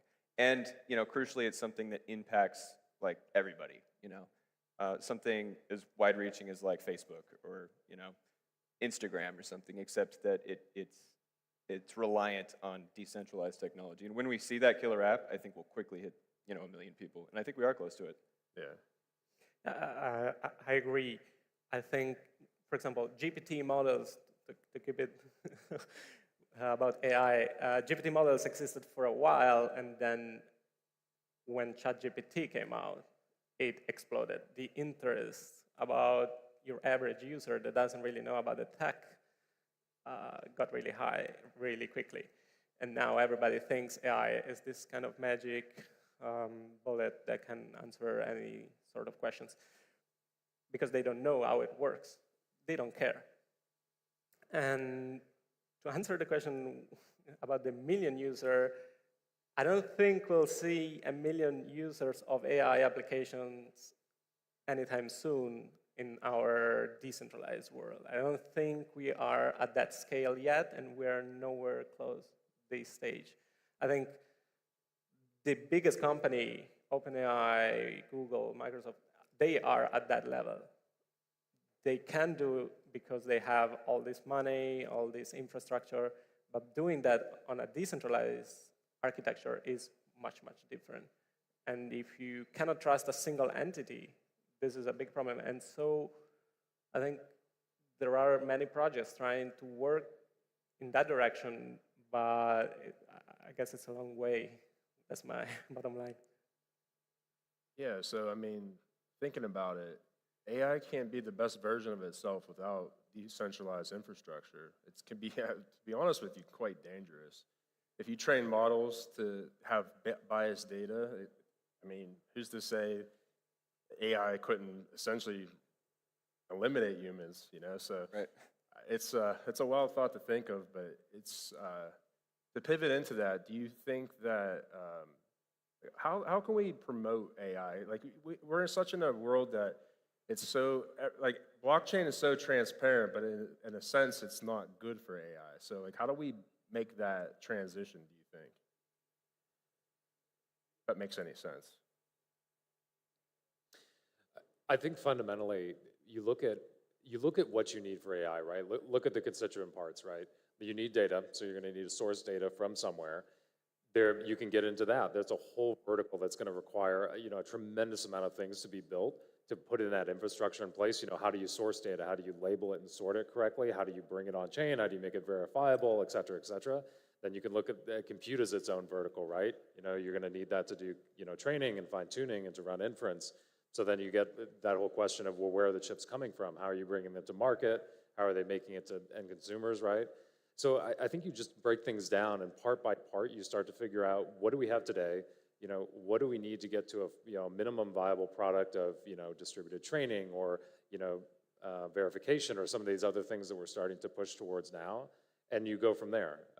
I think we are getting very close to a lot of these things that we need. Compute's already really far along. I talked to a lot of people who are working on data right now, and that space is moving along really fast. So I think we're just on a growth curve right now, and we're somewhere in the middle, but I think we're speeding up, is my view. Yeah, and going off of that, like data is food for AI, and the way that it's sourced, and sort of like data provenance is an increasingly important thing, and that's actually something that blockchain uniquely can bring to the space. You know, we can add proofs around like where did this data come from, how is it sourced, and you know, prove that it's more reliable than some other data sets. So the decentralized nature of what's going on. Sentinel, our friends that just did this commercial, are releasing you know, they have a decentralized VPN service, and they're adding an AI layer on top of that for data scraping. So it's like decentralized data scraping, where anybody with their Android device can basically be a one-off data scraper. And because it's on a decentralized infrastructure, you can prove that this information is the information that you're looking for. It's formatted in the way for your, you know, training use case or whatever. So there's quite a bit of synergy between these two sort of spaces. I agree with what you said. On the other hand, I don't think really users will care about that. They don't care about improving the decentralization or the source of data. They are important things, but we should reach a level where the user doesn't even need to know about that. I mean, it's great for who works inside the industry. It's not something that a user-facing product need to show or care, or I mean, present to the user. So I guess from a user perspective, user experience perspective, we should reach that level of abstraction, because your average user doesn't care about OpenAI having all your data. They don't care if OpenAI is literally scraping all the web and every single website without caring for copyright and other things like that. They just want to ask ChatGPT something, and then they want to get an answer. And so I guess that's it. That's why I said it's a long way before. There are also a lot of things to be done in that direction. On a lighter note, since you brought up the blue guy, do you guys ever find yourself like discouraged that you guys are all doing amazing things in the AI space and monumental innovative tech, and it seems like, I mean, right now, everyone, all anyone talks about is meme coins. So does that ever like discourage you guys at all? I mean, I personally don't follow all of these. I know all the buzz around meme coins. I guess it's part of the blockchain industry. It's part of the community. It's part of the culture that was created in the past few years. So it's part of the game, I would say. Even if I don't personally follow them, I'm not discouraged by them. I'm actually happy to see more and more buzz around blockchains. Yeah, I completely agree. It's not discouraging. It's a way to make it more accessible to people, right? Like you were saying, they don't care about the underlying technology. They just want the thing to work. But at the same time, there's clearly a huge interest in the world of crypto, and if memes make that even more pervasive, I'm all for it. You know, I don't know if I have a very strong take on meme coins, but I'll say this. What's interesting to me is that the space is so big now that, you know, you can spend all day talking about decentralization and permissionless software and, you know, how to run inference on a decentralized cloud, et cetera, et cetera. And meme coins are like, they're not even 10 miles from that conversation, you know? So I think it's just part of the permissionlessness of the space, which is kind of great. Like, and you can get into the ideology of permissionlessness, and that's a whole thing, right? But it's like, if that's a thing that can be done, and that's what people want to do, and, you know, it's all within the bounds of what users want, then great, you know? Yeah. I'm going to spend more of my time over here, but, like, that's awesome, you know, go for it. Yeah, I think people like look at it as like a social experiment, and it's crazy. Every single conversation outside of crypto, I always somehow turn it into a crypto conversation, and then people are like, oh yeah, I own, you know, you ask the random guy, like, oh yeah, I own some Dogecoin, you know, it's like the only thing they talk about is meme coins. So in a sense, for me, it does get a little bit frustrating because I've been in this space since early 2021, and to see the leaps and bounds of just the user, like the UI, UX, and you know, I don't think you need a PhD degree anymore to like do anything in crypto. And it's nice to see it's always pushing forward. It's always getting better. And I just hope that we can kind of gravitate that average user that only cares about meme coins and show them that the tech is revolutionary and the benefits of using, you know, for storage and for privacy and for everything else. And that's my only hope and wish. And maybe it takes the next cycle, because it seems like this cycle is, it's all anyone talks about is meme coins. But anyhow, to pivot from that, on a more serious note, how has, like with the regulations always shifting, how has that been on all your fronts? Like, what are you doing to stay ahead of it? Like, what's your take, your hot take on the regulatory environment currently? Well, for breadcrumbs in particular, it's not a problem. It's actually, we try to align ourselves with these regulations as much as, actually the more regulation in general, that's probably better, because what we're doing is helping people reclaim their data sovereignty. And so, you know, legislation like GDPR, CCPA, or the European Data Act of 2024 directly back us up. It's not an issue. I think from the Akash perspective, we spend a lot of time in DC talking to legislators, and I think you know, my hot take, for lack of a better term, is that legislators, this is from a US perspective, you know, I'm based in the US. I think legislators are going to take a very even-handed stance to regulating decentralized networks broadly and compute networks specifically, because they're fueling so much growth right now, and they're moving so quickly. The sentiment that I hear is that they're not going to step in and, you know, with heavy-handed regulation when they're not even sure how these things are growing yet. So they're very much in like a wait-and-see kind of mode, where let's see how these things evolve, let's see how they grow over time. You know, we may legislate at the edges to curtail, like, you know, very specific things that happen, but I don't think we're going to see any very heavy-handed regulation in the US. For me personally, I haven't faced any regulations yet, probably. But one comment, I said earlier that OpenAI is scraping the web without thinking about copyright infringements or anything like that. And what I personally want to see more is, or I'm curious about, is how regulations will evolve in that sense for these large language models, including data coming from other people in their own model training. This then becomes one of the billion parameters in their model, and your output is based on that. So how do you regulate that? Something to think about for sure. So one of the things that really frustrates me in crypto as a whole is it seems the average user and the community, it's all about where they can invest in speculation, you know, vaporware. You look at the teams that, I'm not going to name teams outside of Cosmos, but some of them are worth billions and billions of dollars, and then you go look and it's nothing. It's like, it gets frustrating. So where do you guys see that going? And if you had to forecast over the next several years, what do you think maybe the new narrative or where a lot of investment's going to go towards? I don't think you know, there is speculation. It's part of the space. It's been there since, you know, the start. I've been in and around crypto since 2017. I think the way this evolves over time, it's fundamental. It goes back to the first thing I was saying.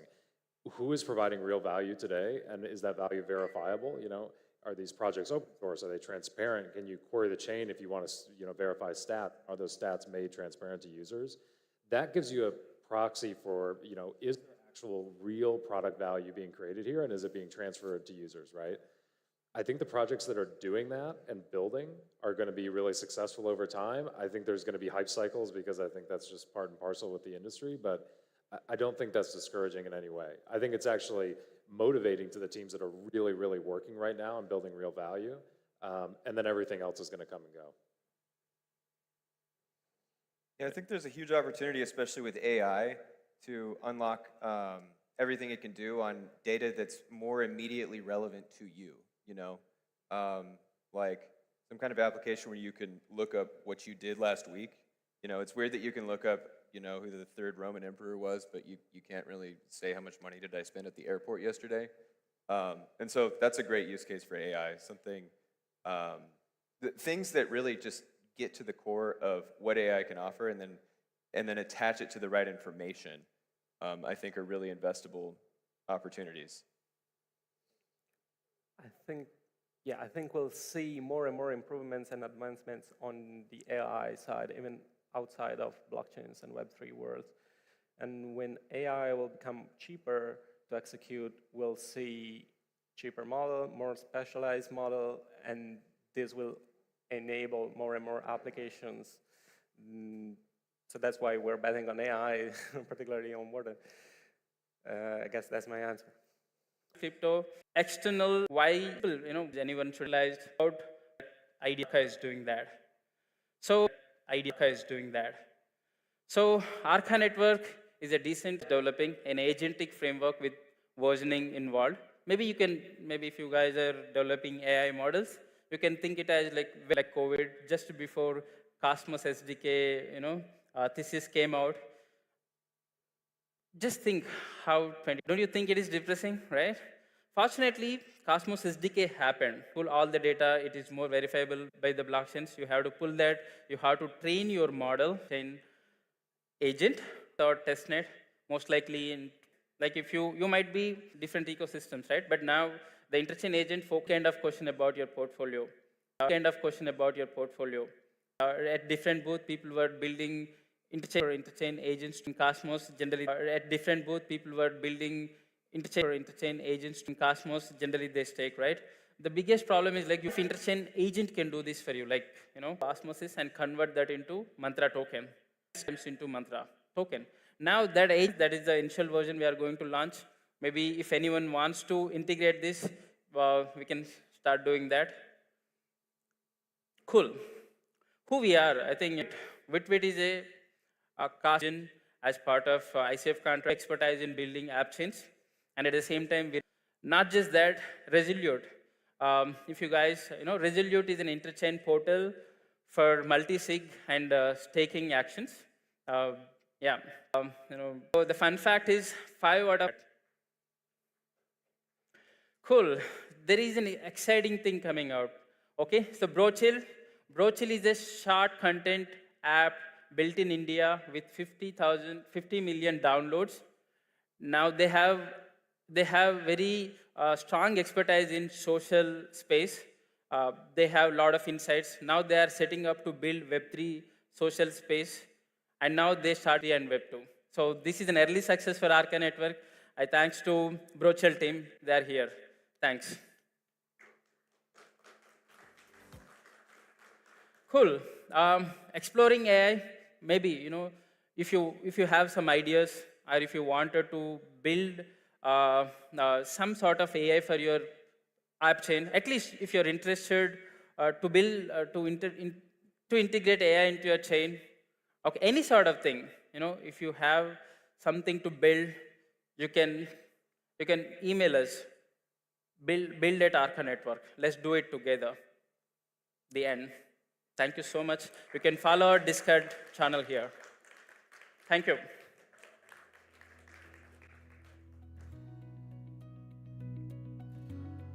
Thank you very much, Muti. I think he's going to be back for our final panel. We have 2 more keynotes and 1 more panel discussion here this afternoon for day 1 of Cosmoverse here in Dubai. So that means we're moving rapidly on to our next keynote. This is titled Super Intelligence. So please, let's give an extremely warm welcome to Valerie from Cyber. Big round of applause, everyone, for Valerie.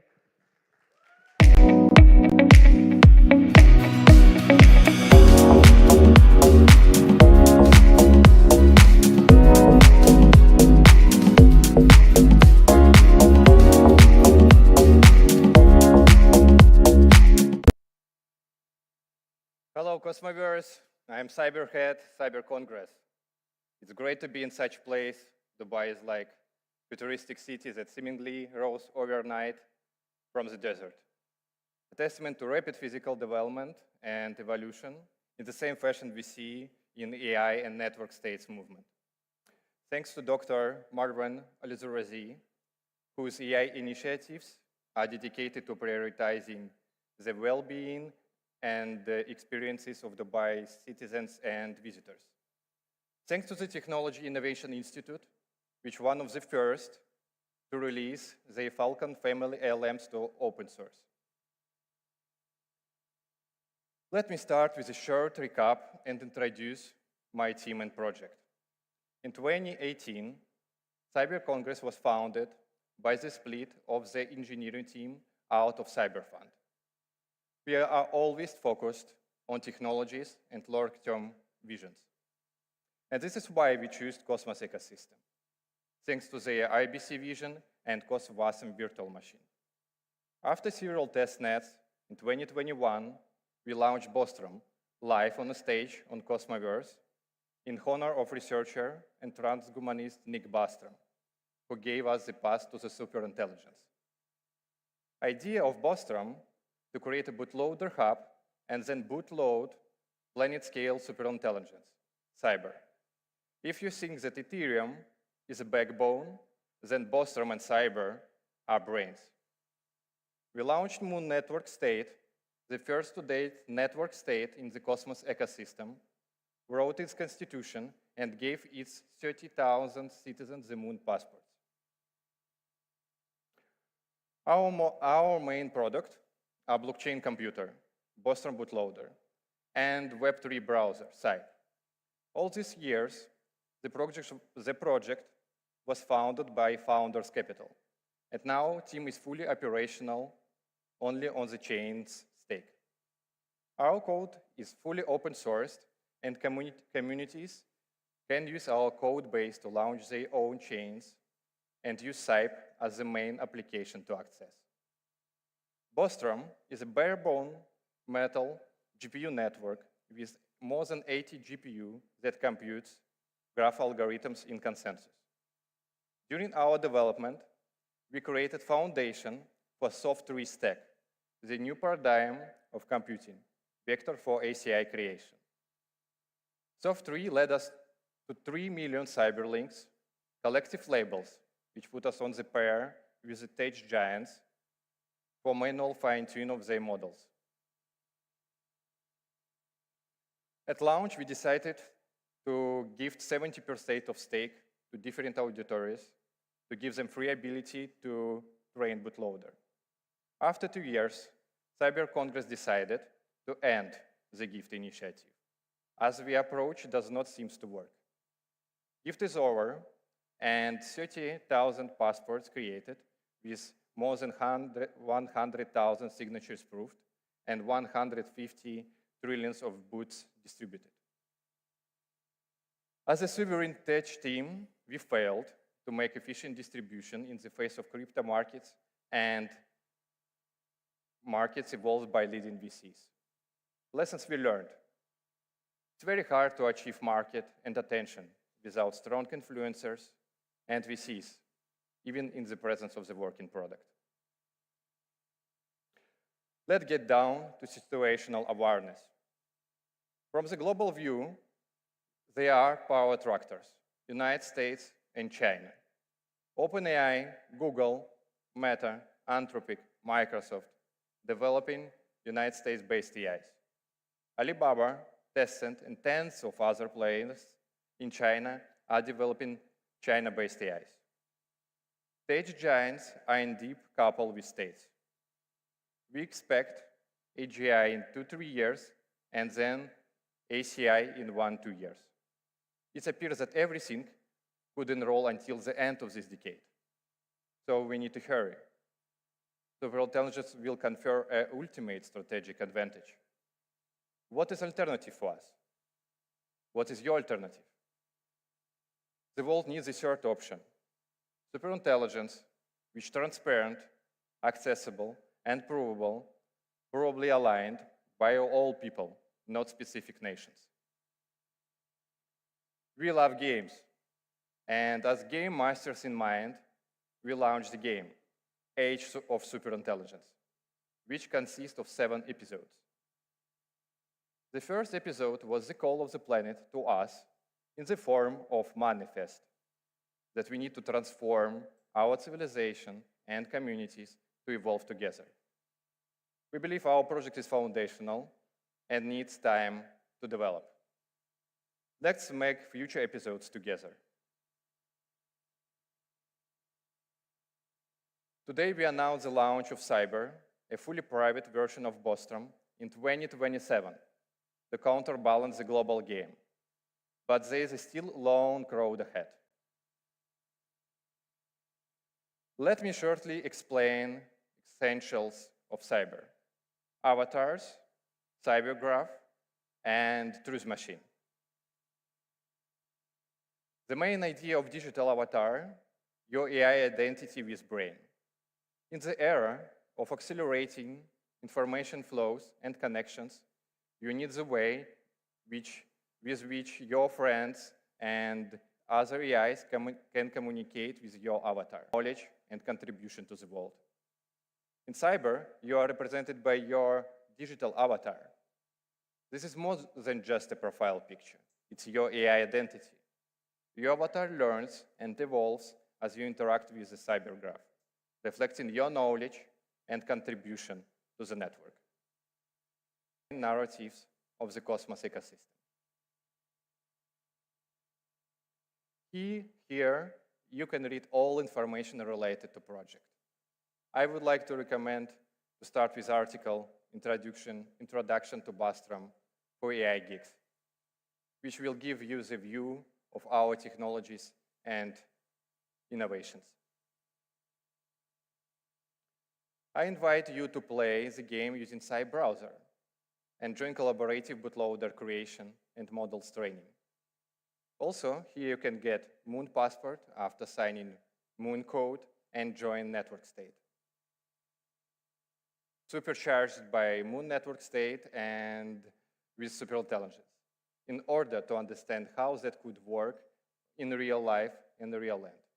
Welcome to join Hackathon, Bootcamp, and Cyberman, which will happen in November. Consciousness is united, love and unite. Thank you all.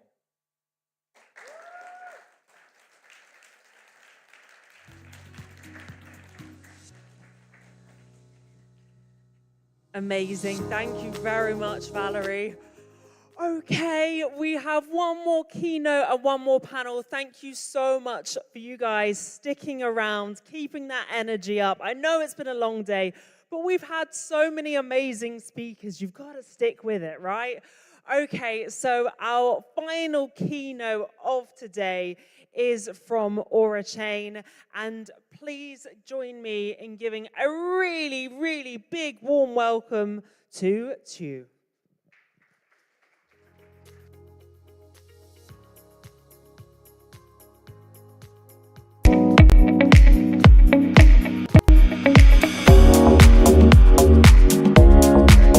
Hello, Cosmoverse. This is actually like my first time being here. So I normally, the most question we got asked by AuraChain is like, what you're doing, how you can survive like AI before it was cool, how you building AI since 2020. So today, like I get a great chance to share with the Cosmoverse community about like what is AuraChain, why the principle, the direction of human-centric AI on decentralized infrastructure have been stick with us in 2020, and what we are doing with that. Before that, I think like you get a long day, so I'm gonna start with some story about like my story in crypto and how related to the story we're building with AI in AuraChain. First, that is like I start my story with blockchain and crypto in 2017 when that ICO was cool, and then you can get 50 million for like a technology of cleaning space trust. And kind of like I was seeing that's like, okay, crypto is something like maybe not sustainable. And we see that some of my friends, some of my partners in there, they are leading of the industry now, but some can't survive in the next 6 months. So how is blockchain about that? So I don't stop working with blockchain. I go to other thing else. And like I've been doing a lot of things after then, but it's mostly about building. I was like, if you're in UK, you're gonna use Rightmove or Zoopla. So likely you're going to use 20 CI data for property. So I was in PropTech for a few years, and I'm building with Shopify in order to build like e-commerce, cross-border e-commerce, shipping China to global, go to US, go to Europe, go to everywhere before like you got Tmall now. And then like I go to McKinsey. I have like a transform like a fintech organization from like agile transformation, digital transformation recently. I acted as a coach, helping forming team globally. And now I'm at AuraChain, go back to crypto, building the ecosystem and product at AuraChain, apply every knowledge I got from PropTech e-commerce in Aura.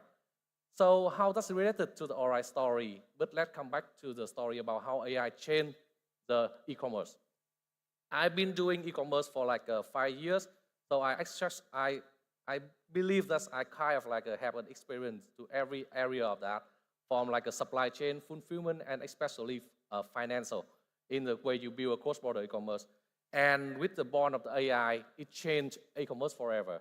Let me tell you how that's happened. Generating social ideas, increase engagement, enriching media content, adjust ad performance, A/B testing, media, recover abandoned cart, support customer on FAQ, moderate customer content, and optimize fulfill performance so far, and especially with the dispute and the recover action for dispute, is now all replaced or enhanced by AI, by like an LLM model, by ChatGPT or whatever model you are evolving with. And it's not happening like now, it's already like happened since 2021, when like we have Clara, we have like a lot of like marketing, they already replace their work with AI. And kind of like, so yeah, we see a biggest question about like, if AI change e-commerce forever in every area, marketing, supply chain, how that affect to us, how it's affect to other kind of things. And I believe that is like, nah, it's not gonna happen. I love my favorite book, it's On Writing Well, written in 1976. It's about kind of like a computer replace a typewriter. But like no thing can replace a writer. The computer helping the writer, help you to write better or something on. So I believe that's like AI not gonna replace human, but it's come to a conclusion that is people that leverage their works with AI gonna outperform the people who doesn't. So how that's related to Ori Chain? Yeah, let me tell you about like what is Ori Chain and how we are building AI before it's cool, and we are building that right now. Ori Chain actually is a layer 1 blockchain that we use Cosmos SDK, and we kind of like unlock the whole potential of economic with AI and blockchain. At first, it's like we have the mainnet 3.0, we have 800 millisecond block time, which is kind of like capable to do any payment, any high frequent trading, any high activity that you need. We have global 90 plus validators. We got the unique AI oracle across the blockchain industry with the patent on the trustworthy proof. That means you can verify content on blockchain and being protected by the government. And we also compatible with EVM, and we have completely DeFi suite, which is like we share the 50% of revenue to community every week. Come to that next is like the infrastructure on the AI. Yeah, we're building for 4 years, and the way we approach on the AI infrastructure is very different. We start with the demand. We don't start with the supply first, providing a lot of GPU, a lot of cloud industry. Actually, we start with how we are using AI, and then we scale that, especially like the story of Amazon Web Service. Like we got Amazon Web Service because of Amazon need to scale the cloud. And the infrastructure is now quite strong. We have like nearly like 2,000 VRAM, giving like access for cloud GPU to any people that get into the Ori chain by staking. So you can benefit from the revenue from that GPU infrastructure. And now we are tackling the very important topic that people have been doing, and we've been doing that for like nearly 6 months ago. It's about like confidential computing by providing private intelligence and then give you the way to protect your data, even from the sysadmin, even from the people on the like cloud. So kind of like you don't have to worry about your private data being shared by the model or shared by the infrastructure admin, something like that. And come to the last, like the AI landscape in Ori chain, we are enriching that day by day, week by week. We have the powerful suite about the AI. We got the AI Oracle V2 that's evolving like how you validate the AI models, how you make sure the AI is doing properly, that's what it's saying. We have the powerful generative AI, generative over like a 2 million, I remember it's like a 60 million like pictures on AI, right? We have AI Companion and Smart Root for DeFi, and especially with the private AI, which I will share later.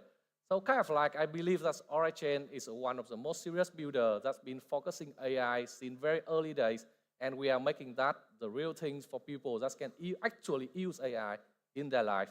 And yeah, come back to the question about like how people leverage their work with AI, gonna outperform that. I'm gonna share you some story about like the product we are building with application of AI and leveraging the Ori chain AI infrastructure. starting with like a two stack.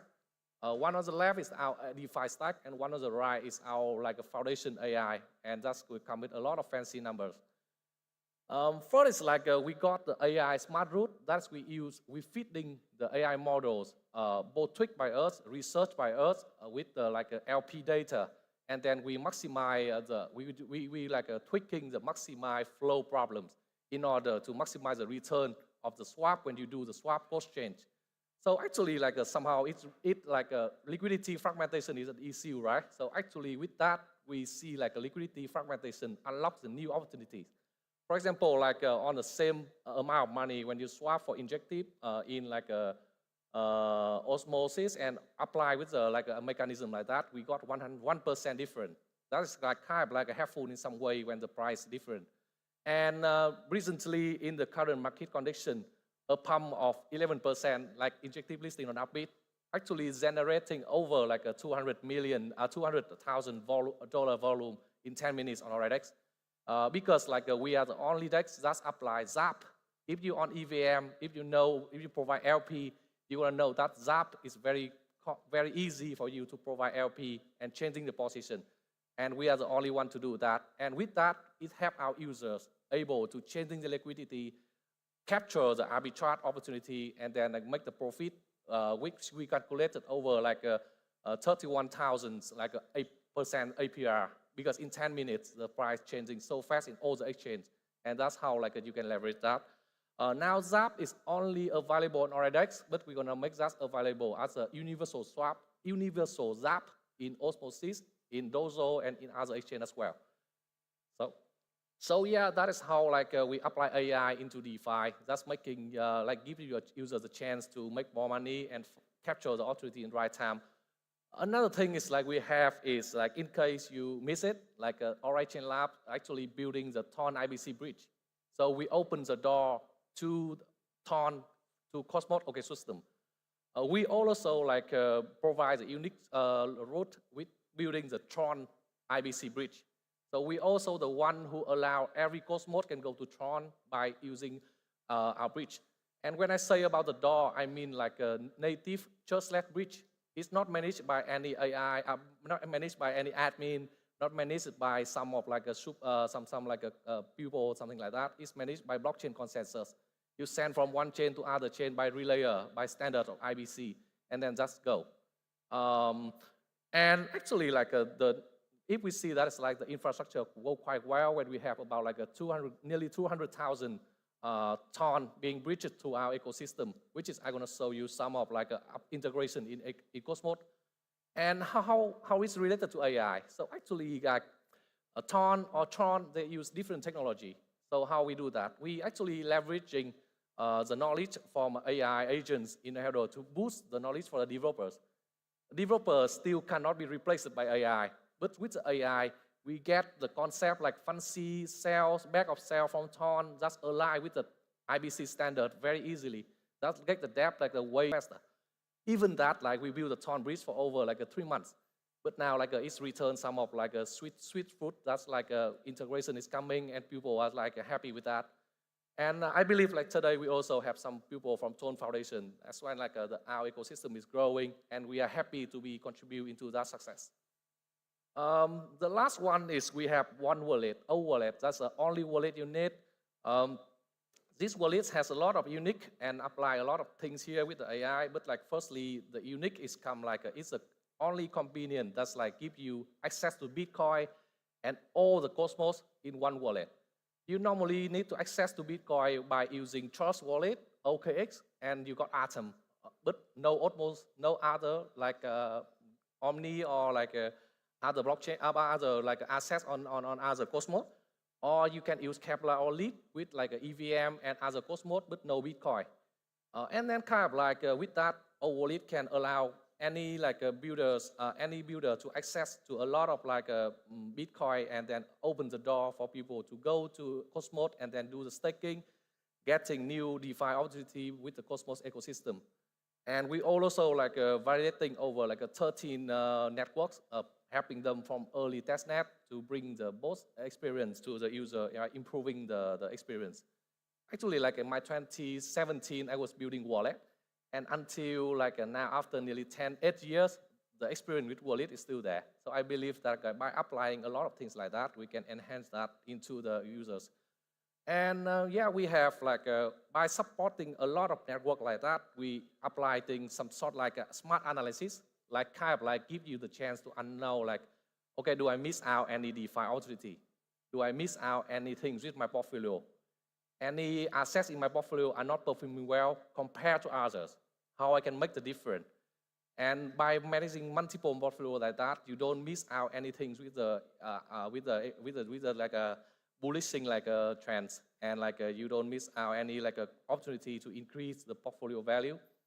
And the last one, I think, is one of the most important things is like we apply a lot of like content and like personalization based on portfolio, based on user demand, by giving the personalization for users using their preferred network mascot on the welcome, on the theme, on everything. So kind of like that's a one wallet. That's any chains can have their own bespoke support to their community. That's they can also use the mascot and giving the theme, giving the vibe to any users. So their wallet is like get now is we are still very early. We have over like 50,000 users, and we're still very early. And yeah, I recommend you to try it out. And like come to the AI part, I think we are pretty like strong with the DeFi and stuff. But like with the AI, this is our strongest things we believe and we're working on. And in that area, I must say, AI era is like hyping. AI meta is hyping, but people doesn't care much about privacy, doesn't care much about decentralization. And with Ori chains, we've been built through the marketplace, built through the agents, a lot of things. And we see that's like, okay, the future of AI era gonna require the private intelligence, which gonna require a decentralized economic to make it sustainable. Because kind of like without privacy, nobody want to use it. Without economic, without decentralized economic, nobody want to stay there for long term. And we have two leading products that using one of the most fantastic framework we're building, we're incubating. First is Kawaii, nurturing talents with confidence. It's about like 600,000 users. It's the #1 on Play Store on the parenting app. We have a strong community. We have AI to kind of like understand how your kid is playing what games, how your kids is like how the kid play the games, and how the result reflect the kid's intelligence, and how the kid even like answering English question. It's like a super app allow you to understand and feeding your children with games, with lessons, with everything to make them about like showing, expressing the strength from early days. And we use 8 type of intelligence to allow you to analytical that and then understand that how direction you can support your kids in the future. And for QP, QP is the most surprising one. I know crypto is lonely, but I know like a lot other people is much more lonelier. And QP is emotional AI companion on Web3. That is like anything you share with QP is anonymous. Nobody knows what you're doing. But we know about like the emotion you need. And then we suggest an emotion companion for you to talk, to discuss, and he has voice, she has voice. And what voice you detect for him is how the emotion you need. So kind of like you can, something we can talk to anyone. So QP is a friend that you can talk with. And we have over 200,000 users, equally like a 200,000 wallet on our chain. That's like they claim for story, they post for emotion, and then they being chatting with our companion for every day. So everything about like living for a mission about like we make sure everyone has access to the private intelligence. So you don't have to worry about like a journalist being exposed. You confident to share the private information, and you're confident to talk with that, and make sure the knowledge being distilled from a lot of mega intelligence from other foundations. So you don't kind of like have a dummy models, you have the best model in that area with a high privacy, and then secure with your personal data on that. We luckily to work with Intel on Intel SGX, and we work with like applying the latest technology of NVIDIA 800 in order to make that happen. And like we are very like close to can make that open. But now like we are experiencing that with Kawaii and QB, and we have already a very good result on that. So yeah, I think kind of like the infrastructure on AI, infrastructure on DeFi is good. But it's not just good for us, because we believe human-centric technology can't live without the partnership, without the human companions. We powering the Plume network on EVM about their prediction market, about their data on sentiment. We are working with the IBC Foundation on applying IBC Eureka in our Thorn IBC bridge. We providing the O-bridge, a Thorn bridge to Polaris Osmosis, the recently amazing pitch from like Sunny about like they using like Solana to buy Thorn. So kind of like we are so happy that they're using the Thorn bridge from us. And we also like granting Coinhole from very early days before they being acquired by Solana, open the door for Solana to go to Cosmos, and then open a lot of opportunity to any people in Cosmos to getting economy from other different ecosystem. And there we also like have incubating some kind of like a fancy project in thesis, which can be disclosed more. So I believe that is like building the good tech, being trusted by big brands, and being contribute to a community, allow us to go further and survive that with like AI since 2020. And yeah, the strong vision requires the talents and excellent execution. So OriChain is powered by 40 plus dev, protocol, and product engineering. They are excellently graduated from the top-notch university in Vietnam. And we proud to have, I think, like one of the big research team, over 10 plus PhD and AI researcher with over like 8,000 citations in AI. We've been doing AI since they've been doing AI since like about 10 years ago, before kind of like we had the news about AI. So yeah, I think like OriChain's happy to work with any Cosmos ecosystem product. We're happy to share our like infrastructure in DeFi. We're happy to explore with you the game with AI in order to unlock the new sustainable future for human. And we believe that is like the way we give back, the way we give more, and the way we together to grow. So come be with us on like AI and blockchain. Reach to us on OriChain, on X, and on homebase hub.ori.io. You're gonna get the taste of everything we get on Ori. So thank you, and hope you have a nice day of the day one of Cosmoverse.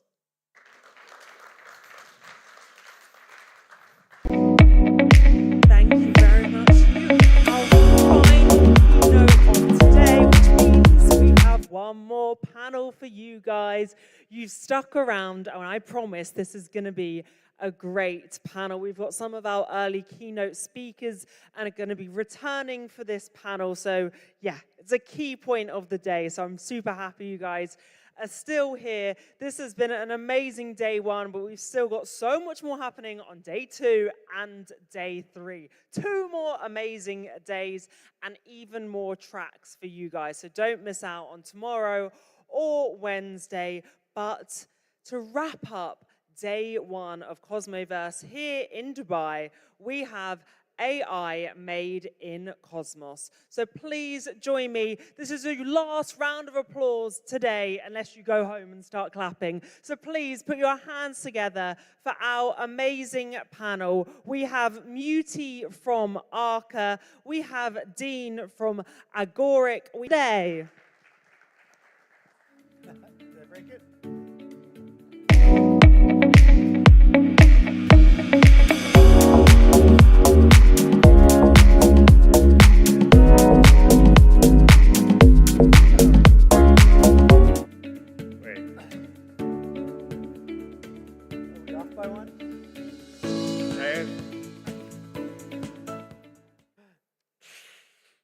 Okay, our final panel of the day.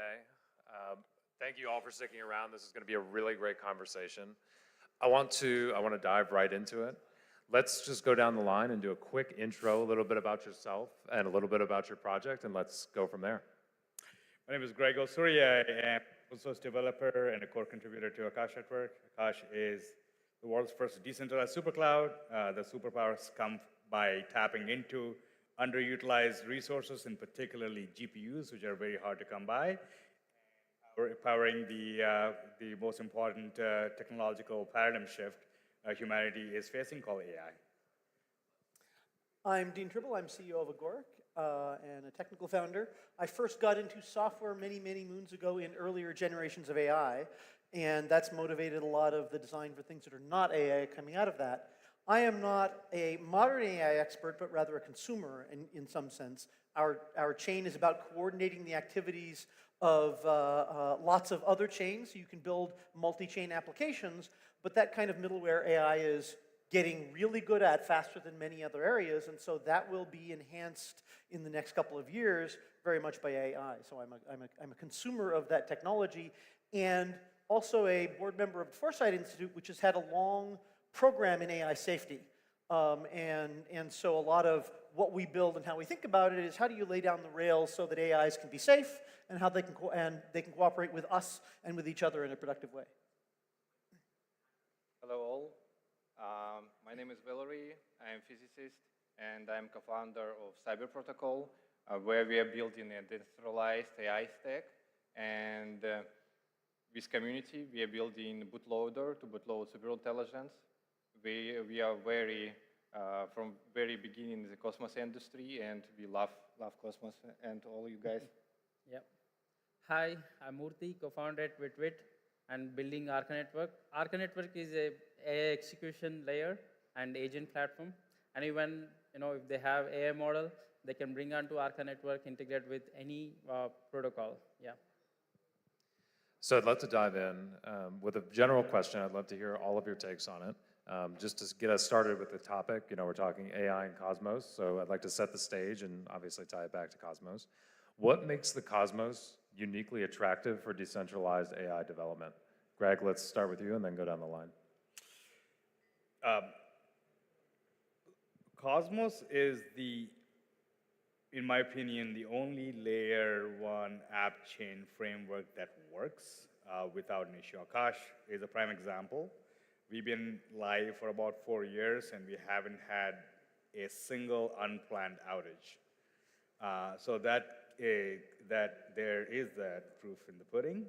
And we grew pretty massively, right? We grew our usage, we're maybe by order of magnitude every year. And so far it's testing its limits. And decentralization is so early, especially infrastructure decentralization, you cannot afford to have congestion issues, you cannot afford to have faults like you experience with other chains, in particular Solana, where, I don't know how many of you use Helium, but, if you try to, I love Helium, big user, big fan, whatnot, but they do have several issues when you're trying to, claim tokens, or even, I think, the failure rate is, 9 out of 10 times when there's a meme coinless launch, right? So you want full sovereignty because we're in such an early phase of decentralization, and we haven't solved the scale part of decentralization yet. So until the scale is solved, sovereignty is super critical. Even when you solve the scale, I think sovereignty will have its own trade-offs, which in a way is advantageous for decentralized physical infrastructure networks. So I think there's a lot less attention that Cosmos gets when it comes to deep-in networks, and Akash being one of the biggest deep-in networks is a testament to the technology. And as he says, Cosmos is the place where you have sovereign systems communicating with each other. Other chains have been forced into that. That's the reality of the world, but they wanted to pretend it was a much simpler place. And Cosmos took that head on, and so you've got the idea of independent things cooperating with each other. That's the framework in which an economy is built. That's the framework into which AIs need to be embedded. And so there isn't going to be one AI. There's going to be a bunch that talk to each other, and that's just the mindset you need to have, and Cosmos is the place where that starts. In my opinion, the main thing is IBC, because it allows us to connect all possible computers and projects together, and Cosmos virtual machine allow us to define protocols to transfer data between chains. And AI projects, this field is pretty huge. It relates to AI agents, data curation, and incentives for data. And all this is pretty complex, big parts, but we can split them in modules, and all these modules can be pretty easy implemented using smart contracts, and Cosmos virtual machine is very fast and super functional, and with the power of IBC, we can connect all our projects together and bring power and all our features, communities together to build real smart AI. Great.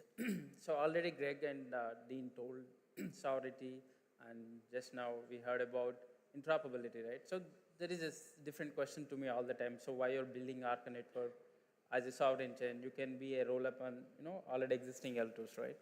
So my answer is this. There was a specific use case we were trying to build Arca. Let's say now we have a quest going on Polychain, right? People are betting on who will win, right? See, the chain, Polychain is a marketplace, right? If that chain worth is very less comparing to the people who bet on that particular option, right? So now the underlying chain has to be much more valuable than that one. So this is one reason. And the another reason is, let's say if you wanted to build an AI agent to solve the resolution for that particular option, there is a cumbersome governance. If AI agent is going to solve that, we need to run the same AI model that scrape Twitter data and internet data and finally converge. Okay, so this guy won. And now everyone will accept that. That means AI agents transparently, they will be concluded in a consensus way that so someone is won in that particular option, and the smart contract will do its job, like distribute who won, who lost it. So this requires sovereignty, right? So maybe instead of asking someone else, we can ask our validators to run the same AI model. The output of AI model will be put into consensus. Whatever that comes, it is verifiable, right? So this is the reason why we wanted to build, as a app chain. I think Cosmos is the place. Everyone builds sovereign chains. Yeah. So moving right along, I have a question for each of you that tackles each part of the AI stack that you need for decentralized AI development. Greg, I'd love to start with you. What do you see as the current state of open source AI, and why is permissionless compute crucial to enabling decentralized and democratized AI development? So the open source AI is maybe 2 to 3 months away from catching up to closed source AI. It's very good. In some cases, like Llama 3.1, which is a 405 billion parameter model, exceeds the quality of closed source AI, right? So and some of the open source, like smaller models, are significantly better than some of the closed source smaller models. So,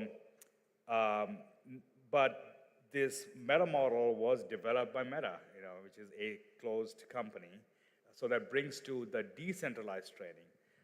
The Meta 405B took about 30,000 H100s, and I think it cost about $100 million. If I'm not wrong, I can't really quite compute the actual cost. But that also tells you that it is expensive to train these models. And Meta generously open source the models, but the question about whether they're going to open source the next model is still unanswered. So that brings to decentralized training. Can we actually create truly decentralized systems that are trained on decentralized compute networks? And the answer is yes, we can. So the first example we saw was a billion parameter model by News Research, trained truly on distributed GPUs. So far, the traditional understanding was training was heavily reliant on co-located GPUs that are interconnected with high bandwidth. That means you need lots of compute packed into very small places, right? That was a notion. But that changed with News' framework called Distro, which actually leverages internet. That means low bandwidth environments to actually train models. And number two, we saw with the companies like Prime Intellect training a 10 billion parameter model, which is a significant development, because quickly, within about 2 weeks, we saw this quick jump, and now they've completed about 15% of the training. They should be completing the rest of the training in a couple of weeks. And by the way, both these models are being trained on Akash, which is an incredible point, because Akash gives access to the decentralized compute resources to train decentralized AIs, right? So, and the next step, obviously, is a 100 billion parameter model and a 1,000 billion parameter model. To give you an idea of the kind of compute it takes, GPT-3, I believe, took about GPT-4 was trained on a 10 megawatt data center, which is not easy to get, but it's possible to get a 10 megawatt data center. Because the big challenge for training AI is not compute alone, it's actually power, right? It takes a lot of power. And it's growing at the rate of half an order of magnitude every year. So the next model, which is Grok 3, which is trained by our friend Elon Musk in Memphis data center, takes about 50 megawatts. And if you ask me where they got 50 megawatts, they're actually burning diesel. Because there's no single place to get 50 megawatt capacity. So the next model is going to be 250 megawatt, and a model after that is going to be 1.2 gigawatt. The only place to get a 1.2 gigawatt capacity is a nuclear reactor. So we're slowly getting to that point where we need lots of compute and lots of energy to power data centers. And that's, it takes, US has about approval for about 70 new nuclear reactors we can build. We just never built them because there was no need for them so far, except the AI came and literally taking all the power supply. So that's why it's important to decentralize and distribute computing power, and technologies like distro and technologies like Open Dialoco are actually very promising that can deliver these large LLM training. That comes to now, where does distributed compute and where does decentralized compute come into picture, is really when you look at the deployment of this compute, right? So since the GPU crunch last year, I don't know how many of you are familiar, it's highly impossible to get GPUs to do any meaningful AI last year. But that kind of changed because NVIDIA started selling GPUs to smaller data centers, in small quantities, below 5,000 units, to lots of players instead of selling lots of compute to a single player, because that works out better for the economics. They want more distributed compute. So now there's enormous amounts of compute spread across hundreds and hundreds of data centers across the world, and that really tells you, that really brings about the need for a layer to connect these distributed data centers, and that layer cannot be centralized, right? I think that's critical for this layer to be decentralized, and Akash is one of the decentralized networks, if not the leading decentralized networks that's connecting these distributed data centers that are maybe 10 megawatts, 5 megawatts, and definitely not nuclear reactors, and we're seeing where the evolution is happening for these data centers too. Like if you think about where we can use sustainable energy to where that could, talking about solar panels on Earth, if you put a square mile of solar panels, we get about 2.2 gigawatt capacity, but it's very hard to cool them. But it's not continuous, so you need batteries to store the energy. And the challenge with batteries is cool. Interesting development happening with bandwidth is satellite internet, right? So with Starlink, getting smaller and smaller, with Starlink Mobile actually getting to a point where devices are going to be powered by satellite internet. We're talking about mobile phones in next couple of years. So if you actually look at the trajectory where the technology is going, you're going to have direct satellite internet on mobile phones, where on the other side is going to be an AI that's streaming. Coming to the point, so where do you put the best place to put the best place to get continuous solar power that doesn't require cooling, there's lots of self-cooling continuous data centers with 30% more efficiency and half the latency to power AI? Satellite data centers. So it's not too far in the future we're going to have data centers in space. And the question is, how does this data centers need to be networked? Is it going to be centralized or decentralized? I would bet on the decentralized. So it's a long way for decentralization to go, but it's a very exciting journey ahead. That's my long-ended answer as to why we need decentralization. We got all the way to space data centers. Space data centers are coming. Dean, I'd love to move on to you. That's hard to follow space data centers, I know, but. Oh, I'll get there. I don't doubt it. How does Agoric's orchestration platform enable AI development? So partly it's sort of the overall architecture of, as we talked about Cosmos and in generally crypto. He's saying you've got this tailing off of building models and generating models that's going to scale very much non-linearly. For that reason and also for privacy reasons, you're going to end up with lots of AIs that talk to each other, right? The so-called agentic systems, right? Where the medical diagnosis is $85 billion industry in 2023. It's got, and a big chunk of that is the information, right? I've got a doctor's office. They do some amount of diagnosis. They then want to bring in a heart specialist to do more diagnosis. In the AI context, the doctor has an AI that's doing their sort of family clinical practice, and it goes, I could use a specialist. You've got the specialist that has an AI that was trained on special data. They have a special model. Now you've got, I don't want you to keep the patient data and mine it for your next generation, but you also don't want to give me your model. Now you've got the structure of that market means you have privacy concerns and walls that make you want to have AI agents that are cooperating. And that's what an economy is like. That's what we're going to get to. That's all about more and more complex pieces that someone needs to go, okay, here's the scheduling, here's how you put all these things together, right? We've got trillions of dollars a day of, managed inside of microservices that are orchestrated by JavaScript at the backends, JavaScript in Bloomberg terminals, Salesforce, all these different systems. And AI is going to end up in the same thing. Now, so that's one dimension. The other dimension is, as I was saying earlier, middleware is more amenable to AI than normal programming is. People think, okay, AI is going to write all our programs, and they aren't as good as that as they appear to be right now. That same kind of thing where they can tell you a story that sounds true and just isn't. But for middleware, they do pretty well because that's so much more structured. It's about pulling together best practices. It's about staying within these guidelines.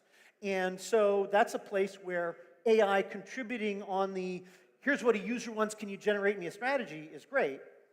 But the model they program to, where the strategy that the AI puts together, if it's in Solidity for a multi-block, multi-turn, thing that's going to happen over time, no one will understand it. If it's in Cosmoverse, no one will understand it. Because what you said, do this, then every day do that, gets the expression of it in a program doesn't look anything like what the human thought they were going to get.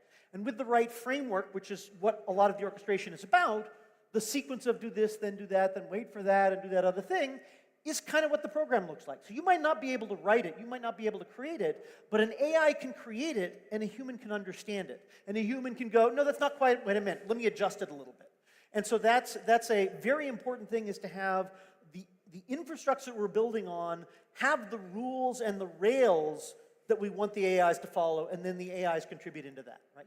You want to have to protect it from my account. What I want is your code runs in a box that doesn't have access to my account, and if I want to have an AI program that shares something with you, we'll be clear about that. And that's that's, again, the system and framework into which you embed AIs is critical. Orchestration is a big part of how do we build a system and framework such that humans, blockchains, programs, and AIs can all cooperate productively. So we're laying out the space. We have compute, we have orchestration. Valeria, I'd love to move on to you. Talk a little bit about distributed training, which is obviously very important. It's a crucial piece. It's evolving at the moment. How do you see distributed training of AI models leveraging the Cosmos today? And what are the next big unlocks to see truly effective and efficient distributed training? Thank you. Absolutely great story, and Greg mentioned about prime intelligence, and this is amazing achievement for open source community, and I was really surprised when the guys released the code and said that 10 billion model was trained distributed.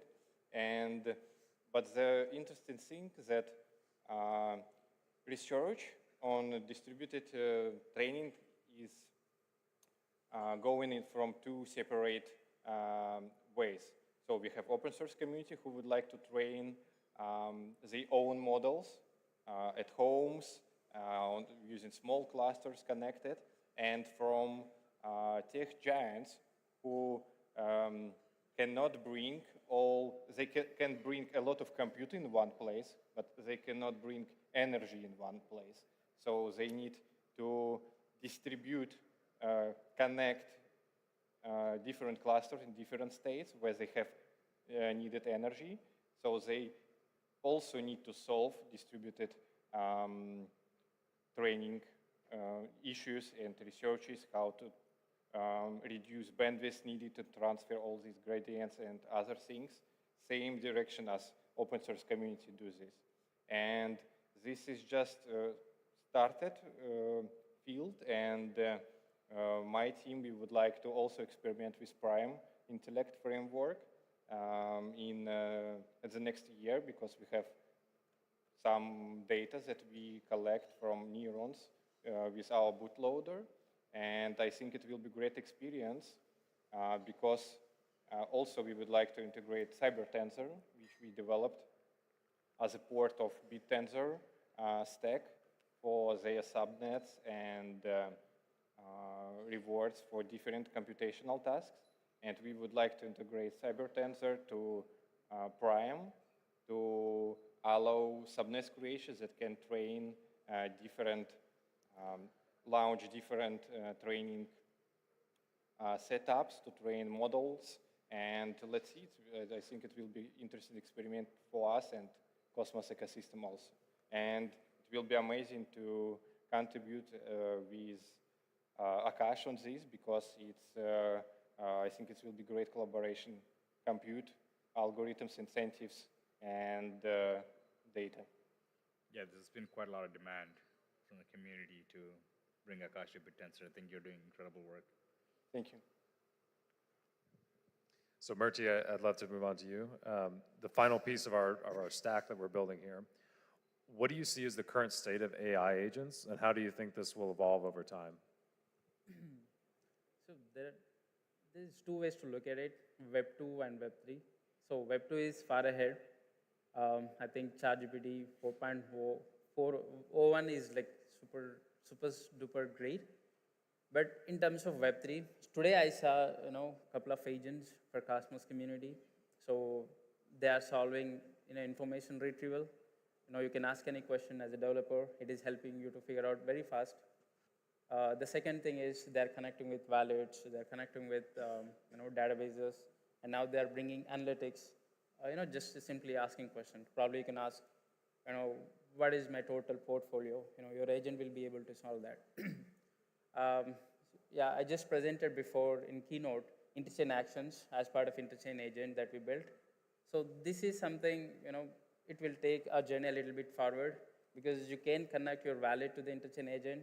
You can ask your agent to convert your 10 atoms into Akash tokens when atom hits $10. Probably, it's very tough for us to remember this and do the transaction, but AI agents can do that. This is pretty near. Sometime I feel like, by the time we are on mainnet next year, we will be having this functionality in interchain AI agent, right? So interchain agents have two thoughts. Again, you can integrate that with protocols to kill the functional monolithic. That means when I transact Atom versus Osmosis on Osmosis DEX. So 1,000th time, I just do the same thing, but at 1,000th time, it should remember me and do something to me. This is what AI agent can, AI agent can do some personalization from protocol side. I think this is not yet started, I feel, but there is more ecosystem, like UI, UX can be solved with AI agents.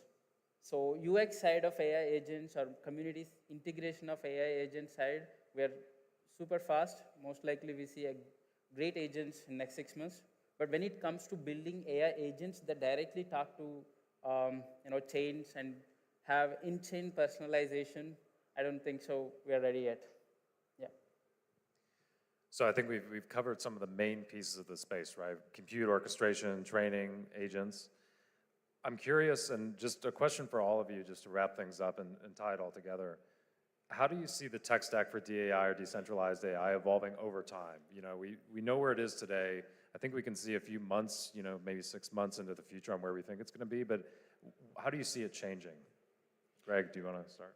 Yeah, so just to summarize today, right? The trifecta for AI, you have your compute, which is the lifeblood. Without compute, there's no AI. You have the data. Without data, there's no AI. And then you have the model, the code itself, which is actually a small part. It's not a big part, but you do have innovations and models where the creators of the models need to be incentivized to create new models, right?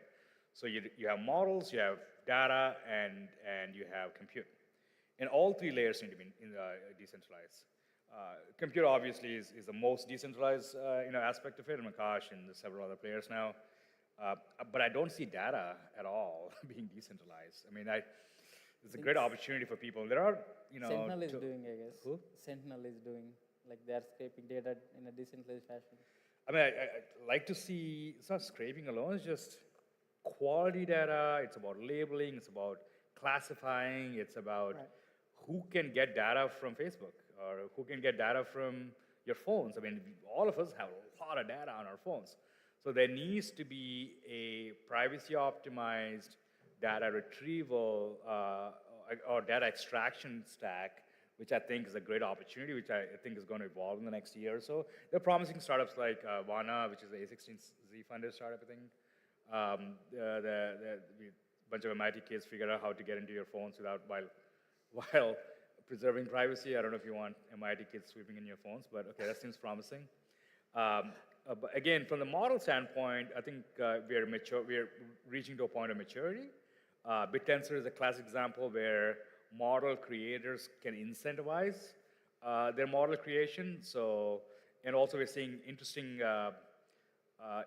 new decentralized technologies where can't remember the name of the company, but it's another very promising engineers. They figured out how to fractionalize ownership in a model, in the sense today I have a model, the only way to share the model is to share the code and share the weights, which is the weights are the data behind a model in order for it to function. But if you share the weights and you have access to the entire model, it's effectively free open source. So there's no incentive that goes back to the model creator. In this case, Facebook, for example, spent $100 million in training the model and gave it out for free. And that's not practical for most innovators. So if you can fractionalize the ownership by giving access to the LLM without opening up the weights, I think we have a business model. And folks that contribute to this training of this model, be it whether in compute or cache, can get this fractional ownership. So there could be an NFT that represents the fractional ownership, right? I think that there is a company that's doing this fully decentralized. I'm really excited about it. I'm not going to name what it is because I'm going to invest in this company. but I'm still doing DD. I think it sounds really good. But I think that's going to be some of the stuff that's going to come out in the next few months. I'm really excited about the whole stack. And like we said, 10 billion parameter model is now being trained by Prime Intellect. 100 billion parameter will be a dream.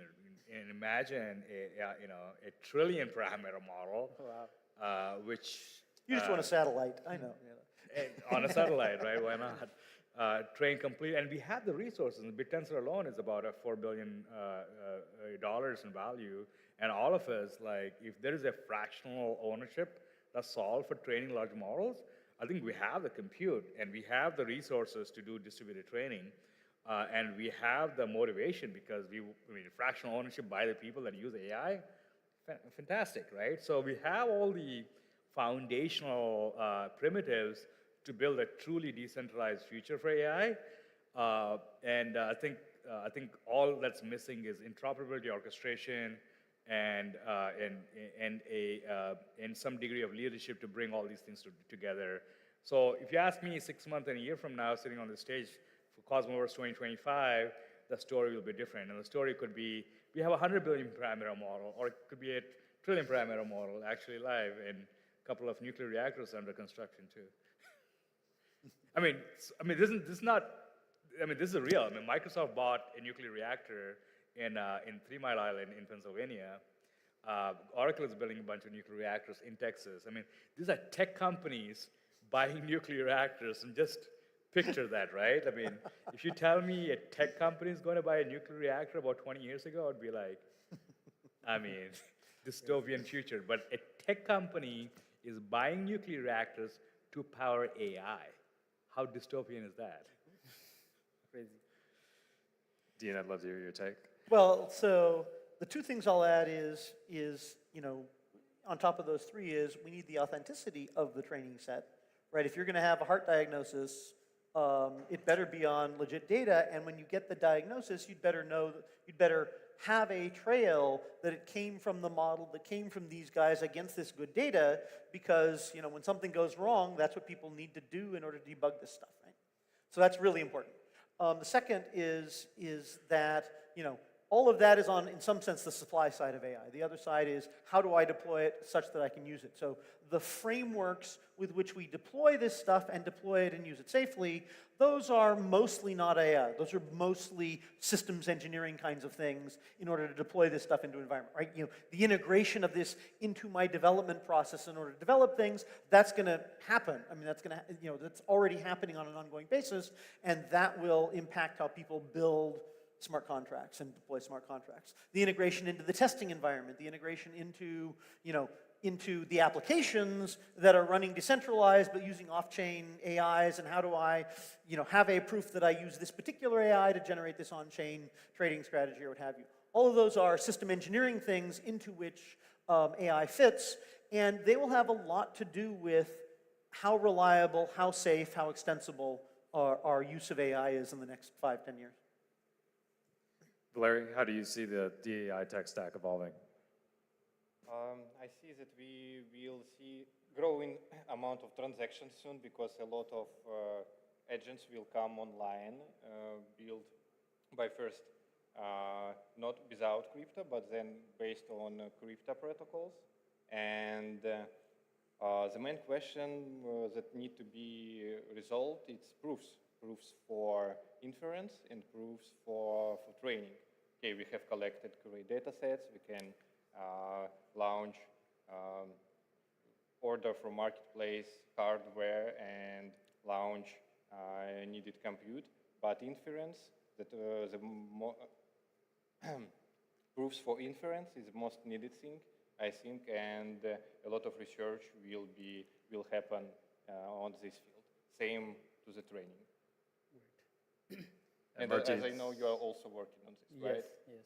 Same question to you. How do you see the DAI tech stack evolving? Okay.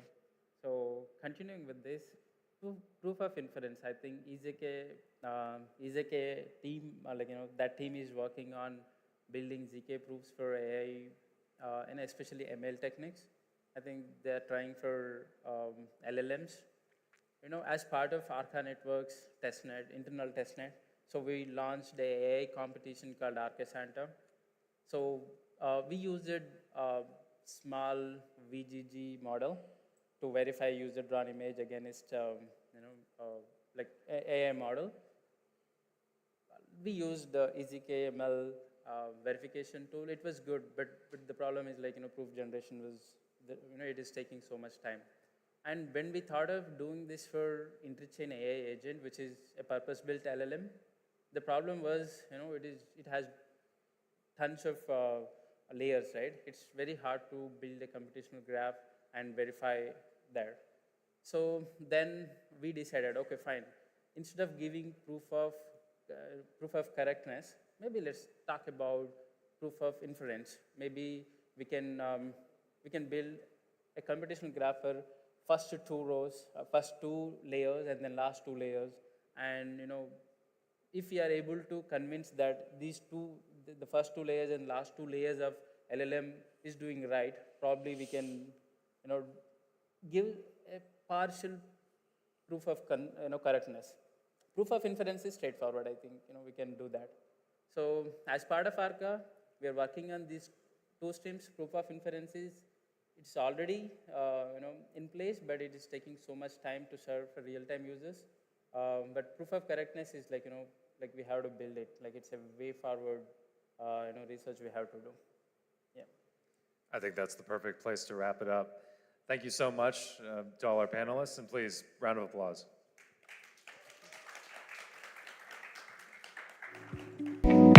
Amazing. Thank you so much to our final of today. Wow, it has been an incredible first day of Cosmoverse here in Dubai. We still have 2 more days to come. Thank you so much, gentlemen. That was so insightful. So tomorrow we're going to be taking a deep dive into DeFi, gaming, NFTs, interchain and app chains. And of course, it is our interchain day tomorrow as well. So if you thought today was hectic, tomorrow is going to be equally as hectic. But are we bringing back the energy? I need you guys to keep up the energy tomorrow too. And if you are going to FlixFest, there will be a bus departing very shortly from outside the convention center. So please do catch the bus. If I'm honest, I think I'm about to go and collapse on my bed for the night, and I'll be back tomorrow for day 2. See you guys tomorrow. Now a message from our sponsors.